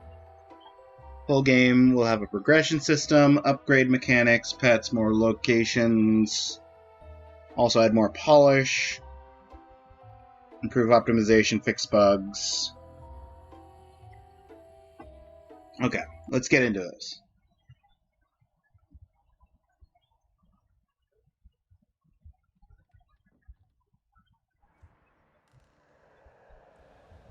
My dearest grandchild, time has come for you to live up to your legacy. Fear not, for I will aid you. You must recover my tools. I left them in an old, slightly haunted apartment. The address is attached to this letter. After decades of use, my tools are almost as haunted as the houses I worked in. But that's a good thing. They will make your job easier. Take the contract to renovate the apartment. You can learn how to use my tools while making a heap of dosh by fulfilling the contract. Consider this a test and earn as much money as possible. Eternally yours, your loving grandpa.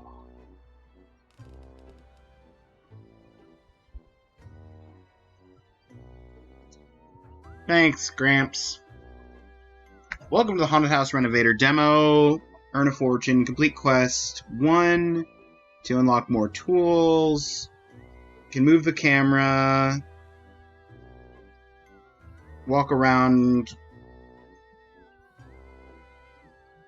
with, I assume, Wazda. Yeah, it's got Wazda up here. Flashlight F, check tips with F1.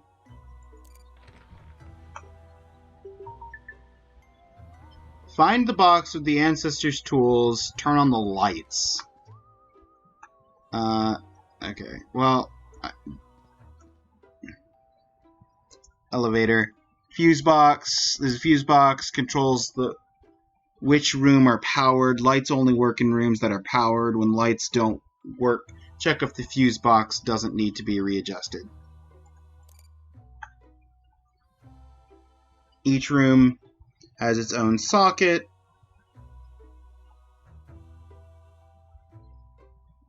For the room to have power, needs to make sure that it has a fuse inserted into the socket. Damaged fuses or sockets will never provide power to their room. Okay, so those are damaged. That's what normal fuses and sockets look like, undamaged.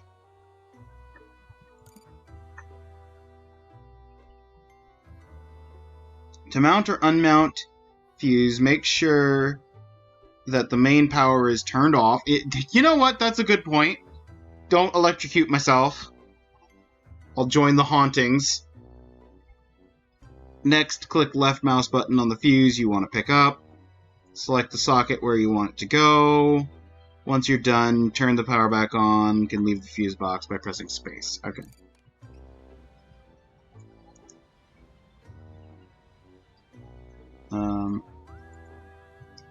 Turn off.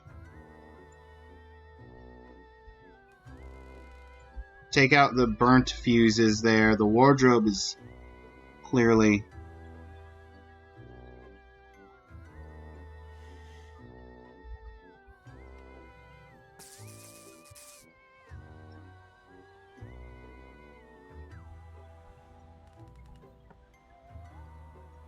Actually gonna take that out of there and put it in the hallway.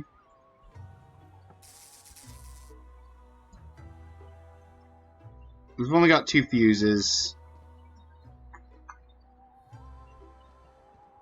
Is there an actual light switch? Oh, wait, hang on. Space to interact.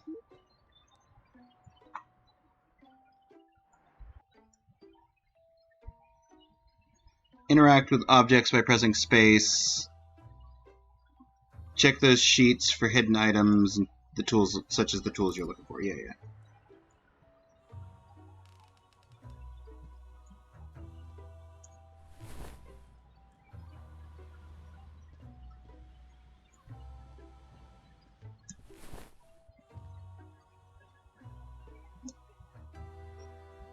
Pick up trash anytime by pressing space. Limit how much trash you can carry is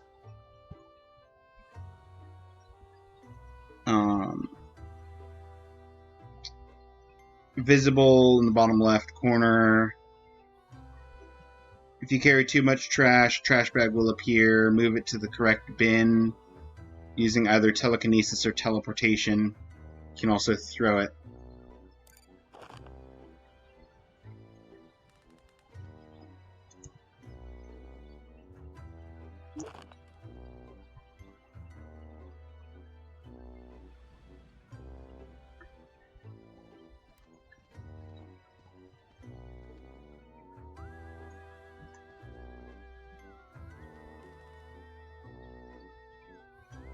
If you ever feel lost, check the task menu, press J to access the task menu. Completing main quests will progress the story and unlocking more tools. Some quests require you to complete multiple actions. Such quests have a progress bar. Reaching the acceptable threshold is enough to progress the story. However, reaching 100% completion will give you better rewards.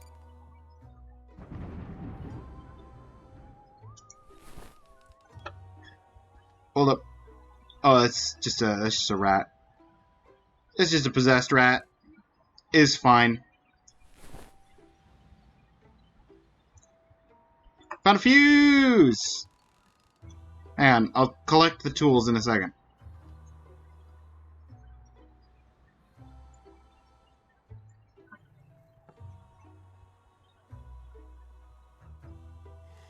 I would like to add the kitchen.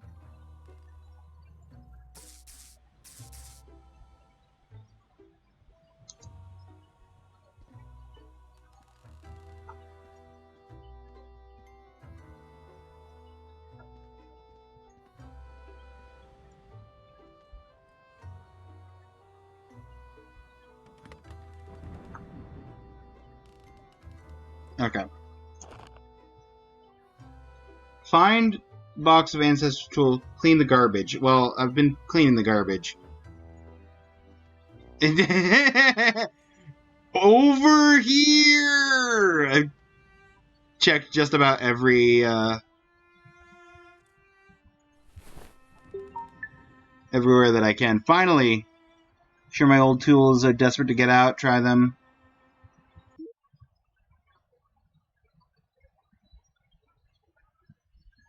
Press tab to check them out.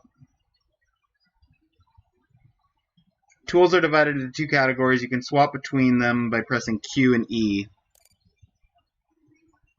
To equip a tool, highlight it and press left mouse button. For the purpose of tutorial, only some tools are available, while the rest are disabled. Equip a tool to learn more about it. Okay.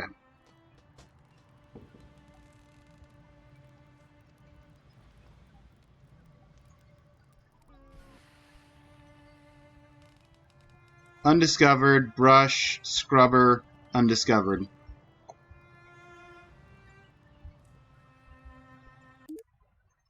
Use brush to clean any stains. Hold left mouse button, cursor to clean, confirm.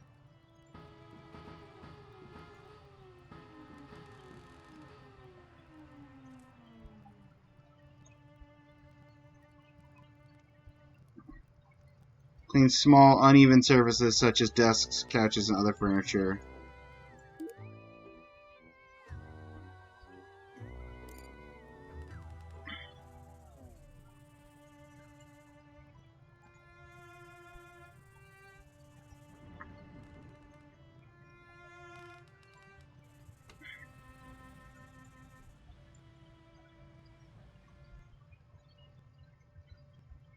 Optional tasks: equip the telekinesis, equip the camera.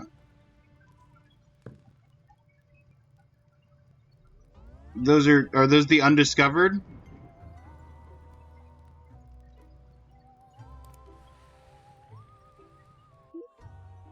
No, it's the buttons, numbered buttons. Use telekinesis to pick up objects.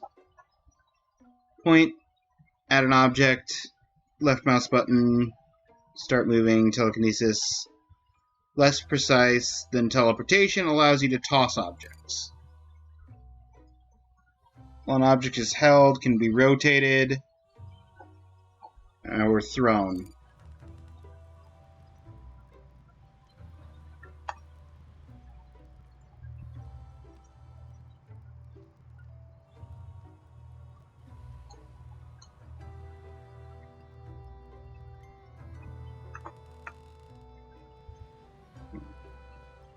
I'm sorry, was that box there before?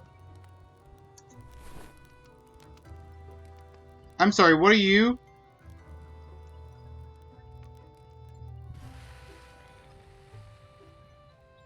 Okay.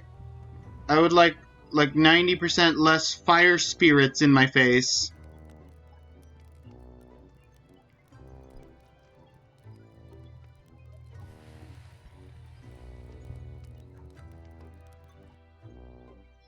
Teleportation. Move an object from one place to another with teleportation. Teleportation equipped. Left click, start moving it. Left click again to confirm teleportation. Press right mouse button to cancel. You can rotate with Q and E as well as zoom in and out with middle mouse button. Scroll. Press G to display grid. Snap objects as grid. Okay. It's good enough. You don't always need to complete every task perfectly. That said,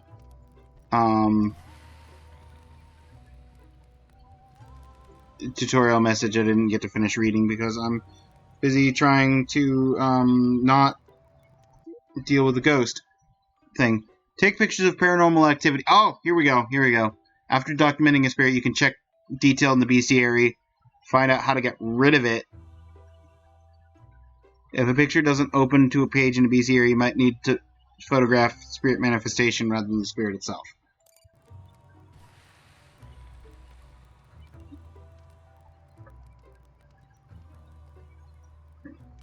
You want to send another one out? You've only sent like 12.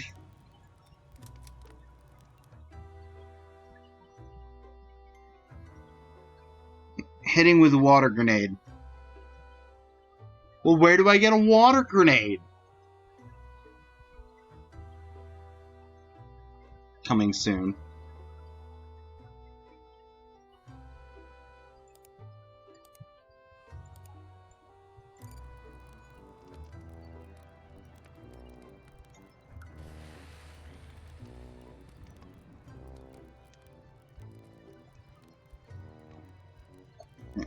Water grenade is not an option.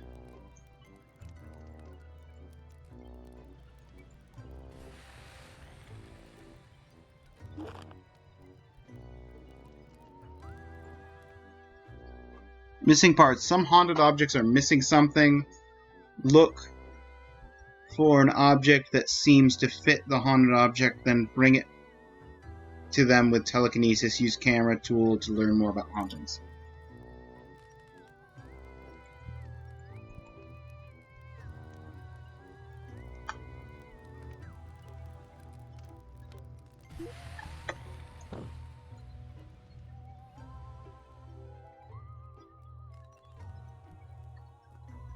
I'm sorry.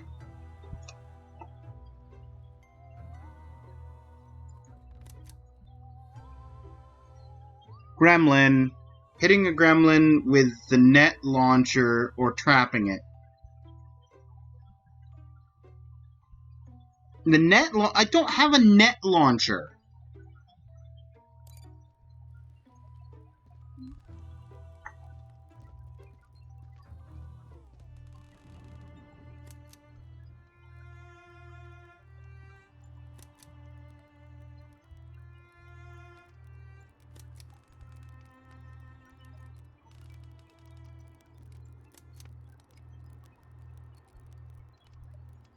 The haunted photo is actually just that's just chill. That's nothing. Nothing to worry about. We're all fine here. Everything's perfectly fine. Perfectly normal.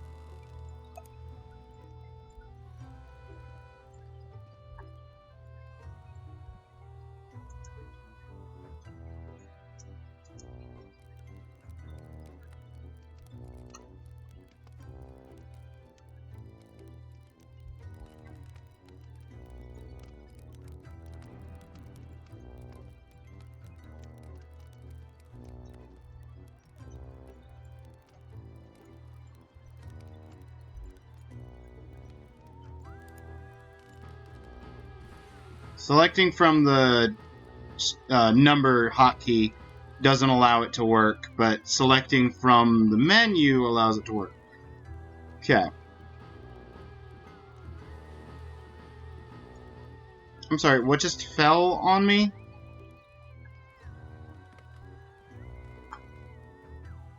Just the gremlin being gremlin. You know what, that's fair. A treasure, take it. Don't worry, I'm sure the owners... Okay, goodbye, gremlin. Thanks for the treasure, thievery. Definitely didn't need that. Oh, sorry. I have to select from here, or else the brush doesn't work. And maybe doesn't work on the wall, or maybe that's just not a stain, that's just part of the wallpaper.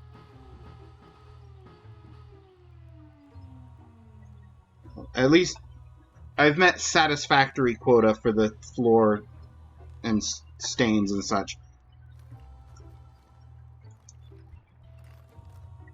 Is this the bathroom?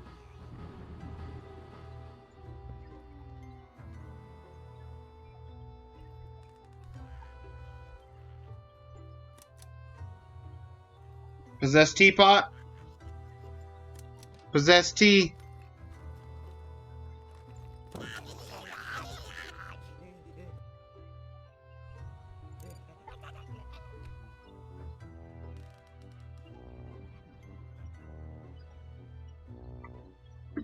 Banish ghost from the kettle. Optional task.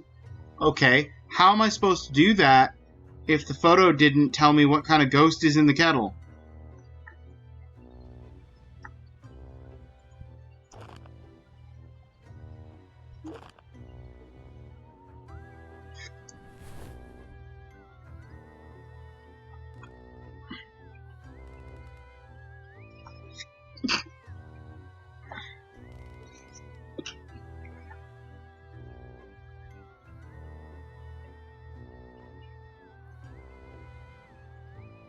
The least I can do is clean up the blood on the floor.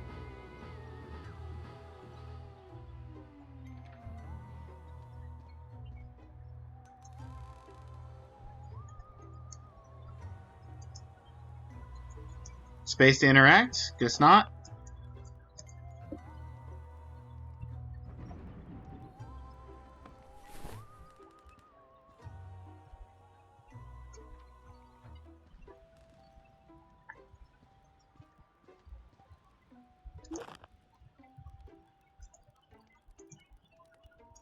Well, I found another fuse.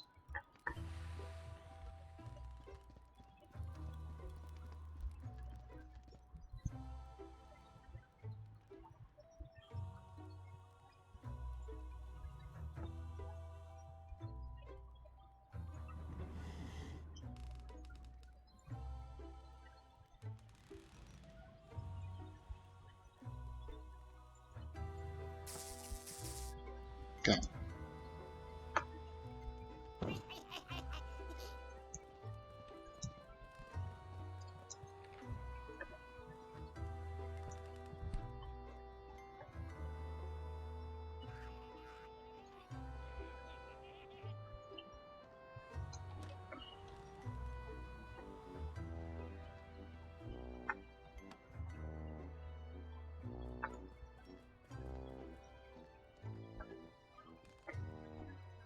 I assume this is the office, which would imply to me...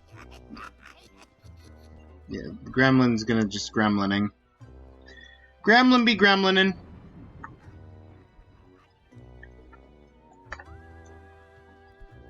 Okay, hang on.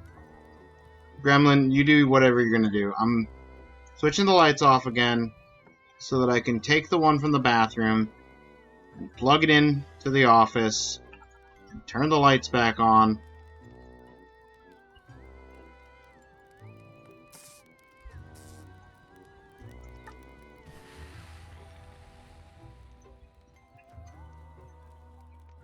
Oh, I should take a photo of the rat while I see the rat. Scarier subdulus.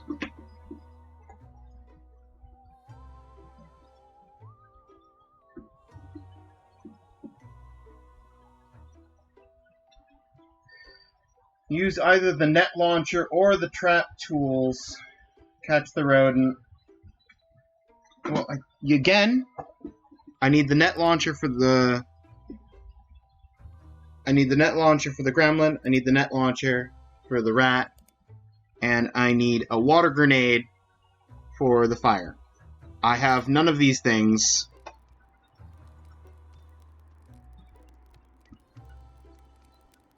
I assume they are the undiscovered tools, but that is just a guesstimate to make the game function.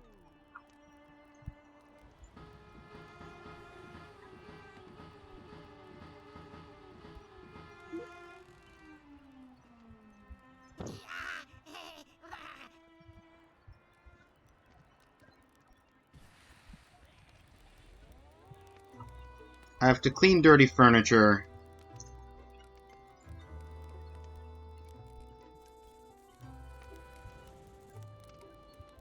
I've cleaned enough dirty furniture.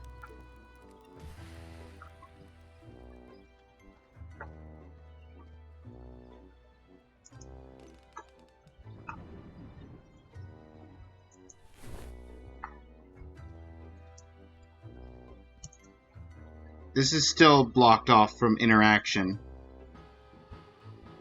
Oh, now it wants to work.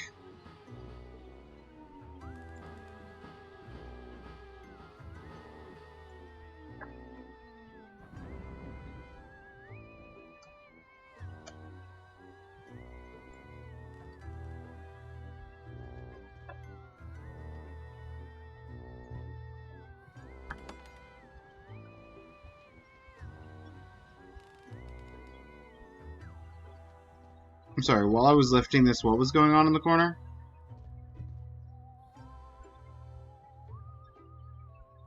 Nothing that wants to repeat itself.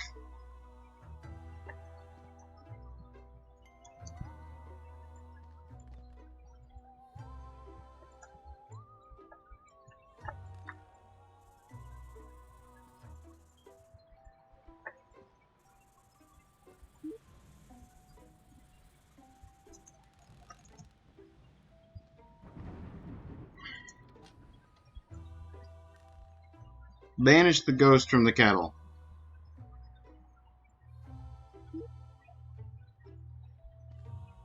Just slam it into the ceiling. No! Bad ghost!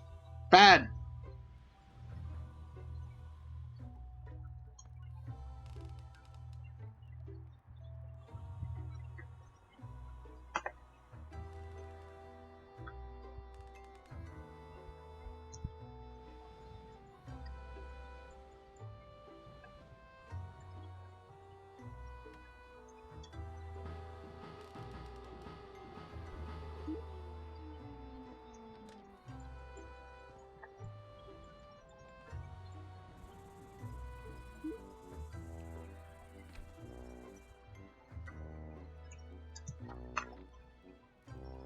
Okay. The kitchen is fully done.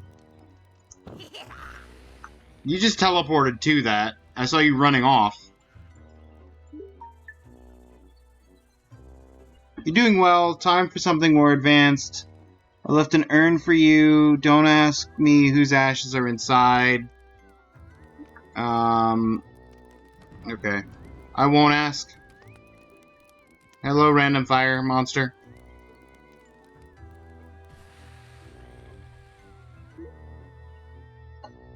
UV light. Sometimes you will encounter ghosts invisible to the naked eye. You can see them by turning on UV light. Press F to cycle between normal mode and UV. Now have access to more tools. Yes! More tools! Most ghosts can't harm you. Will make your job harder.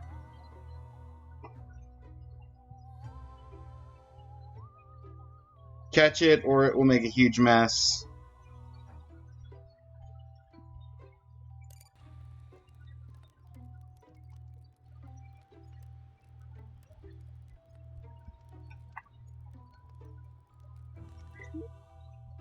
Trap. Catch non-flying vermin.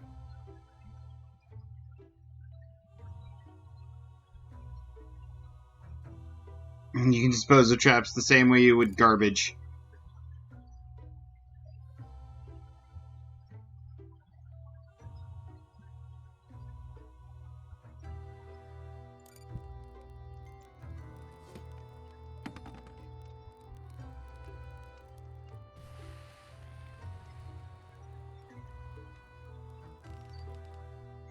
A net launcher.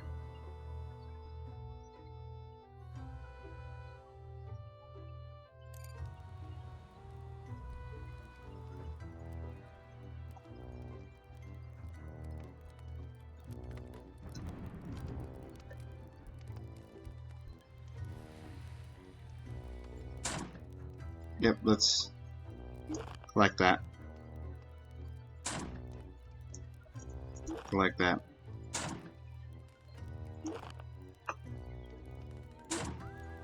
Got you. Just had to get directly on you.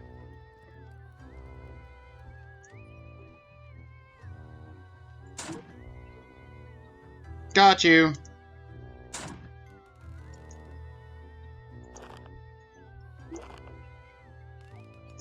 And now I can collect the treasure.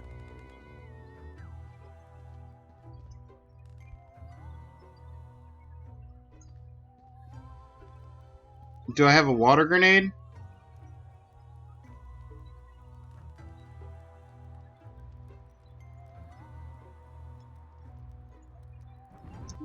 What's 7? 7 is the ham axe?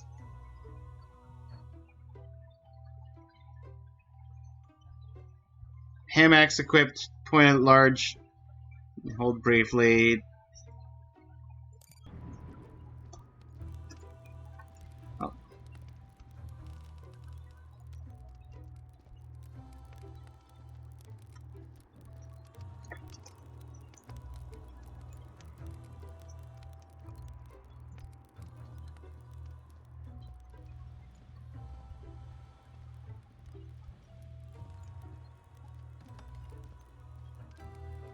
Ooga booga booga.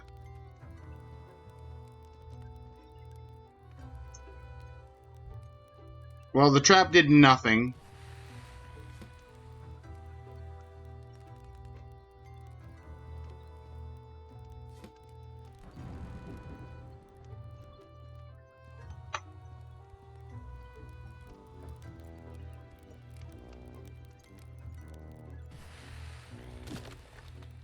Smash this door open.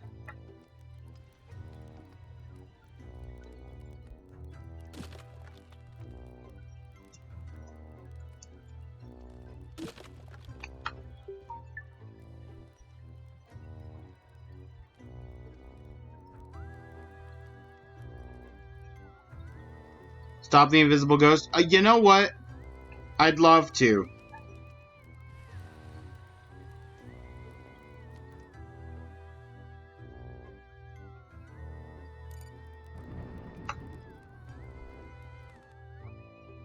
Minigames?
I don't know how to ghost you. Can we not have the fire guy explode on my face?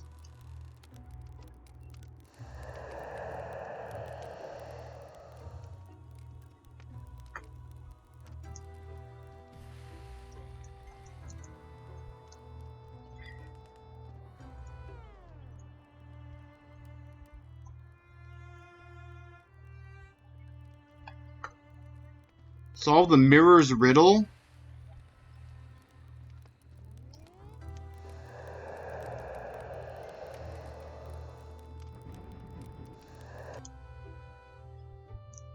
Okay. I think I'll solve the mirror's riddle and then call this one, okay concept, but not ideal execution. Mirror wants you to find a pair of symbols. Moment to memorize. Oh, this is memorization.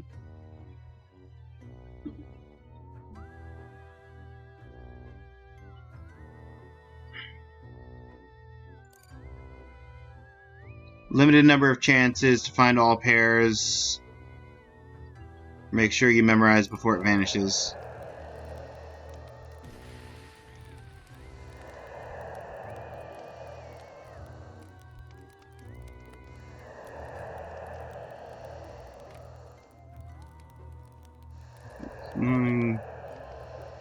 Oof.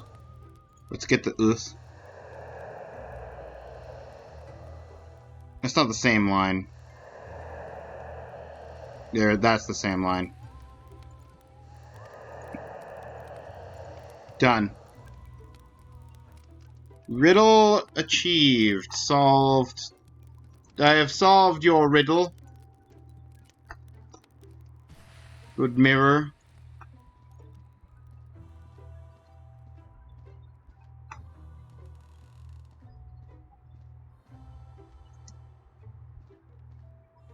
That's a guitar stand that wants a guitar.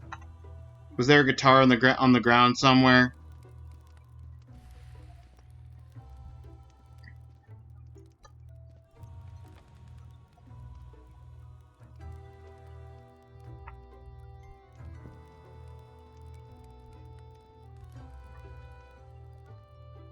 Oh, there's a Ouija board. Let's summon up more ghosts. How'd you make it all the way in here? It's impressive. Since you explode the instant you touch anything.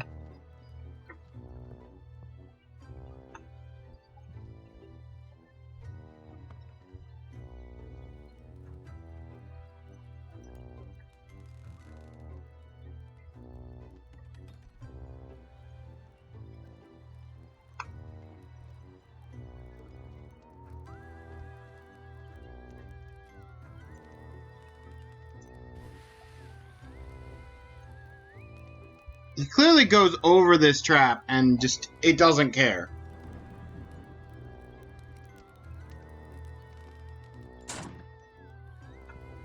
Yeah, and I can't throw nets at him.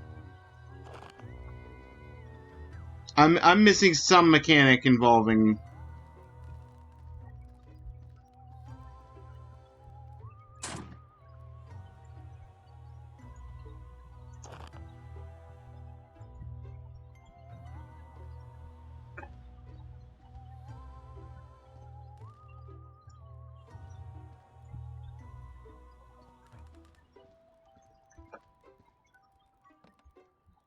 And he went over that one. But he's not the invisible ghost. Because he's perfectly visible. No, the invisible ghost was over here.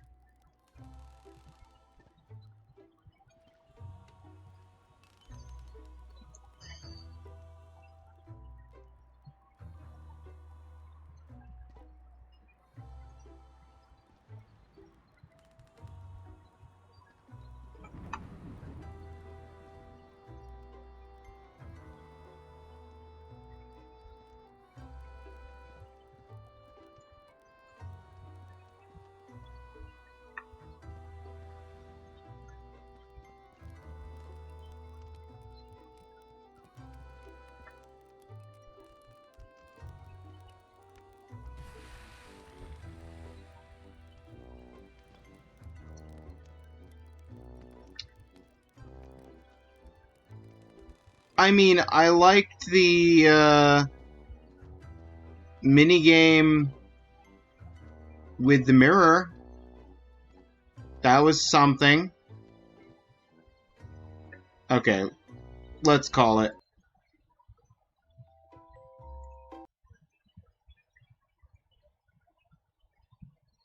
Ugh.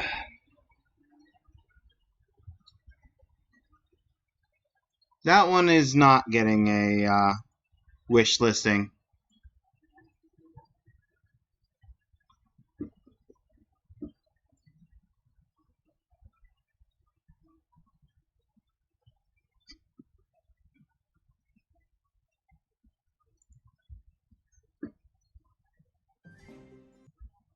Is this one... What's the gameplay in this? Card game? Dice game? Card and dice game? Okay.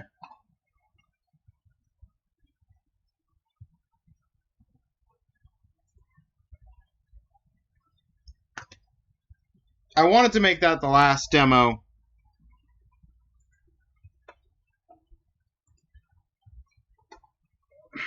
But that one was not a good one to go out on.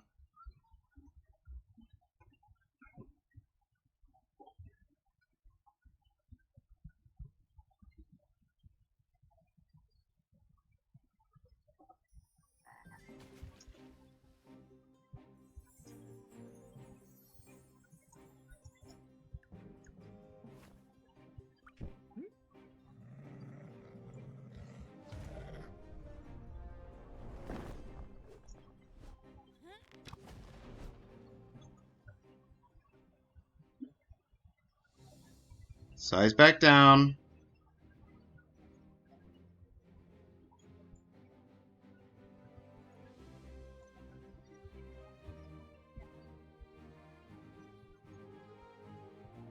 Demo 4. Once upon a rogue tale. Looks fresh.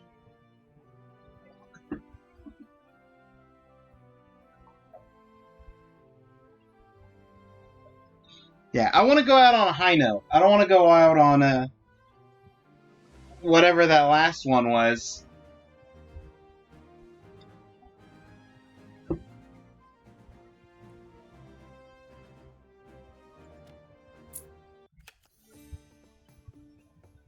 In this tutorial, you will learn how the battles in Once Upon a Rogue Tale work. Be sure to follow along to the end. Oh wait, no, hang on, that's a frog. Perhaps I should use the appropriate frog voice. I don't know, I like the first voice I gave.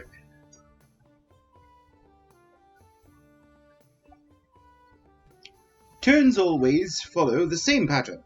First you draw your hand cards, then you roll your dice. After that, you can decide what to do with the dice you have. When you finish your turn, the enemy makes their move. I've got Red Riding Hood against a Wild Boar. And we're rolling d12s. This die is clearly not on a single side. It's clearly balanced against a wall.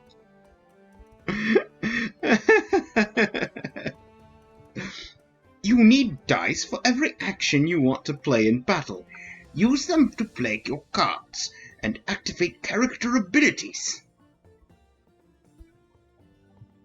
There are 6 symbols on each die, representing the 5 classes and a Joker. This is the Joker symbol, and I didn't get the Archer class. I got a Joker. I got Wolf, Royal, Witch, Beast, Archer, and Mountain. My favorite classes. Looks like an anime that's either really good with an amazing story and deep character development, or it's going to be terrible. There is no in between. Hey. You know what they say. The stone is not a cheese.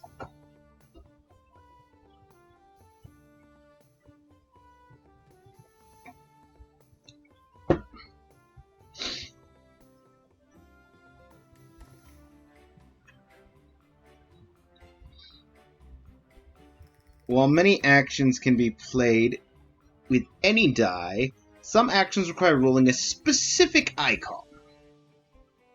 Every die has each symbol on it twice. So instead of rolling a d6, you roll d12 because it looks cooler?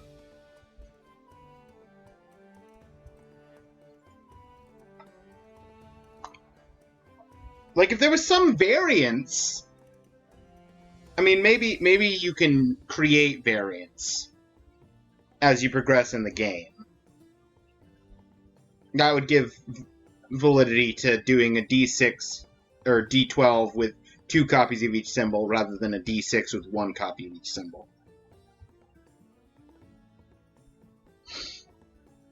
You could select dice to be thrown again by clicking on them after the first roll. Select all dice except the Joker and press confirm. Yeah, based on Red Riding Hood having a... Oh, there's the class symbol in the top left, too. I was going to say, based on Red Riding Hood having a bow, probably the archer, which is the one symbol I didn't.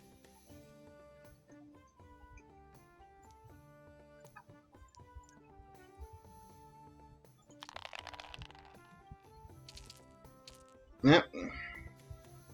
Still didn't roll an archer. Second time. Most passive abilities trigger at the start of each turn, but before either side can play their turn, passive abilities trigger automatically, as long as their requirement is met. You can hover over this icon above the enemy to see their intention. To play hand card, simply drag it from your hand. Hand cards do not require a specific class icon and can be played with any die.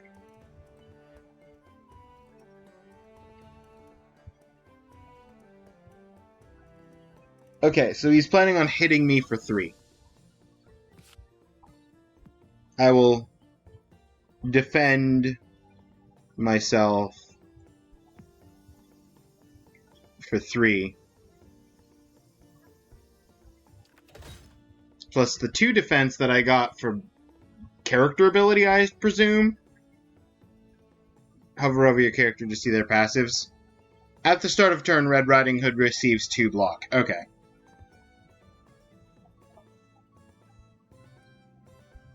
Right click to open info panel. Arrow shot. Enemy takes 4 damage. Cheering. Discard a card. Draw 2. And for 2 green, I can have these question marks. Not as skillful as her father, but she knows how to shoot an enemy with a bow and arrow. Is her father the hunter, or even better, Robin Hood? Oh, because it's Hood. Red Riding Hood, Robin Hood. Okay, they're probably going to have her father be Robin Hood.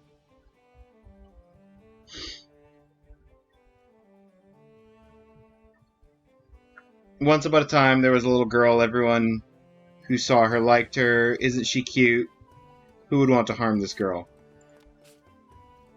Ads are going to start. I'm just going to continue with this tutorial while the ads are running, just so that I can get to the actual game when the ads are done. In order to use one of your character's abilities, you need to first left click on your character. Since hand cards don't deal damage, the only way to attack an enemy is to use your character's ability. Select the first ability, choose your enemy target. Target 4 damage. Sometimes you'll have dice left that you can't use for anything. They won't be carried over to the next round, so you need to plan ahead and make the most of each die. If you can't do anything else, you'll have to end your turn. Enemy will take their turn next. Press end turn.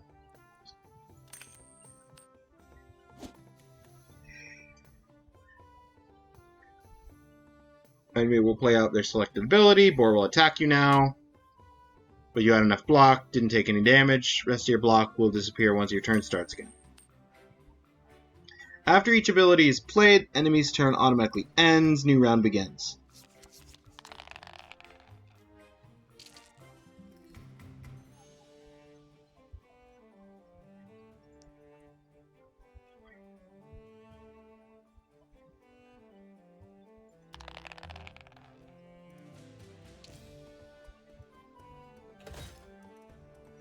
Some of your hand cards can spawn so-called permanent cards. Permanent cards appear on the field and stay there for a set amount of time.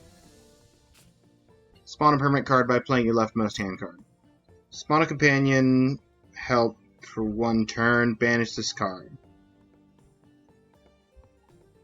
At the start of each turn, spawn 2 wild boars onto the field. I'm fighting a wild boar, and I'm gonna just spawn... Okay. That's a little on the ridiculous side. I'm fighting a wild boar and I'm about to spawn 2 copies of the enemy that I'm fighting.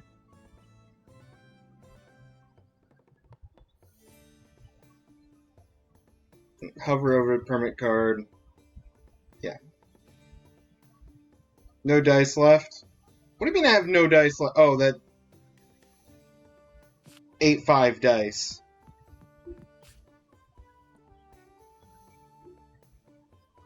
Well, you know what? That's fine. It's not like I had a triple wild roll there. Oh, wait. I did. And now I've got 4 copies of my class symbol? Okay. I'll re-roll the bottle for... Yeah! Wild! Most permanent cards trigger after all characters' passive abilities are played at the start. So a passive, +2, and then I get 2 wild boars. My wild boars even have more health than the... Okay. The enemy started with 15. These guys started with 20 each. If either you or the enemy have more characters on the field, positioning becomes important. Red Riding Hood can't attack the enemy in this spot. You could swap a position of 2 characters by dragging a character to another spot. This will cost 1 die. All you need to know to play Once Upon a Rogue's Tale. You can choose whether you want to finish this battle or skip the rest.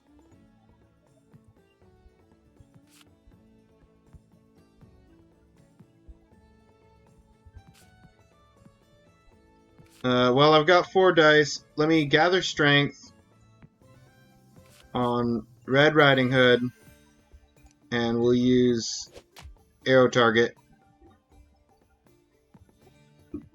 and then end turn.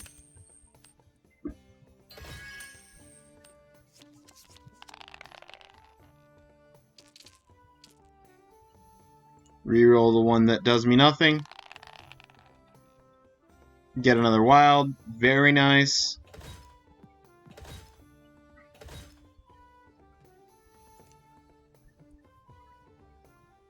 Ally receives 2 block.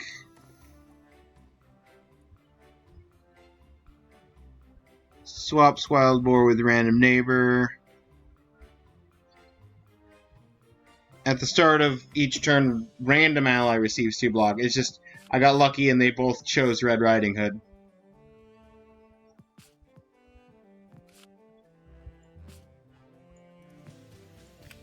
Get another strength.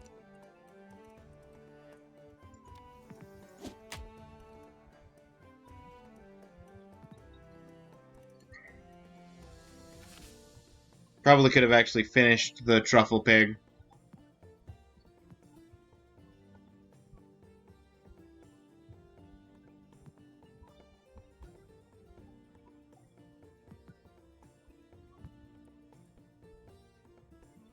I've got one more die, but it's not going to be any use, because discarding a card to draw 2 cards doesn't mean anything when I've got a deck of 5, because it's a tutorial deck. Yo, it's Goldilocks and the 3 boars. Thanks, Tetra. That's a good one.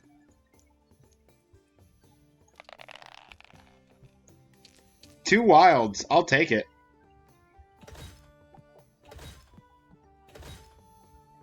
Okay, let's just go ahead and arrow shot. Choose my starting character.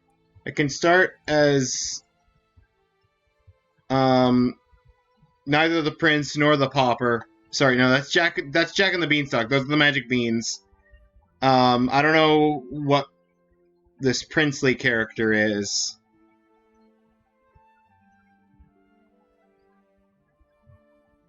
I feel like this wool is supposed to give away who it is, but that's Jack. That's Jack. That's Red Riding Hood. Maybe he's the Frog Prince. Maybe. I mean, the Frog Prince, I feel like, was who gave me the tutorial, because it was a frog wearing a crown.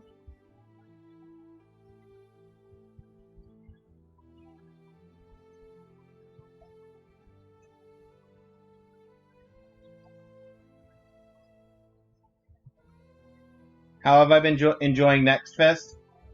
2 good games and 1 less good game.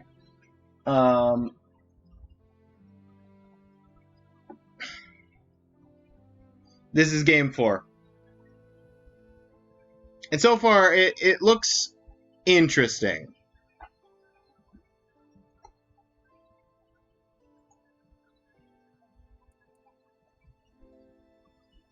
Passive ability. Red Riding Hood's passive ability, of course.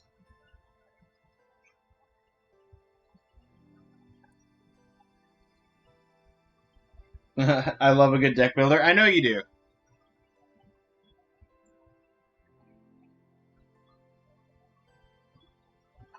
Okay, we got Easy Fight, followed by an event, followed by most likely a shop, and then either a normal fight or an easy fight. What is this, character event? Ooh, actually, I would like the character event. And then hang on, what's the rest site?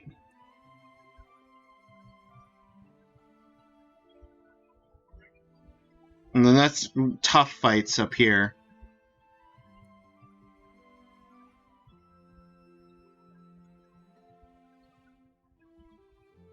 Let's go...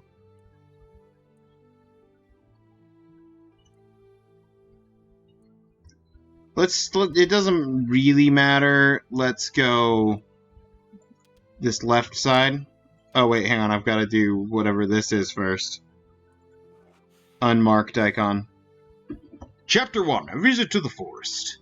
Once upon a time, there was a small brick house deep in a thickly grown forest, the windows from which the smell of freshly baked bread usually wafted were closed. The cottage was surrounded by a deceptive silence. A little girl dressed in a big red coat approached with quick steps. Because she wore the coat every day, the girl was simply called Red Riding Hood by everyone. Red Riding Hood wanted to visit her grandmother, who lived all alone in the forest. But when she opened the heavy door, she was startled. Bowls lay broken on the floor.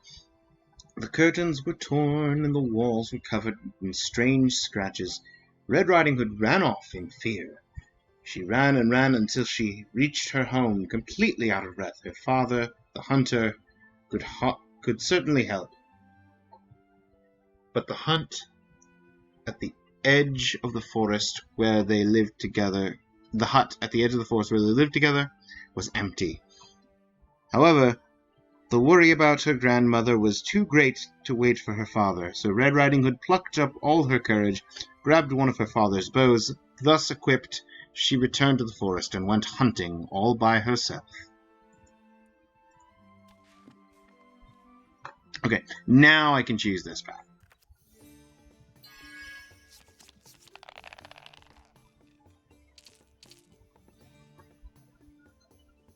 I don't need you, you, or you.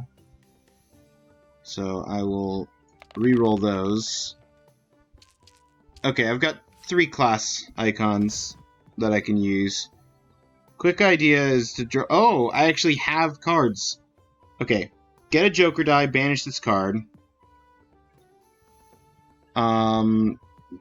Receive strength, 2 strength, but 1 fatigue.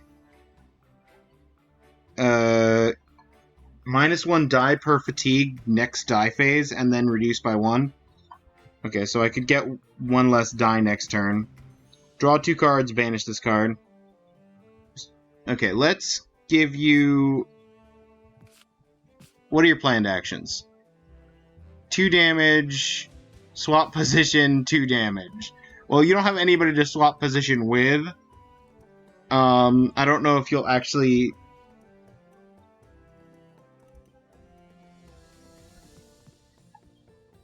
I don't know if you'll move, but if you move, then it would be wasteful for me to put any kind of block on. Because I've got 2 block as my passive. So what I think I'll do is I think I'm going to gather strength.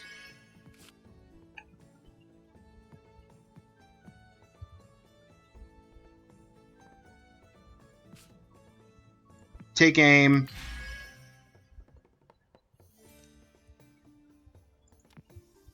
Fire.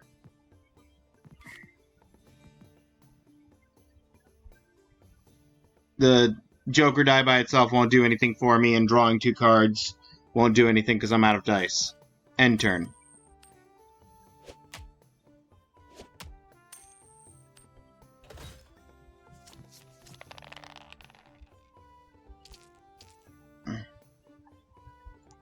Reroll everything that isn't my class. Well, I got a wild in there. Oh, all of my defense. I do have defense cards. They were all... they were all stored away.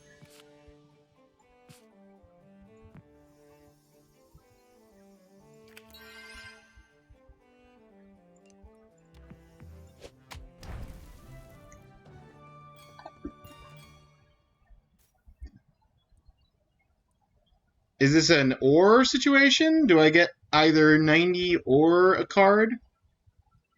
It says collect all your rewards. I'll start with the card just in case it's an or situation. Turn weakness into strength.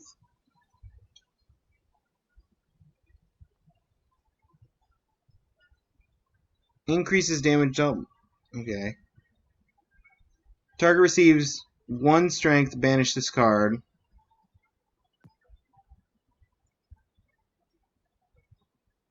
Ally receives one of the following: 2 strength, 1 strength, or 1 weak. For 3 dice, spawn swift movement. Until end of battle, banish this card.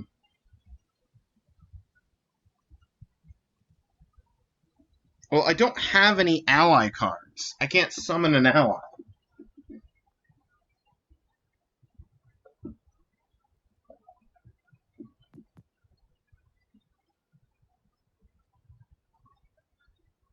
This isn't bad. If something inflicts weakness on me... Yeah, okay, and I can take the 90.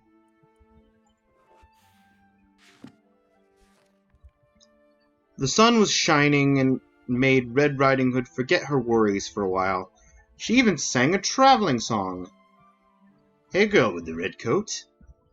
A young man stood opposite her with nothing but a small bundle over his shoulder. Before Red Riding Hood could say anything in return, he continued, You look so happy that I'm jealous. I'm sure you don't have to carry as much as I do. He spoke. As he spoke, the man held up his bundle, which actually looked quite heavy. Would you like to swap? He asked. I'm sure you can use it better than I. Her curiosity was just too great.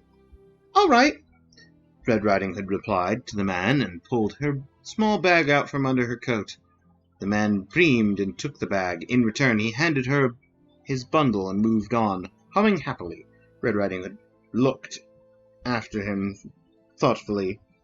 Had it really been a good idea to swap? She quickly picked up the bundle and opened it. She laughed with relief. Why had the man handed it over? Lose a random hand card. No! Take aim! I liked that one! I was gonna be happy with any other random hand card.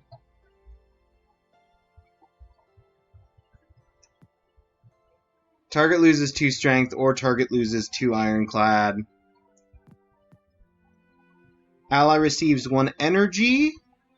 That's extra dice. That's extra dice for an upcoming turn. And rattled, but draw 1 less card. And then draw a card. Okay. Adds 1, 2, or 3 energy to your hand.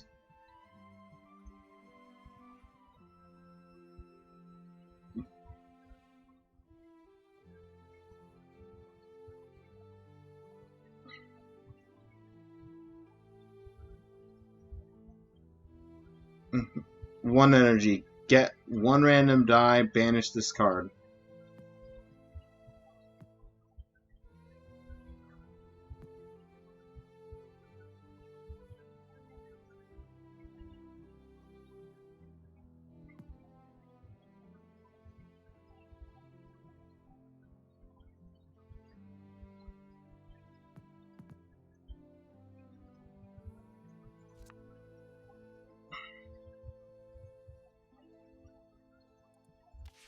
Okay.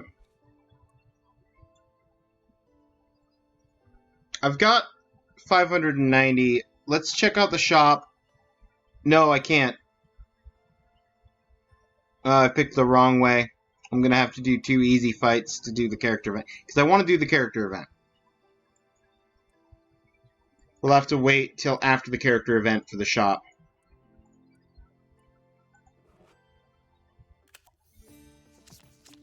Hey, it's the tutorial fight against the wild boar. And I've successfully rolled complete junk. Reroll everything, please. At least I can do something with the wilds.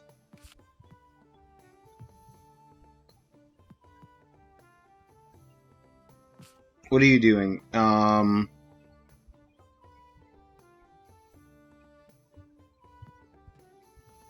2 block, 2 strength. So you're not attacking at all. So I will take this opportunity. 2 strength. Or 1 strength. 1 strength.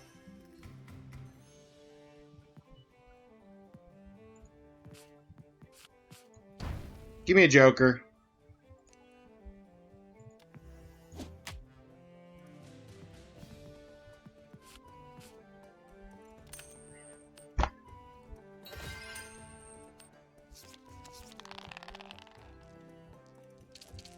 Okay, that's good. That's good.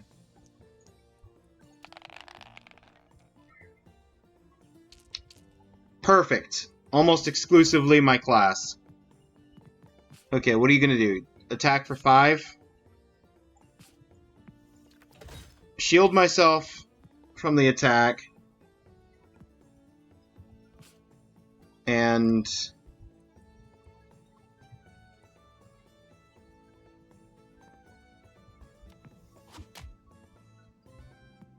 attack. And I've got 1 more die, but I don't see any reason to use it.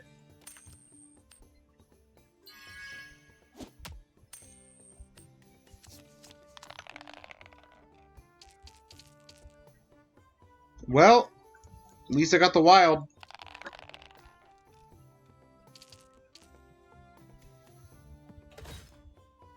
Just attack twice, I think.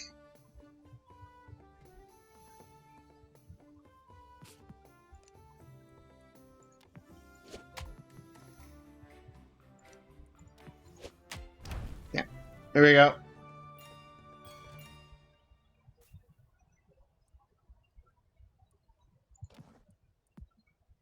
Banish a card. Shuffle Quick Idea into your draw pile. I'm not even using Quick Idea as is. 2 block per strength, but removes strength.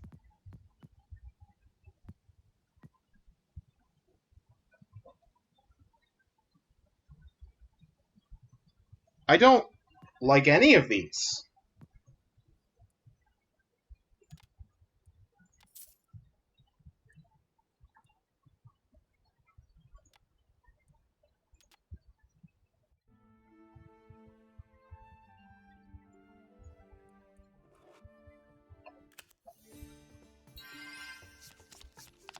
Plus Thorn, plus Armor. Okay.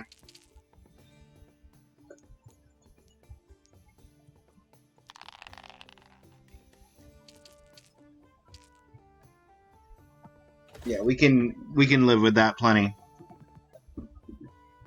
Okay, last time he didn't move. So we know we need block.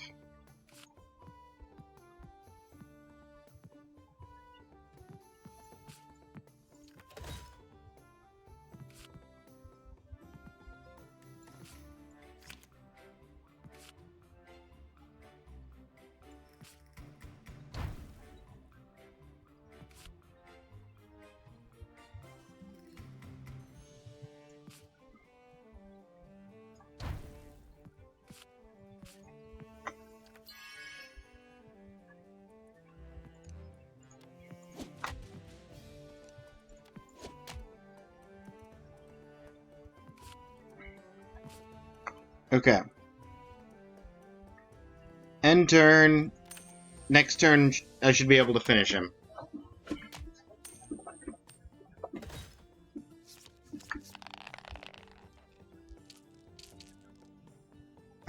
the dice is bouncing. Reroll everything except 1. There we go, 2 wilds.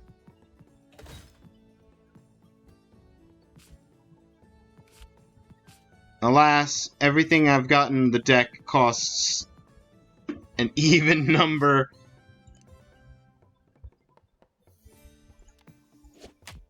But I can just attack twice.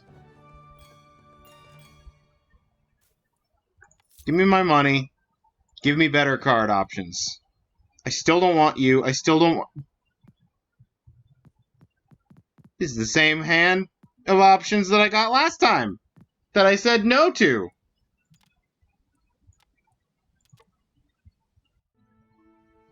It's gonna be a very small deck if it keeps giving me the same options I don't want. It was a strange little house among the trees. At first Red Riding Hood had thought it was a house like any other. But it wasn't made of wood. Out of gingerbread and sweets. Suddenly the door swung open. 2 children ran towards her, followed by an old woman. "Stop them!" The woman shouted, and reached for one of the children. The two, a boy and a girl, hid behind Red Riding Hood. "Please help us. The witch wants to eat us," pleaded the girl. "Don't listen to her," the woman intervened. "The nasty children stole from me. They have to pay for it." You know what? I think I'm gonna help Hansel and Gretel.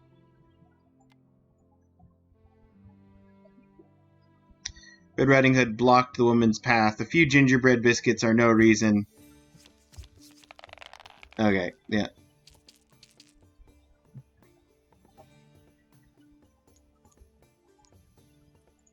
Confirm, re-roll those. Okay, what's your planned action? Ooh! Inflict fragile.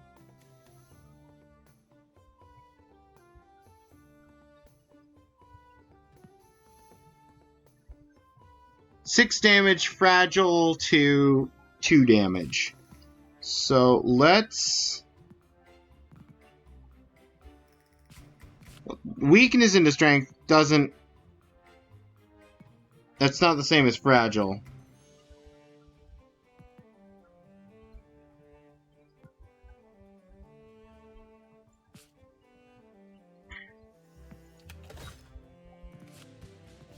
I'm actually going to use this to draw a second block. So I take no damage off of the 2 attacks. The least I can do. And then use that to get an attack in off on her.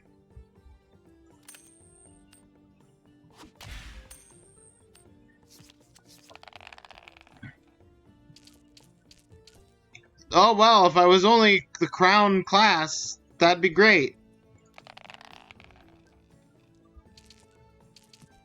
Well...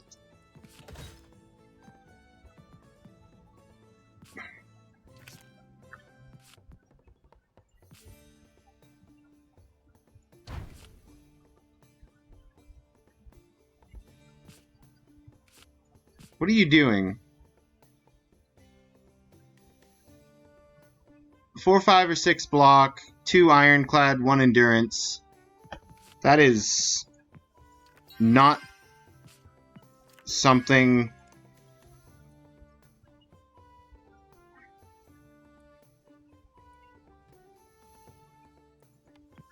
that I want.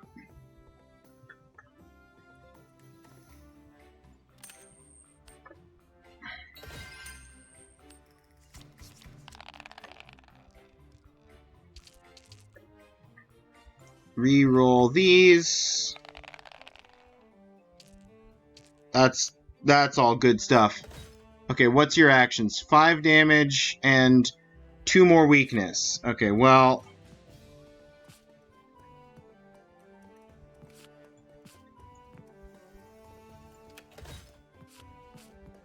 I'll take 1 hit. Oh no, that's 2 weakness! Well, it's a shame I don't that I drew this now and not later.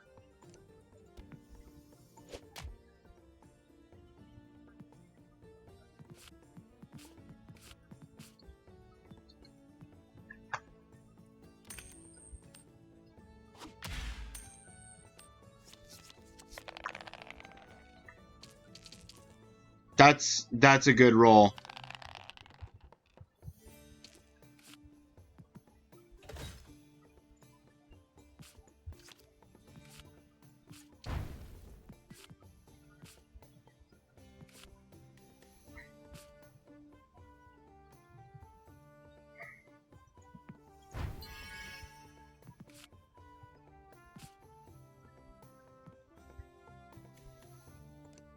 If I attack, that's 7 damage, and I can do it twice.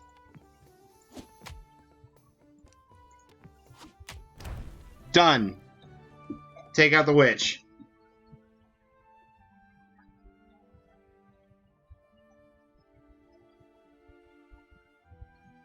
No reason to punish them. Woman found no annoyance. The witch tried to grab the children again, but stumbled in her attempt. Together, the 3 of them ran to the forest, only slowed down when the witch's angry cries had died down. "Come with me," said Red Riding Hood. "You'll be safe with me." New character unlocked, Hansel.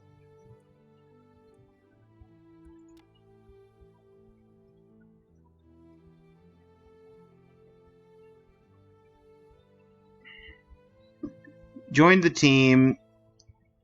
Ally receives 1 armor. Enemy takes 3 damage, draw a card.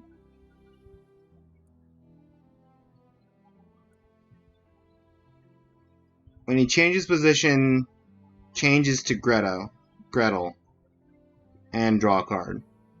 Okay. Yeah, I'll keep the same team. I don't have any reason to put him in reserve.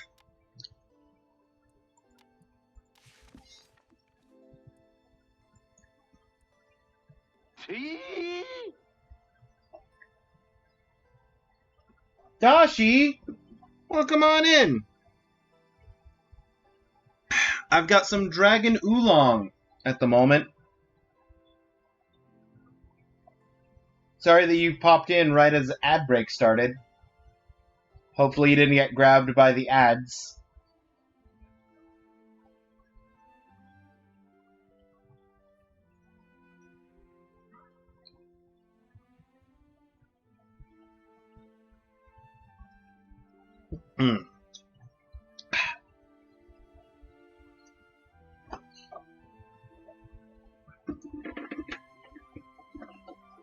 Don't worry, didn't get dragged down into ad limbo. It's good to hear. How you doing? You having a good day?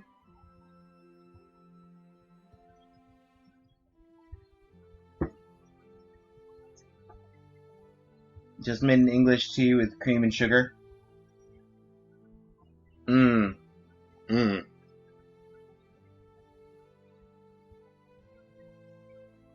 I've actually got a cup of Yorkshire Gold as my backup tea.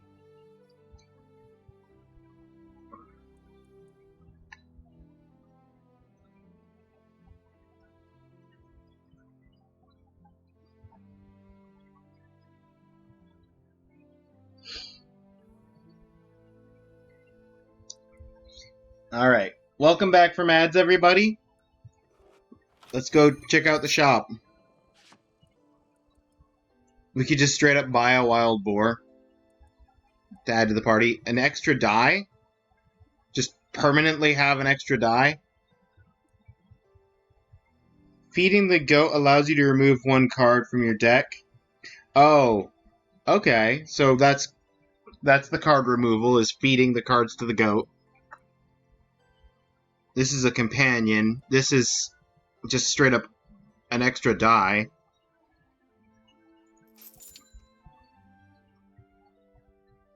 Being able to actually do 3 actions with everything that costs 2 seems absolutely worth it.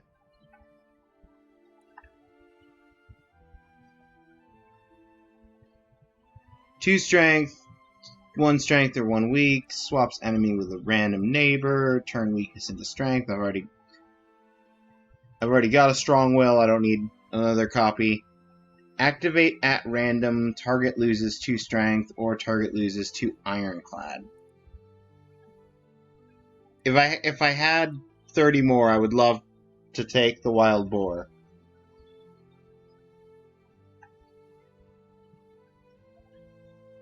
Yeah, the trash bin is the goat. I mean, it makes sense.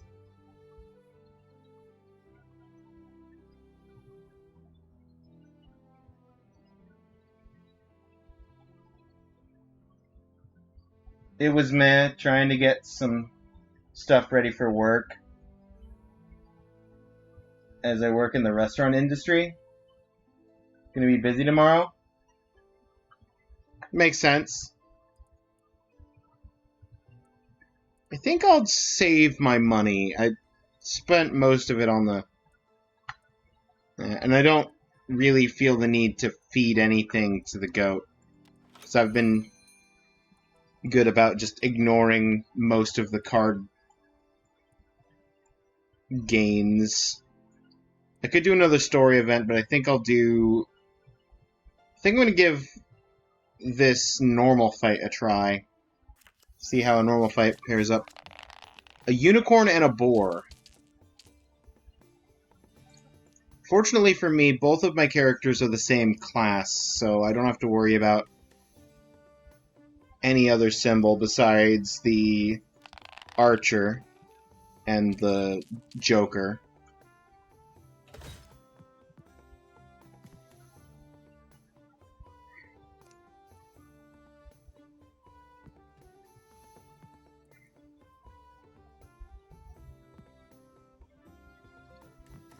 Okay, you're gonna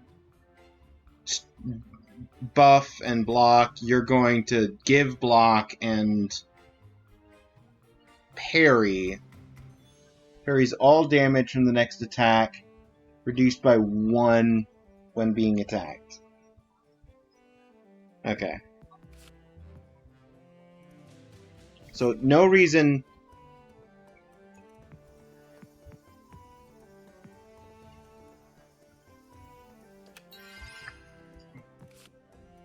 No reason not to stack in on the strength, start beating down a unicorn.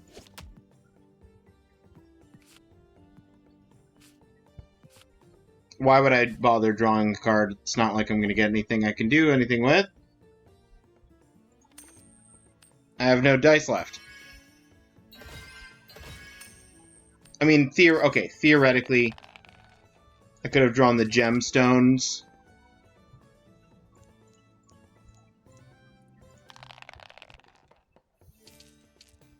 You just want to pet the goat? I get that.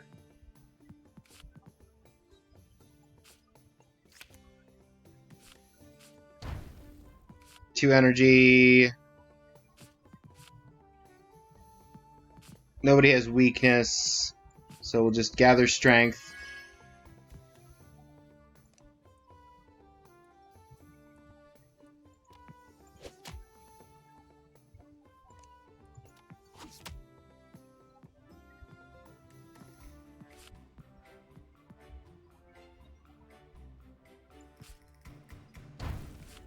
Motivation boost.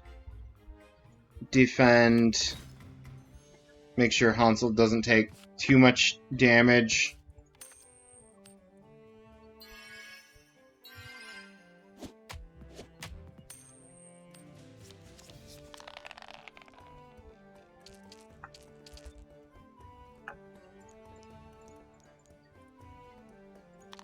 Reroll almost all of those dice, please.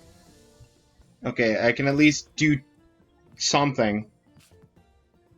Okay, so immunity recipient next weakening is prevented. Okay. Let's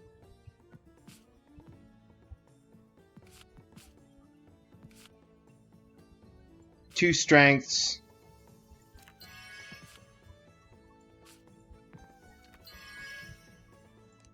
Which gives your axe enough damage to one-shot her. Okay. She's done.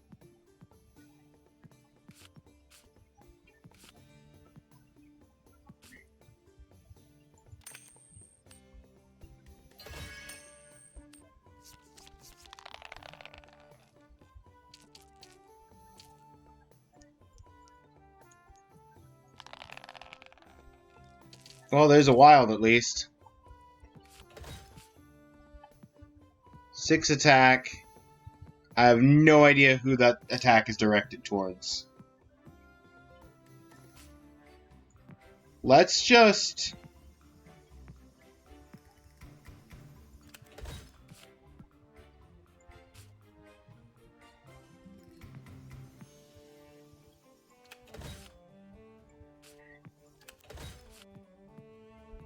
Let's just do that.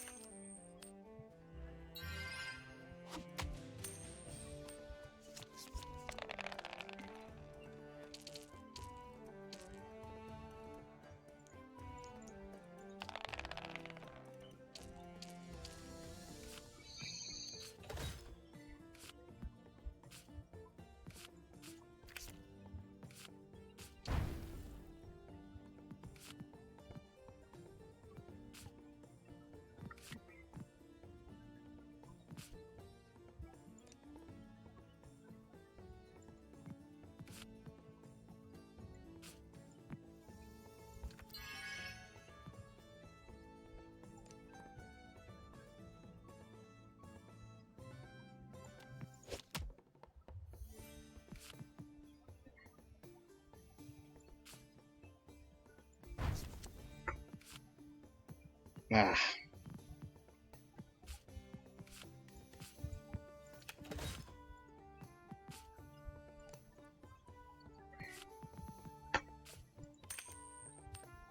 No. Ow! You attacked Riding Hood last time.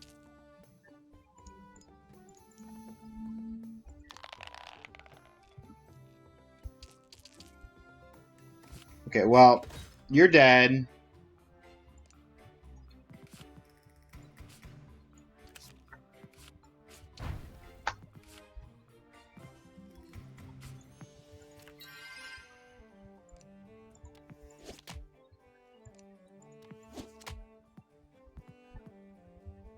I'm sorry, you lived with 1 HP?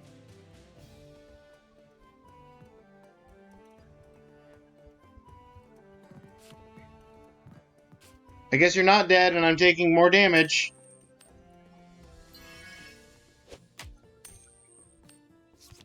Does strength reduce every time you attack?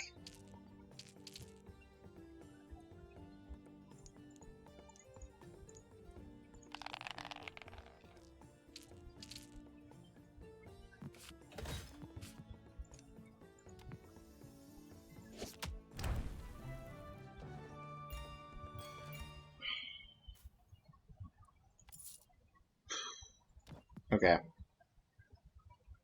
2 block per strength, remove strength. The quick idea. Again, ally receives 1.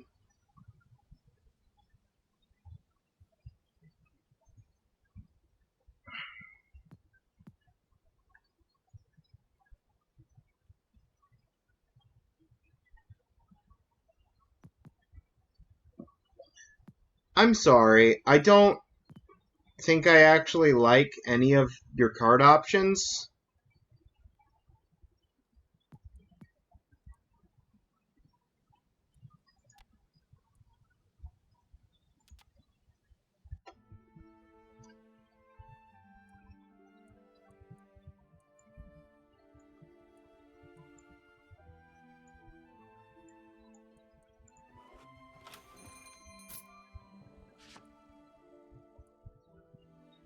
I can't buy another die, even if I could afford it. I could buy my own unicorn.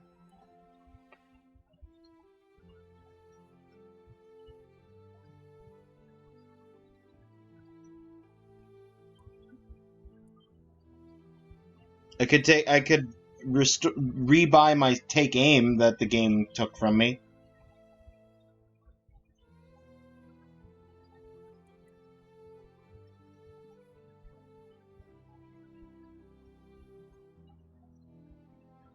At the start of each turn, ally receives 1 strength.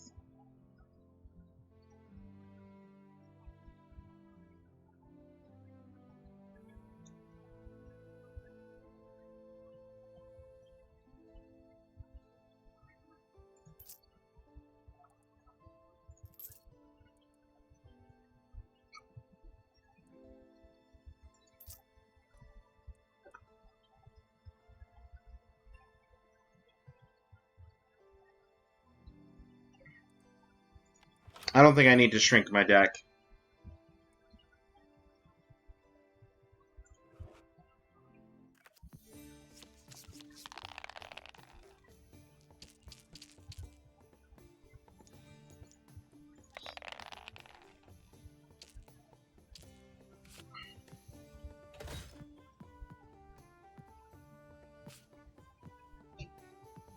Okay, both villagers are going to attack for 3.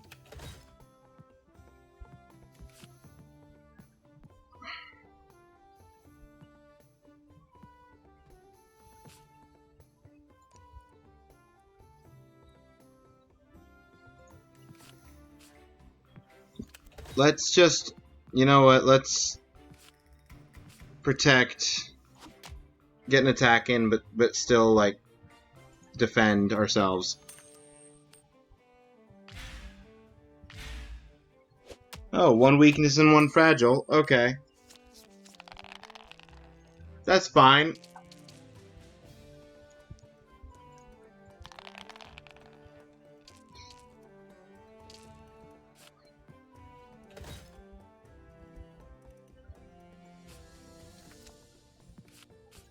Two random energy, please. And another.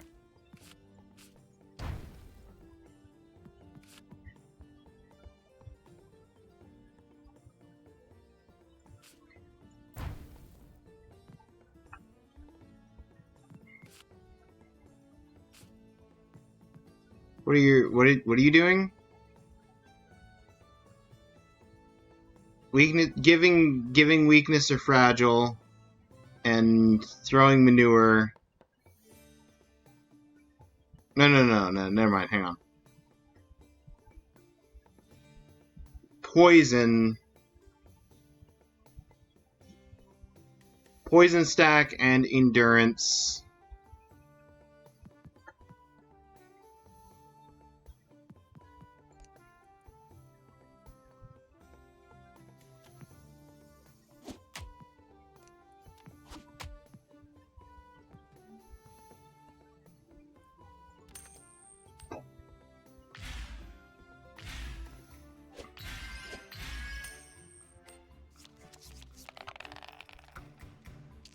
Oh, now I draw my 0 drops. Okay.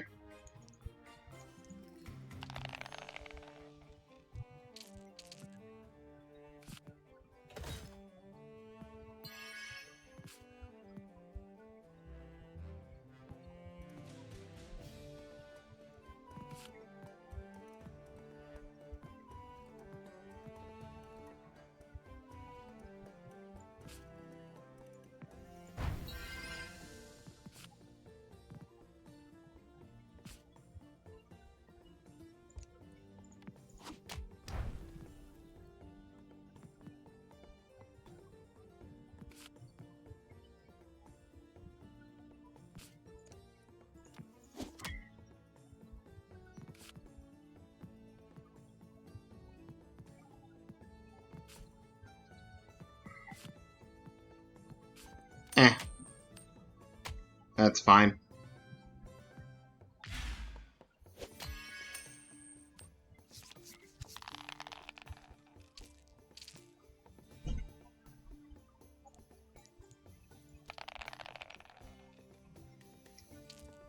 Doesn't matter.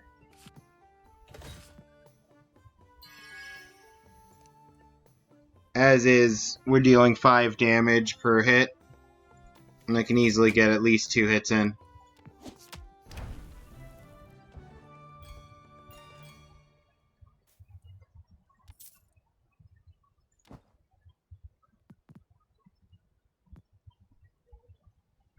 Oh, now that I went and bought a take aim, now you'll offer me something good.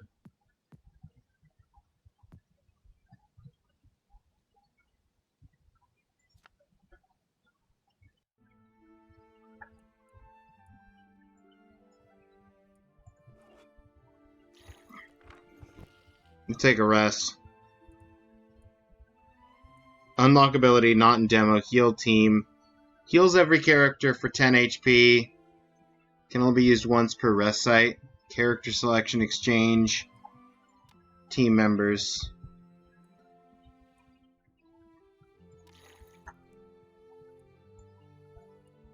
And then we get to do one tough fight, followed by rest, and then the boss.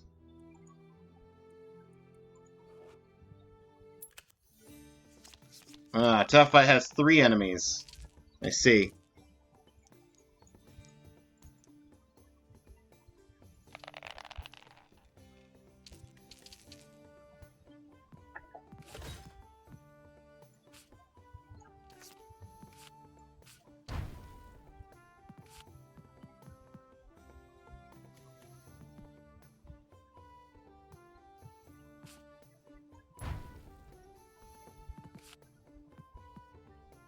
Okay, I've still got 5. Actually gonna use the quick idea.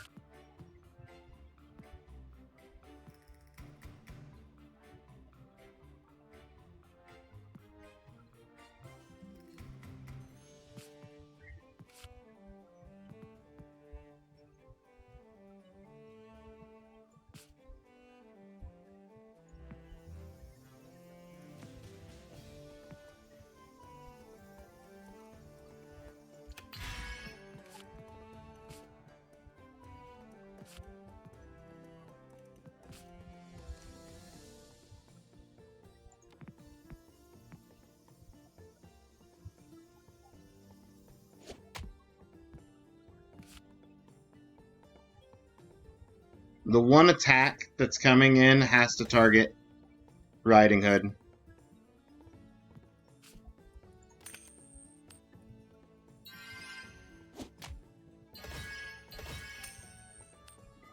because of failed positioning.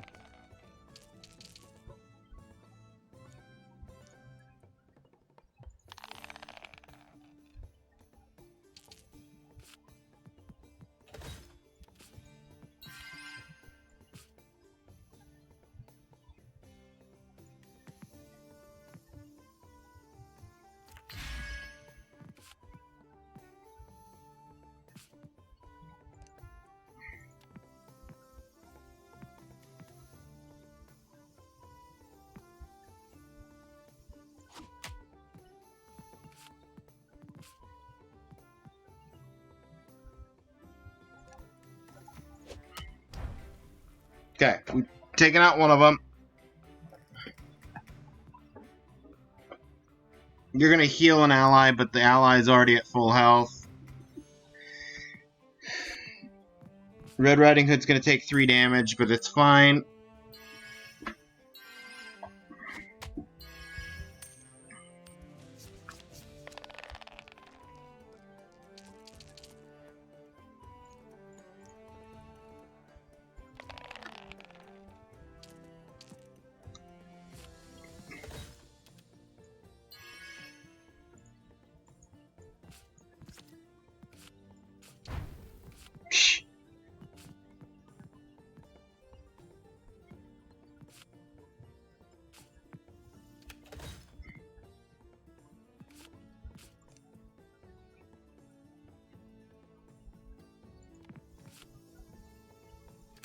Might as well.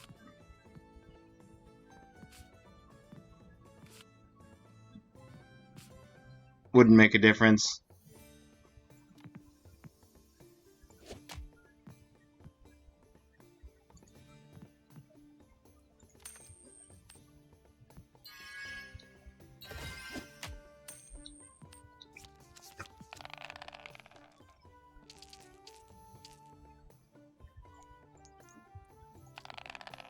Okay, but now that we can actually get multiple extra attacks,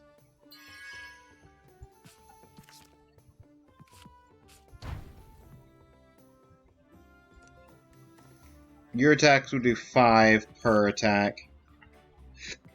But if I stack more strength onto you,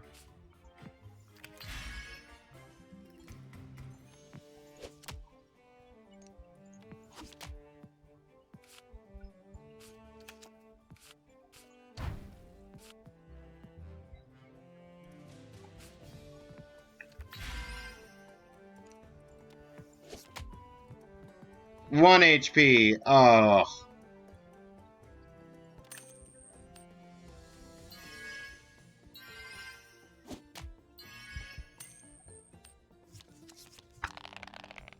You know what, that's fine.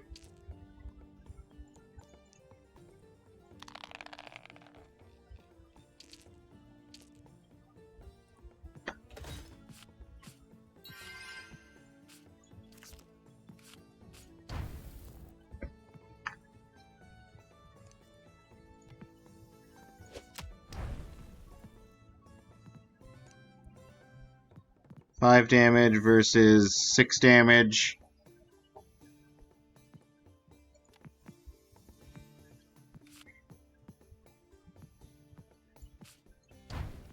I need the second Joker.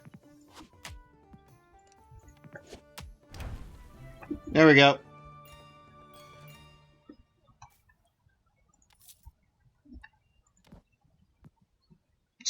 Banish a card.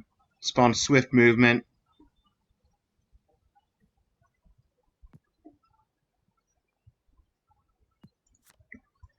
Take swift movement. Get another passive ability that generates.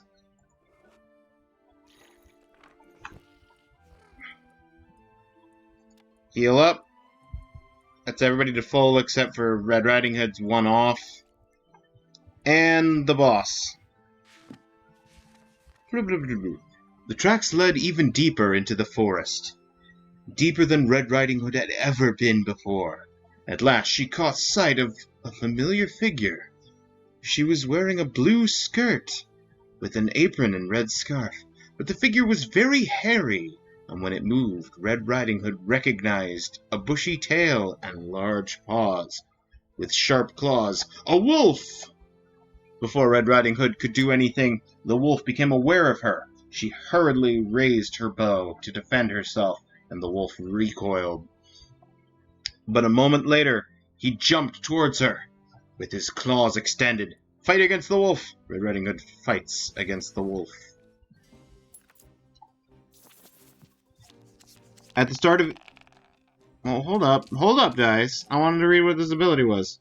Well, I guess I can't. Not all the dice are up anyway. Yes. Reroll. You could have given me one bow? All enemies receive one prey. Enemies can target the character with prey from any position. Okay, so the wolf can target whoever the wolf wants to. Whenever the wolf wants to. So if I had a full party of 4, the wolf could just choose to target whoever.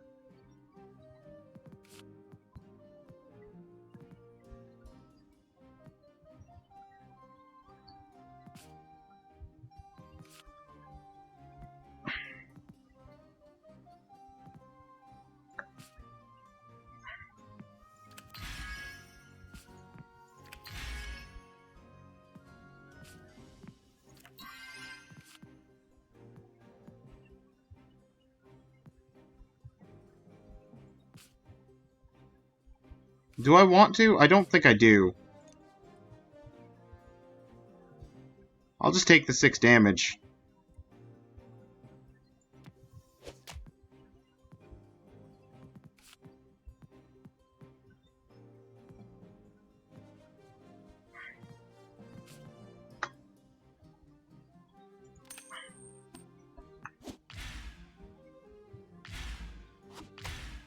That's so much weakness! Oh, no, it's the prey marking.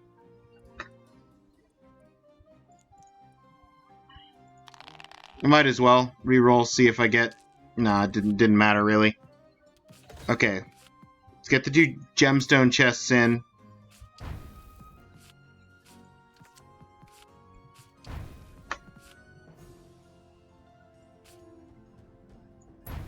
Swift movement.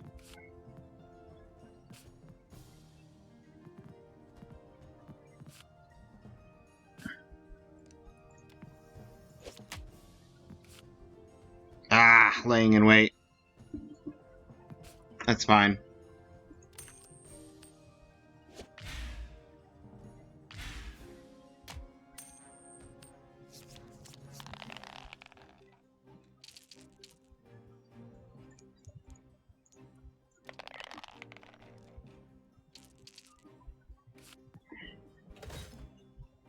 I'm gonna snooze the ads. Because we're literally in the middle of a boss fight. Okay, you're specifically targeting Red Riding Hood. So I can at least give her some kind of buff.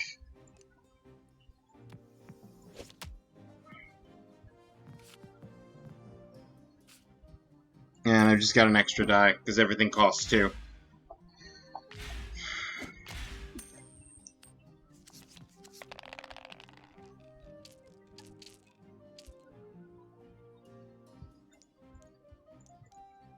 I'll take 2 wilds. 3 wilds? 4 wilds.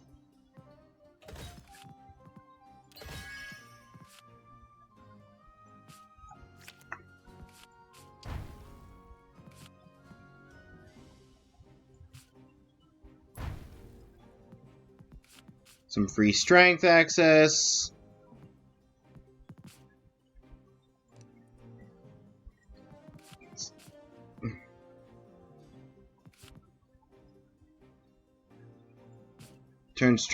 Turn weakness into strength.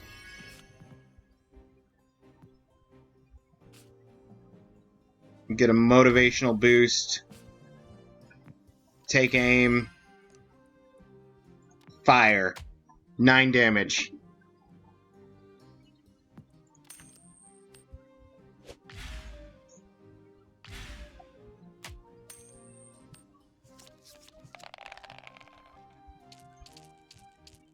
Can we actually get a class symbol. Or I'll take another Joker. Okay, there's one arrow. Okay. Ironclad. What does Ironclad actually do? Increases received block. Okay, that's...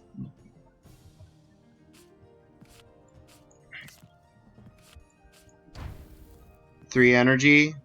That's great. So I could attack 1, 2, 3 times and have one extra.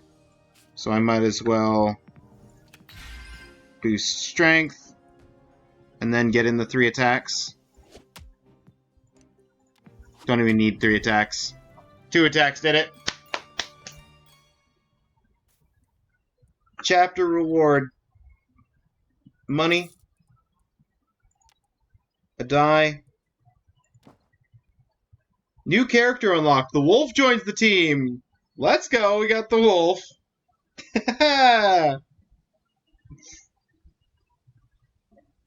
You can fight anybody no matter where they are.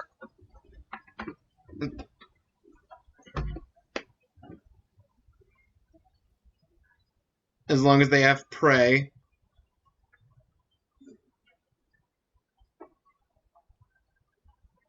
Ah, big bad, big mouth. Enemy takes 1 damage per prey. But give self fragile.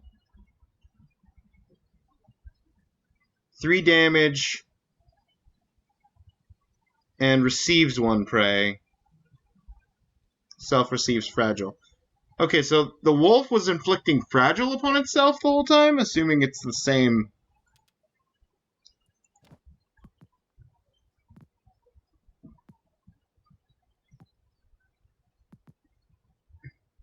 Spawn wolf skin until end of battle.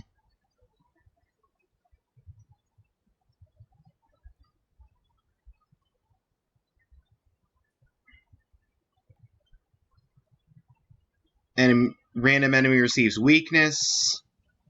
Target receives 2 prey. Ally receives 4 block, removes fearful, removes enraged.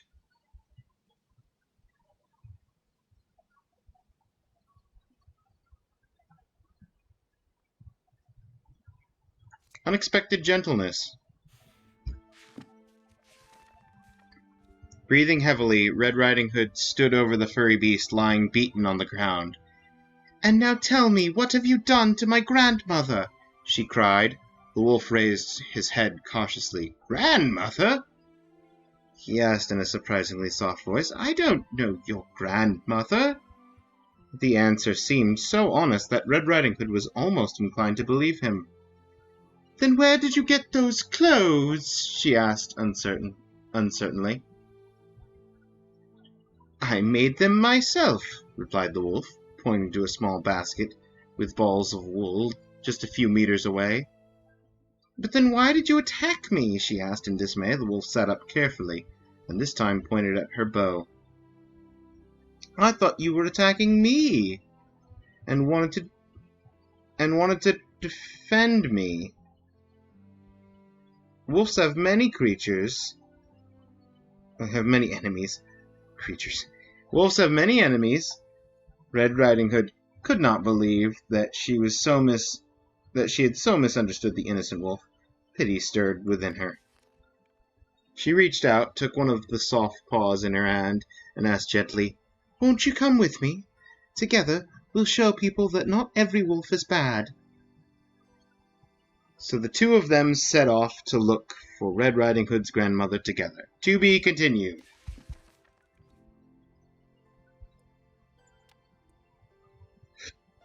There's a whole chapter 2. This is a demo. I thought it was going to end chapter 1. Is that the Snow White witch apple?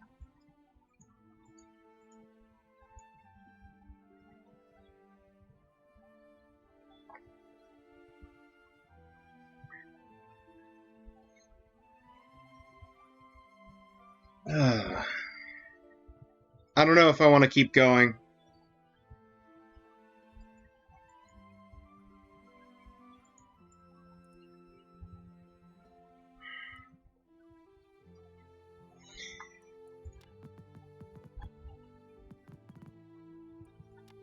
I mean, I just got the wolf.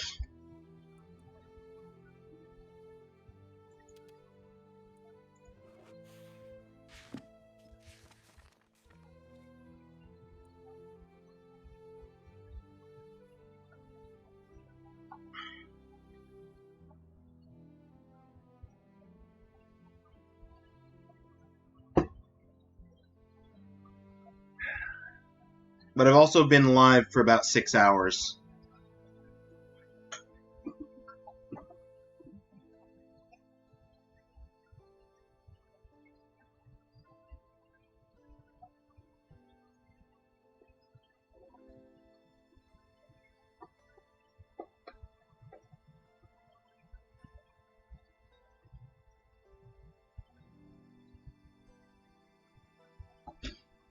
Hmm.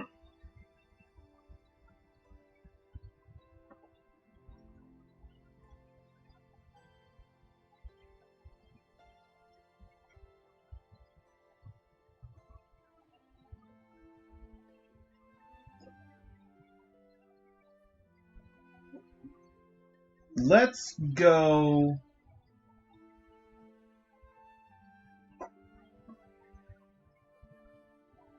Well...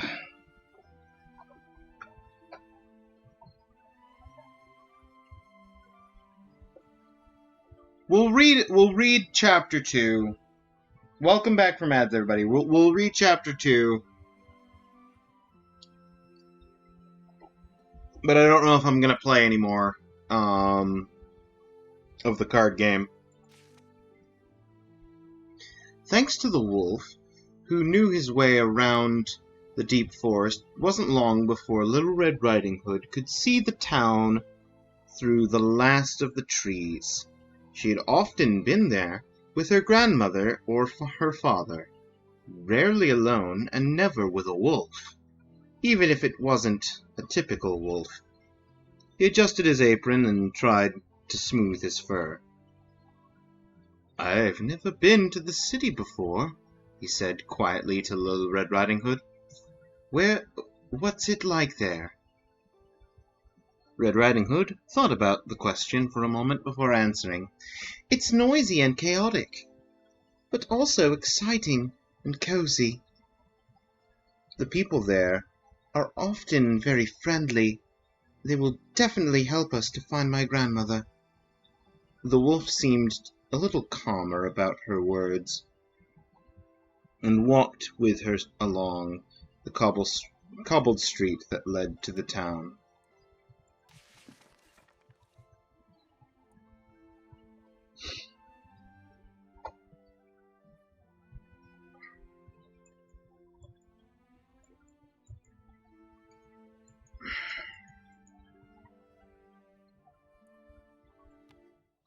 But yes, that was Once Upon a Rogue's Tale.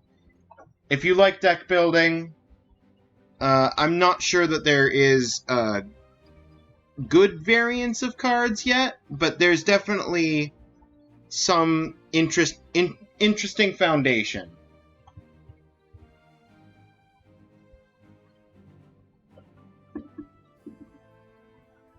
So, probably worth checking out if this kind of game interests you. But I still stand by my original statement. Blueprints. This is the game I'm most interested.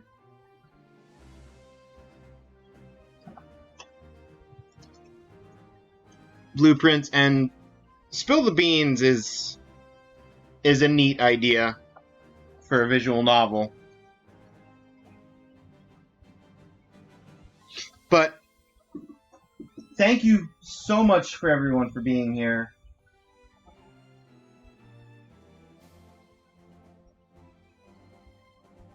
We're gonna raid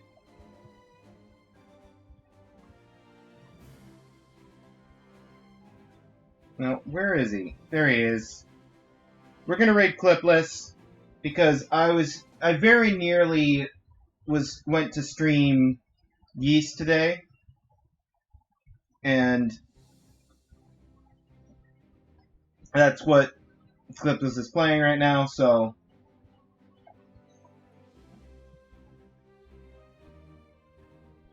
appreciate you all. Thank you so much for being here. The demos were sort of just a last-minute decision. But that's it for me for today. And until next time, take care of yourselves. Have a good rest of your day.